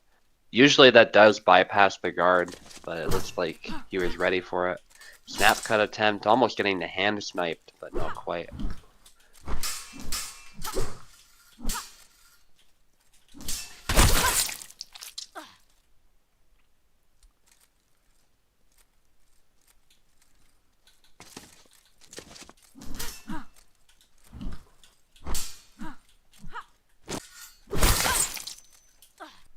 Nice hit.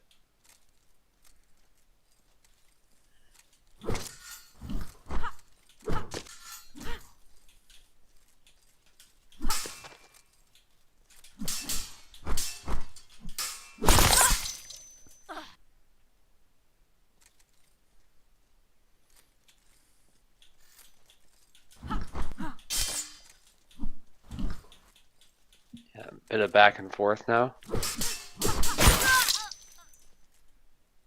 Nice.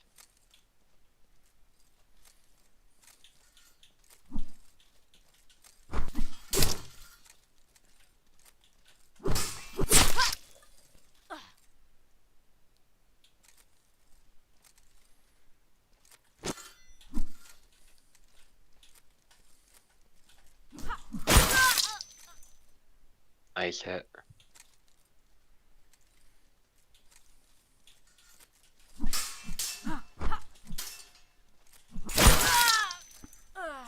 And there it is. Nice.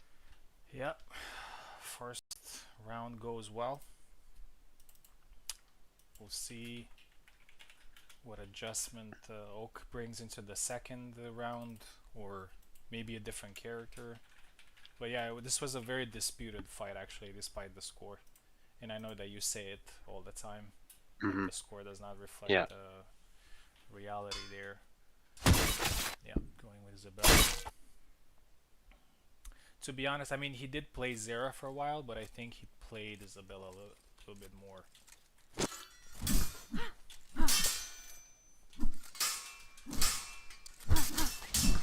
Oh, physics.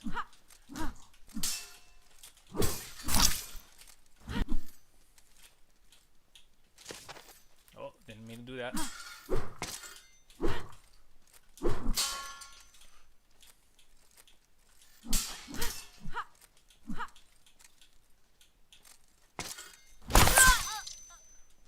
Nice hit.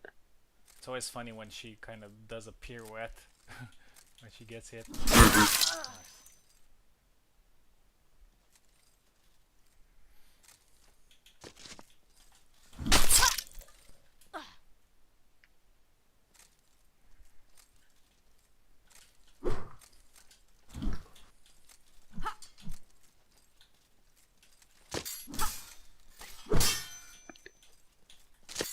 Yeah, it still remains a disputed fight. It really is a game of inches between these two as they both search for an openings and they both counter each other as they do so.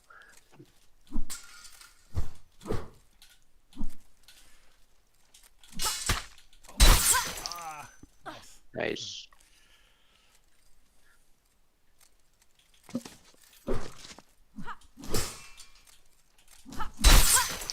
Oh, just that's a spacing thing. Oak with a great try of high guard, but he just wasn't quite close enough to get a good hit.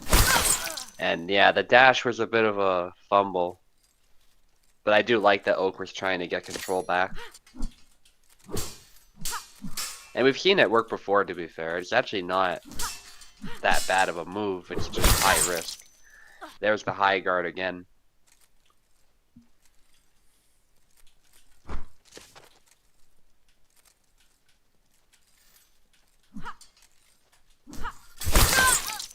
Venator with a quick combination, but Oak counters it.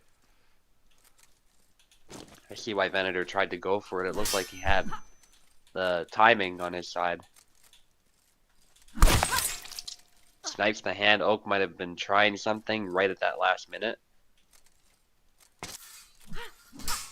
Bit of a taunt there. Oak does the right thing though, backs off, but he does need to score something here. That snap cut plays perfectly though to the head. Yeah, GG. GG, great fight. I think the thing with Oak's longsword is that you kind of have to bring the fight to him. If he manages to impose his rhythm, it's kind of difficult to find counters. But yeah, another 2-0. Almost all fights here have gone have been pretty one-sided. So now we got the semi-final. So it's my saber versus Oak's hybrid, and Abir saber versus my longsword. We're gonna give Oak a little bit of time, and I'm gonna fight Abir. Yeah, just take a little break. And Abir has been showing some great skills, and we're now in the semifinals. I'm honestly in a good position here, but it could be. I mean, I'm gonna get third place no matter what, even if I lose both fights here. Third and fourth, but yeah, I'll probably want to win. So yeah, here we go. Bir Saber versus me Longsword. And if I win this one, the fight against Oak is literally the final of the tournament. Here we go. So Abir left side, I am on the right side. Yeah, Abir already with some amazing performances. Yeah, going with Jan. So.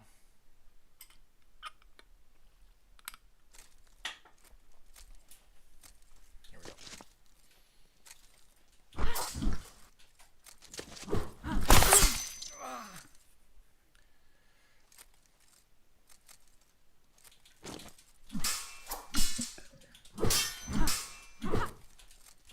Okay, once more, Abir finds himself in a very, very tough contest here against Venator.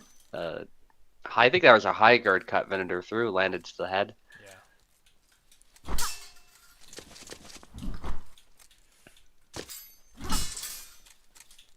I love that, the taunt to try to split the thrust into the wrist. It doesn't work, but it was a great try, and if a beer was off balance, it might have worked. It's not something I've experienced much with, and that's, I think, more of a personal preference thing. I prefer manual feints, and then just sort of throwing whatever attack I want. But everyone has their own style, and we've seen the taunt work before, so Yeah. Some of them work a little bit better than others. for sure. I just find manual feints are a bit more Yeah. flowy, I guess. At least with Barabash they are. With Isabella it might be a little different, but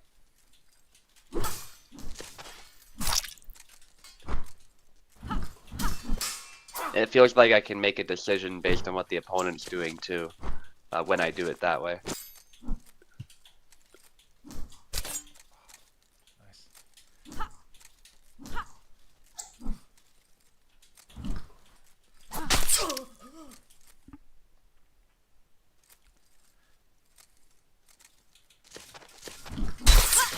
Oh, Well, I like what Venator is trying, but yeah, a beer with a great sidestep himself.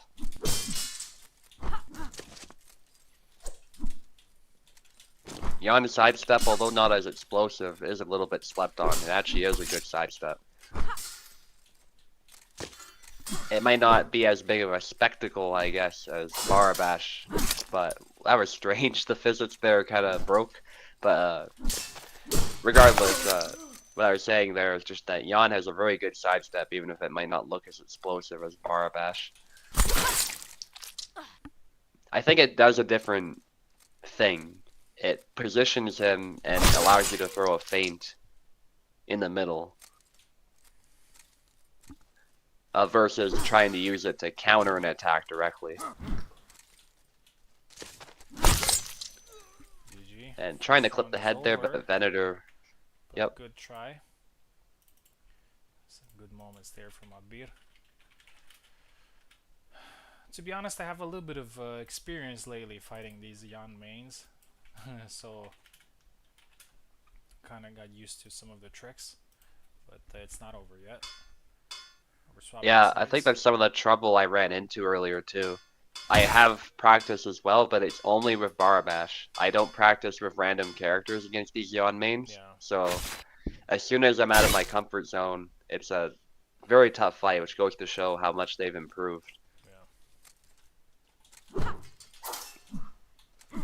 I also need to practice like the game more in general, I think, including with Barabash. I should play more casual matches. We've talked about this before in the Discord chat, just that we don't practice enough anymore for one reason or another. Yeah. We used to play like literally every day, and when tournaments came there, we were basically ready to go. Yeah.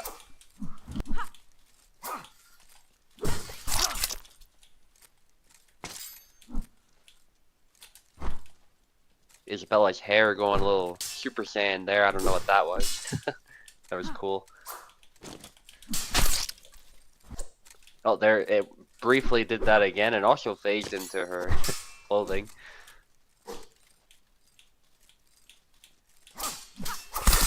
Nice. Nice sidestep, yeah. Does eat a bit of a hit there, but hits to the shoulder are a bit less likely to kill Jan than Isabella. Just because of a slight HP difference, but this time a hit to the arm secures a kill.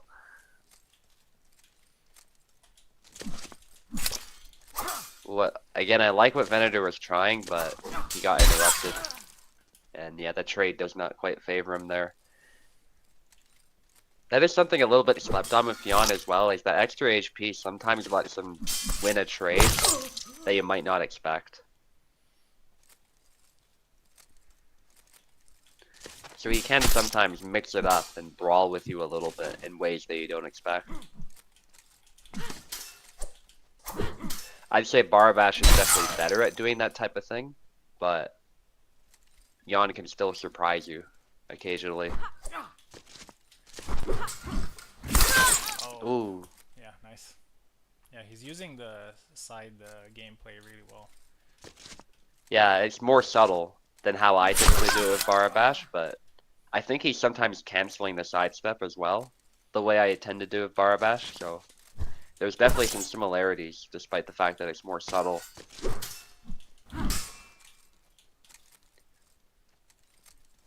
Good to see from a newer player as well. It shows that he's trying to implement more complex tactics, and the corkscrew was a good try, but he fell into Venator's trap there.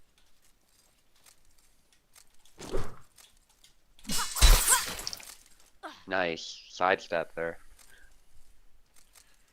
The sweeping cuts are very dangerous. They're very likely to kill you outright.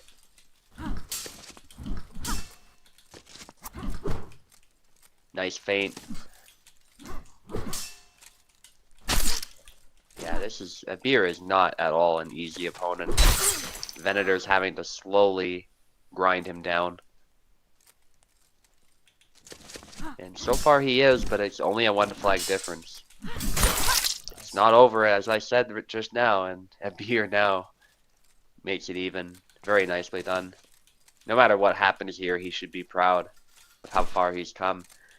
And he's not out of the tournament yet, actually. He'll still get the 3rd place match if he loses.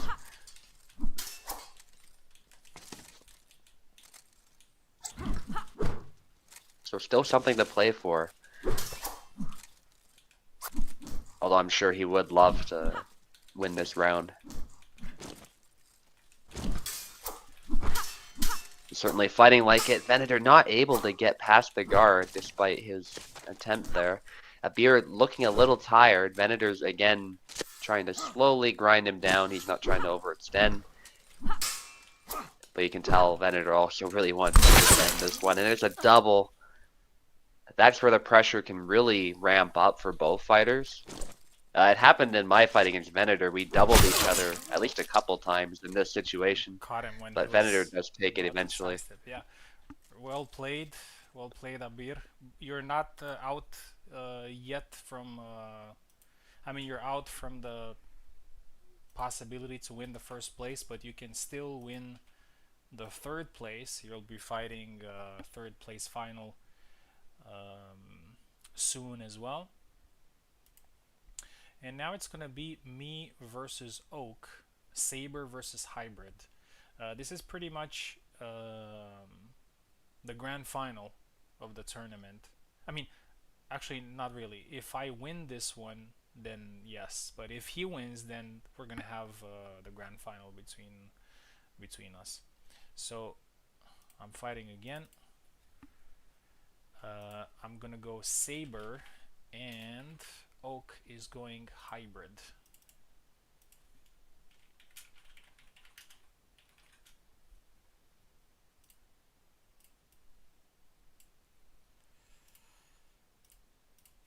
Yeah, so it is kind of subtle Abir, but when you dash to the side like that, even if it's a slight angle, your auto guard just doesn't work because you're much more exposed and your structure just isn't there. Yeah, when you sidestep, the guard is disabled, so you can't. Yeah. Annoying way to lose. Yeah, welcome to Hellish Quart. Okay, here we go. I'm on the left and he's on the right. Yeah, so as I said, for me, this is pretty much a final.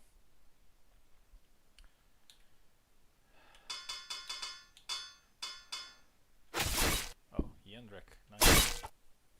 And I get Alex. Yeah, this is the last character that. Oh. Yeah, Oak Yendrik cannot be slept on. Even though Alex probably has the advantage, all things being equal, Yendrik can still cause some havoc.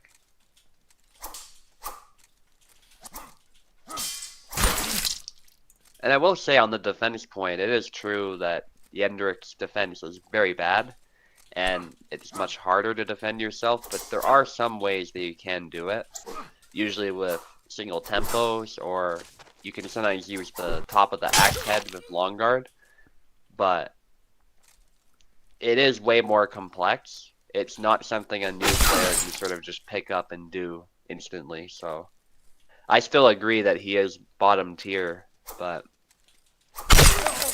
an advanced player can still definitely get some work done with him.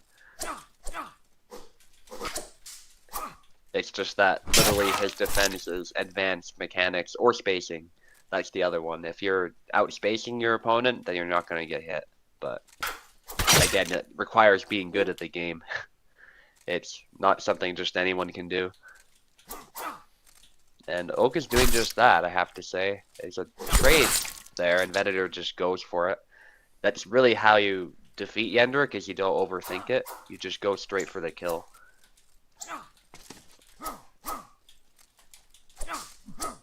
Especially if you're using somebody like Alex who has a good guard. I'm not saying Alex will always block the axe, but given he's always blocking his head, theoretically he has a higher chance than most characters.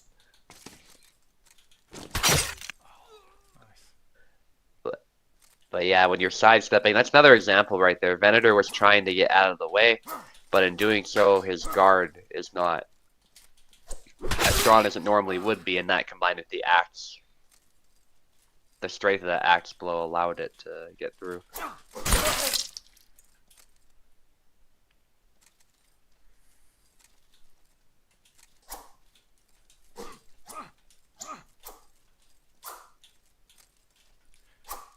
Very close fight though, it could still go either way. It could go very wrong for Oak just as quickly as it can go wrong for Venator. That's the terrifying thing about fighting a Yendrick, but also the hard part about using Yendrick. So it goes both ways. Oak gets it though. Nicely done. Alright, so it's 1-0 for Oak here.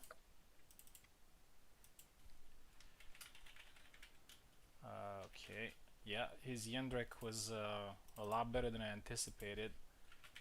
To be honest, I got a little bit complacent. I thought that Alex will just go through him. Yeah, didn't go as expected.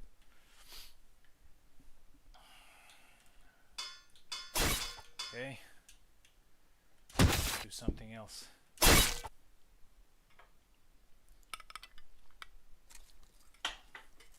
A little bit more tactical. Okay, yawn. Yeah, I'm starting to think maybe I should have tried Yendrick, but who knows? Yendrick is one of those characters, like I said. You can experiment with him, and all of a sudden, you're down a bunch of flags before you know it. So it's a wild card type of thing. I think Marina was probably the safest of the picks. Maybe Sava as well, but we've discussed how bad he is against Yon, so that also carries with it a bit of a risk. So he is a character I would love to master, though. The dagger is just so cool. I think he's a little too slow for my taste. I like the concept of the saber and the dagger. Yeah.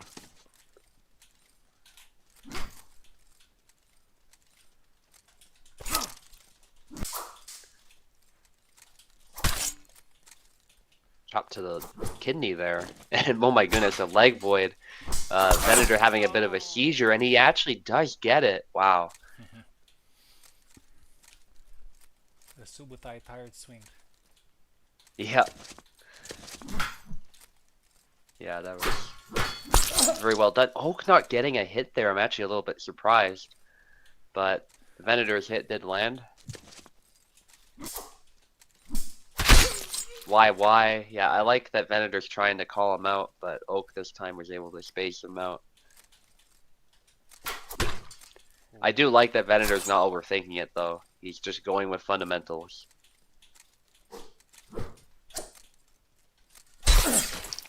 Yeah, and this is what I was worried about. If I went Yendrick, like, I would just get stabbed like that a bunch. And his long guard options are not the best, so...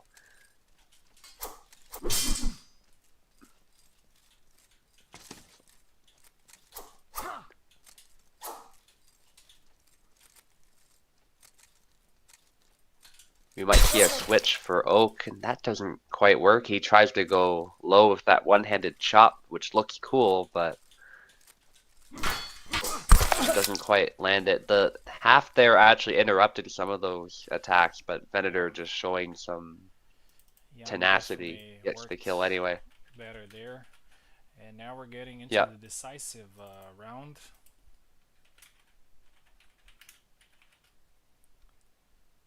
Here we go. Was that on the left? On the right, yeah.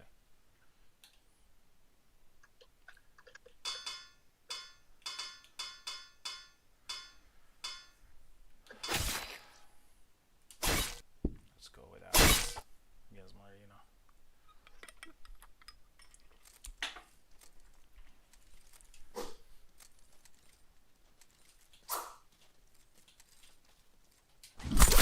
Nice.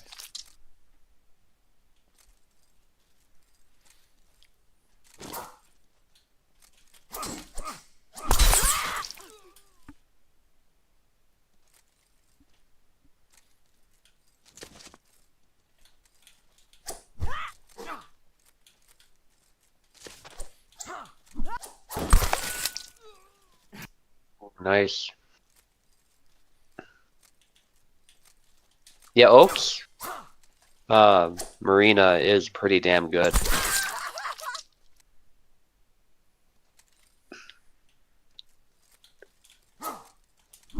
He's good with a lot of characters, actually. I mean, he's obviously known more so for Saber, but there's a lot of characters you just give him to Oak and he'll find a way to make it work. Yeah.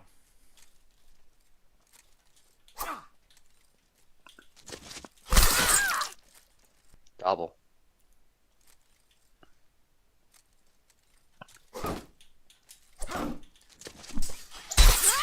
And on paper, I think it's pretty clear Alex has the advantage. He's one of the characters you can use to counter Marina in a fairly straightforward way, but there is a way to lose this. If Marina can outposition Alex, there are specific attacks, I think, that will immediately bypass his guard. And I think Oak knows them. It's just a matter of timing them such that you're not going to get pushed or called out. Marina is dealing with a reach disadvantage here and a damage disadvantage, so it can be very rough, especially if Alex gets a good sidestep going or a good low cut. Very nice. Good hand snipe there as Venator tried to call him out.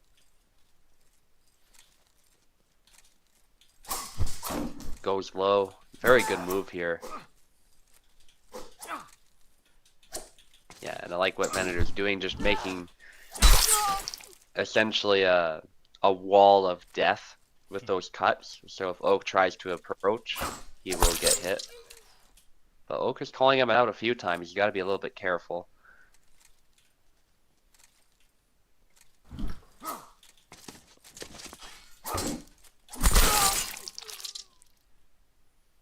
Yeah, I think Venator's playing this perfectly. It's up to Oak to figure something out now. He is pushing sometimes, but he's also throwing some cuts at the weak spots of Marina's defense. And that mix-up makes it very hard for Oak to defend.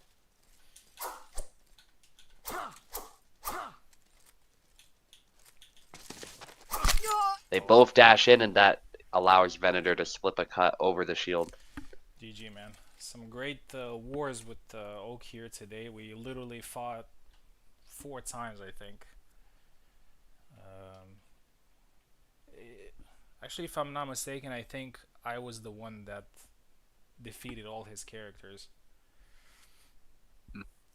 It could have very well been the other way around, which it was last time when he got number 1 and number 2. So I win the tournament, number 1 and number 2 in the rankings. I'll probably put the longsword first and the saber second. But we're gonna have one more fight actually to end the event, and this is a fight for 3rd place.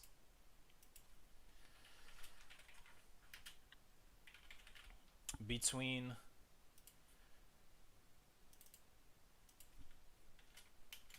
Oak Hybrid, and Abir Saber. Winner will get third place in the event, and actually this is a lot at stake for both. Abir obviously to get his second, third place here, and a lot of recognition. And Oak is in a very good spot to win the rankings of the month. So a number 3 position here will help.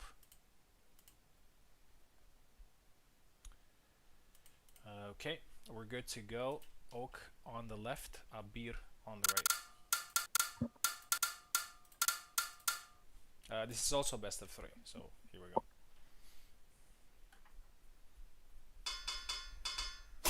Oh, Jendrik versus Jan, which we've seen earlier. That was a good pick.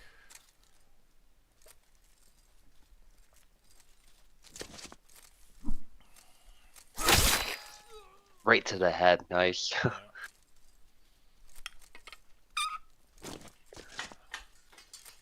Oh. Wow, and he still gets it, nice, okay.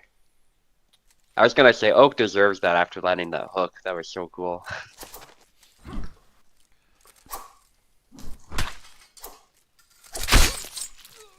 Ooh, Yeah. another kill. Yeah, I think Yeah, maybe. Jendrik is actually is no joke, and I've seen it earlier myself. It's quite difficult to land some attacks, and he's using a lot of retreats, as you can see, and catching people, getting too comfortable. Trying to hook the blade again, and it's a double. Yeah.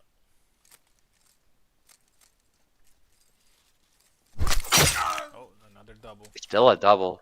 Got bashed in the head, I think, by the liver chop. Or it could have been an X chop, I'm not sure which one. Wow, parried with that, and then straight to the head.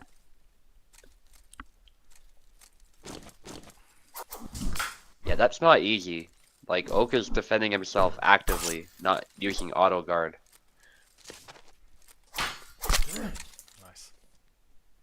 4-2.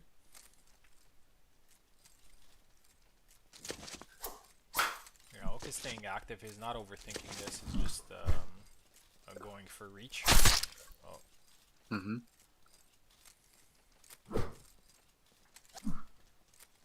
Yeah, he's looking for a clean counter after losing the stamina. Gets a double, but it could be worse.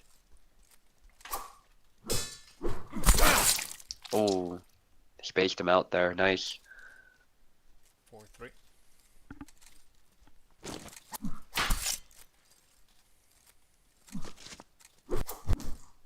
Wow, leg voids the liver chop? That's interesting.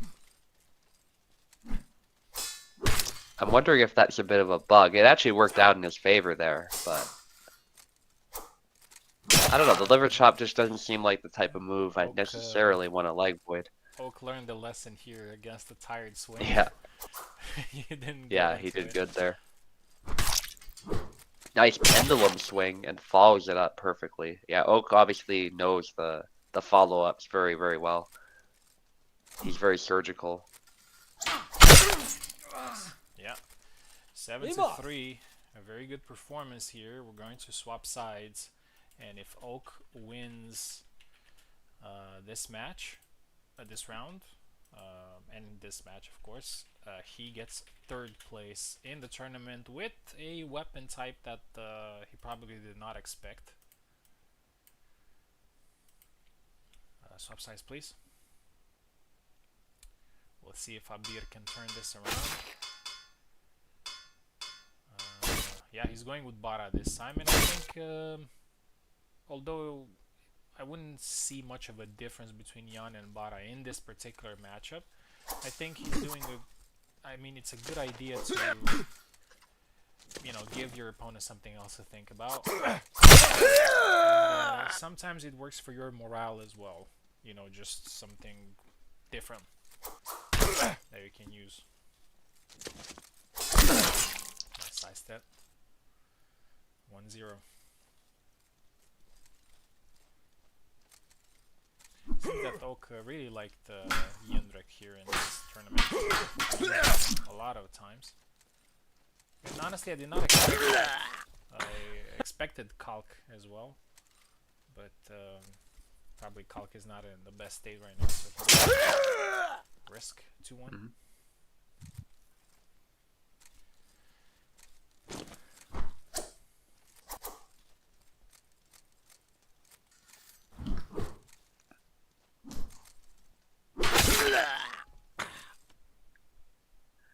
I mean, again, with this matchup, I'd say Barabash has the clear edge, but Nice. he has to play to his advantages. If Oak is doing what he's doing here and playing distance perfectly, it's very, very losable for Barabash.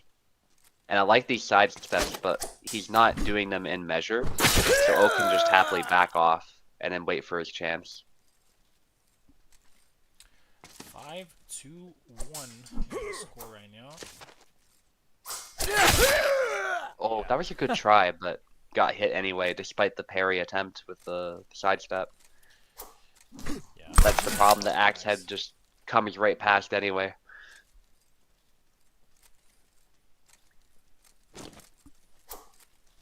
Oh, and That's it.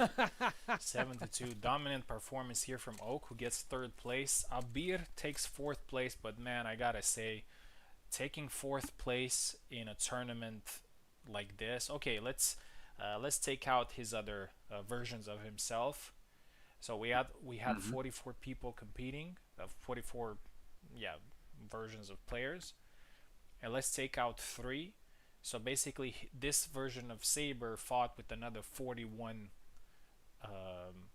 players, basically, and he got fourth place, which for a new player is a very good job. He will be getting 2 points in the rankings. That's not much, but I think he's earned everybody's recognition here tonight for his amazing path. And he fell short to some of the most experienced players on the server, but I'm sure he will be a very good player soon if he keeps going at it.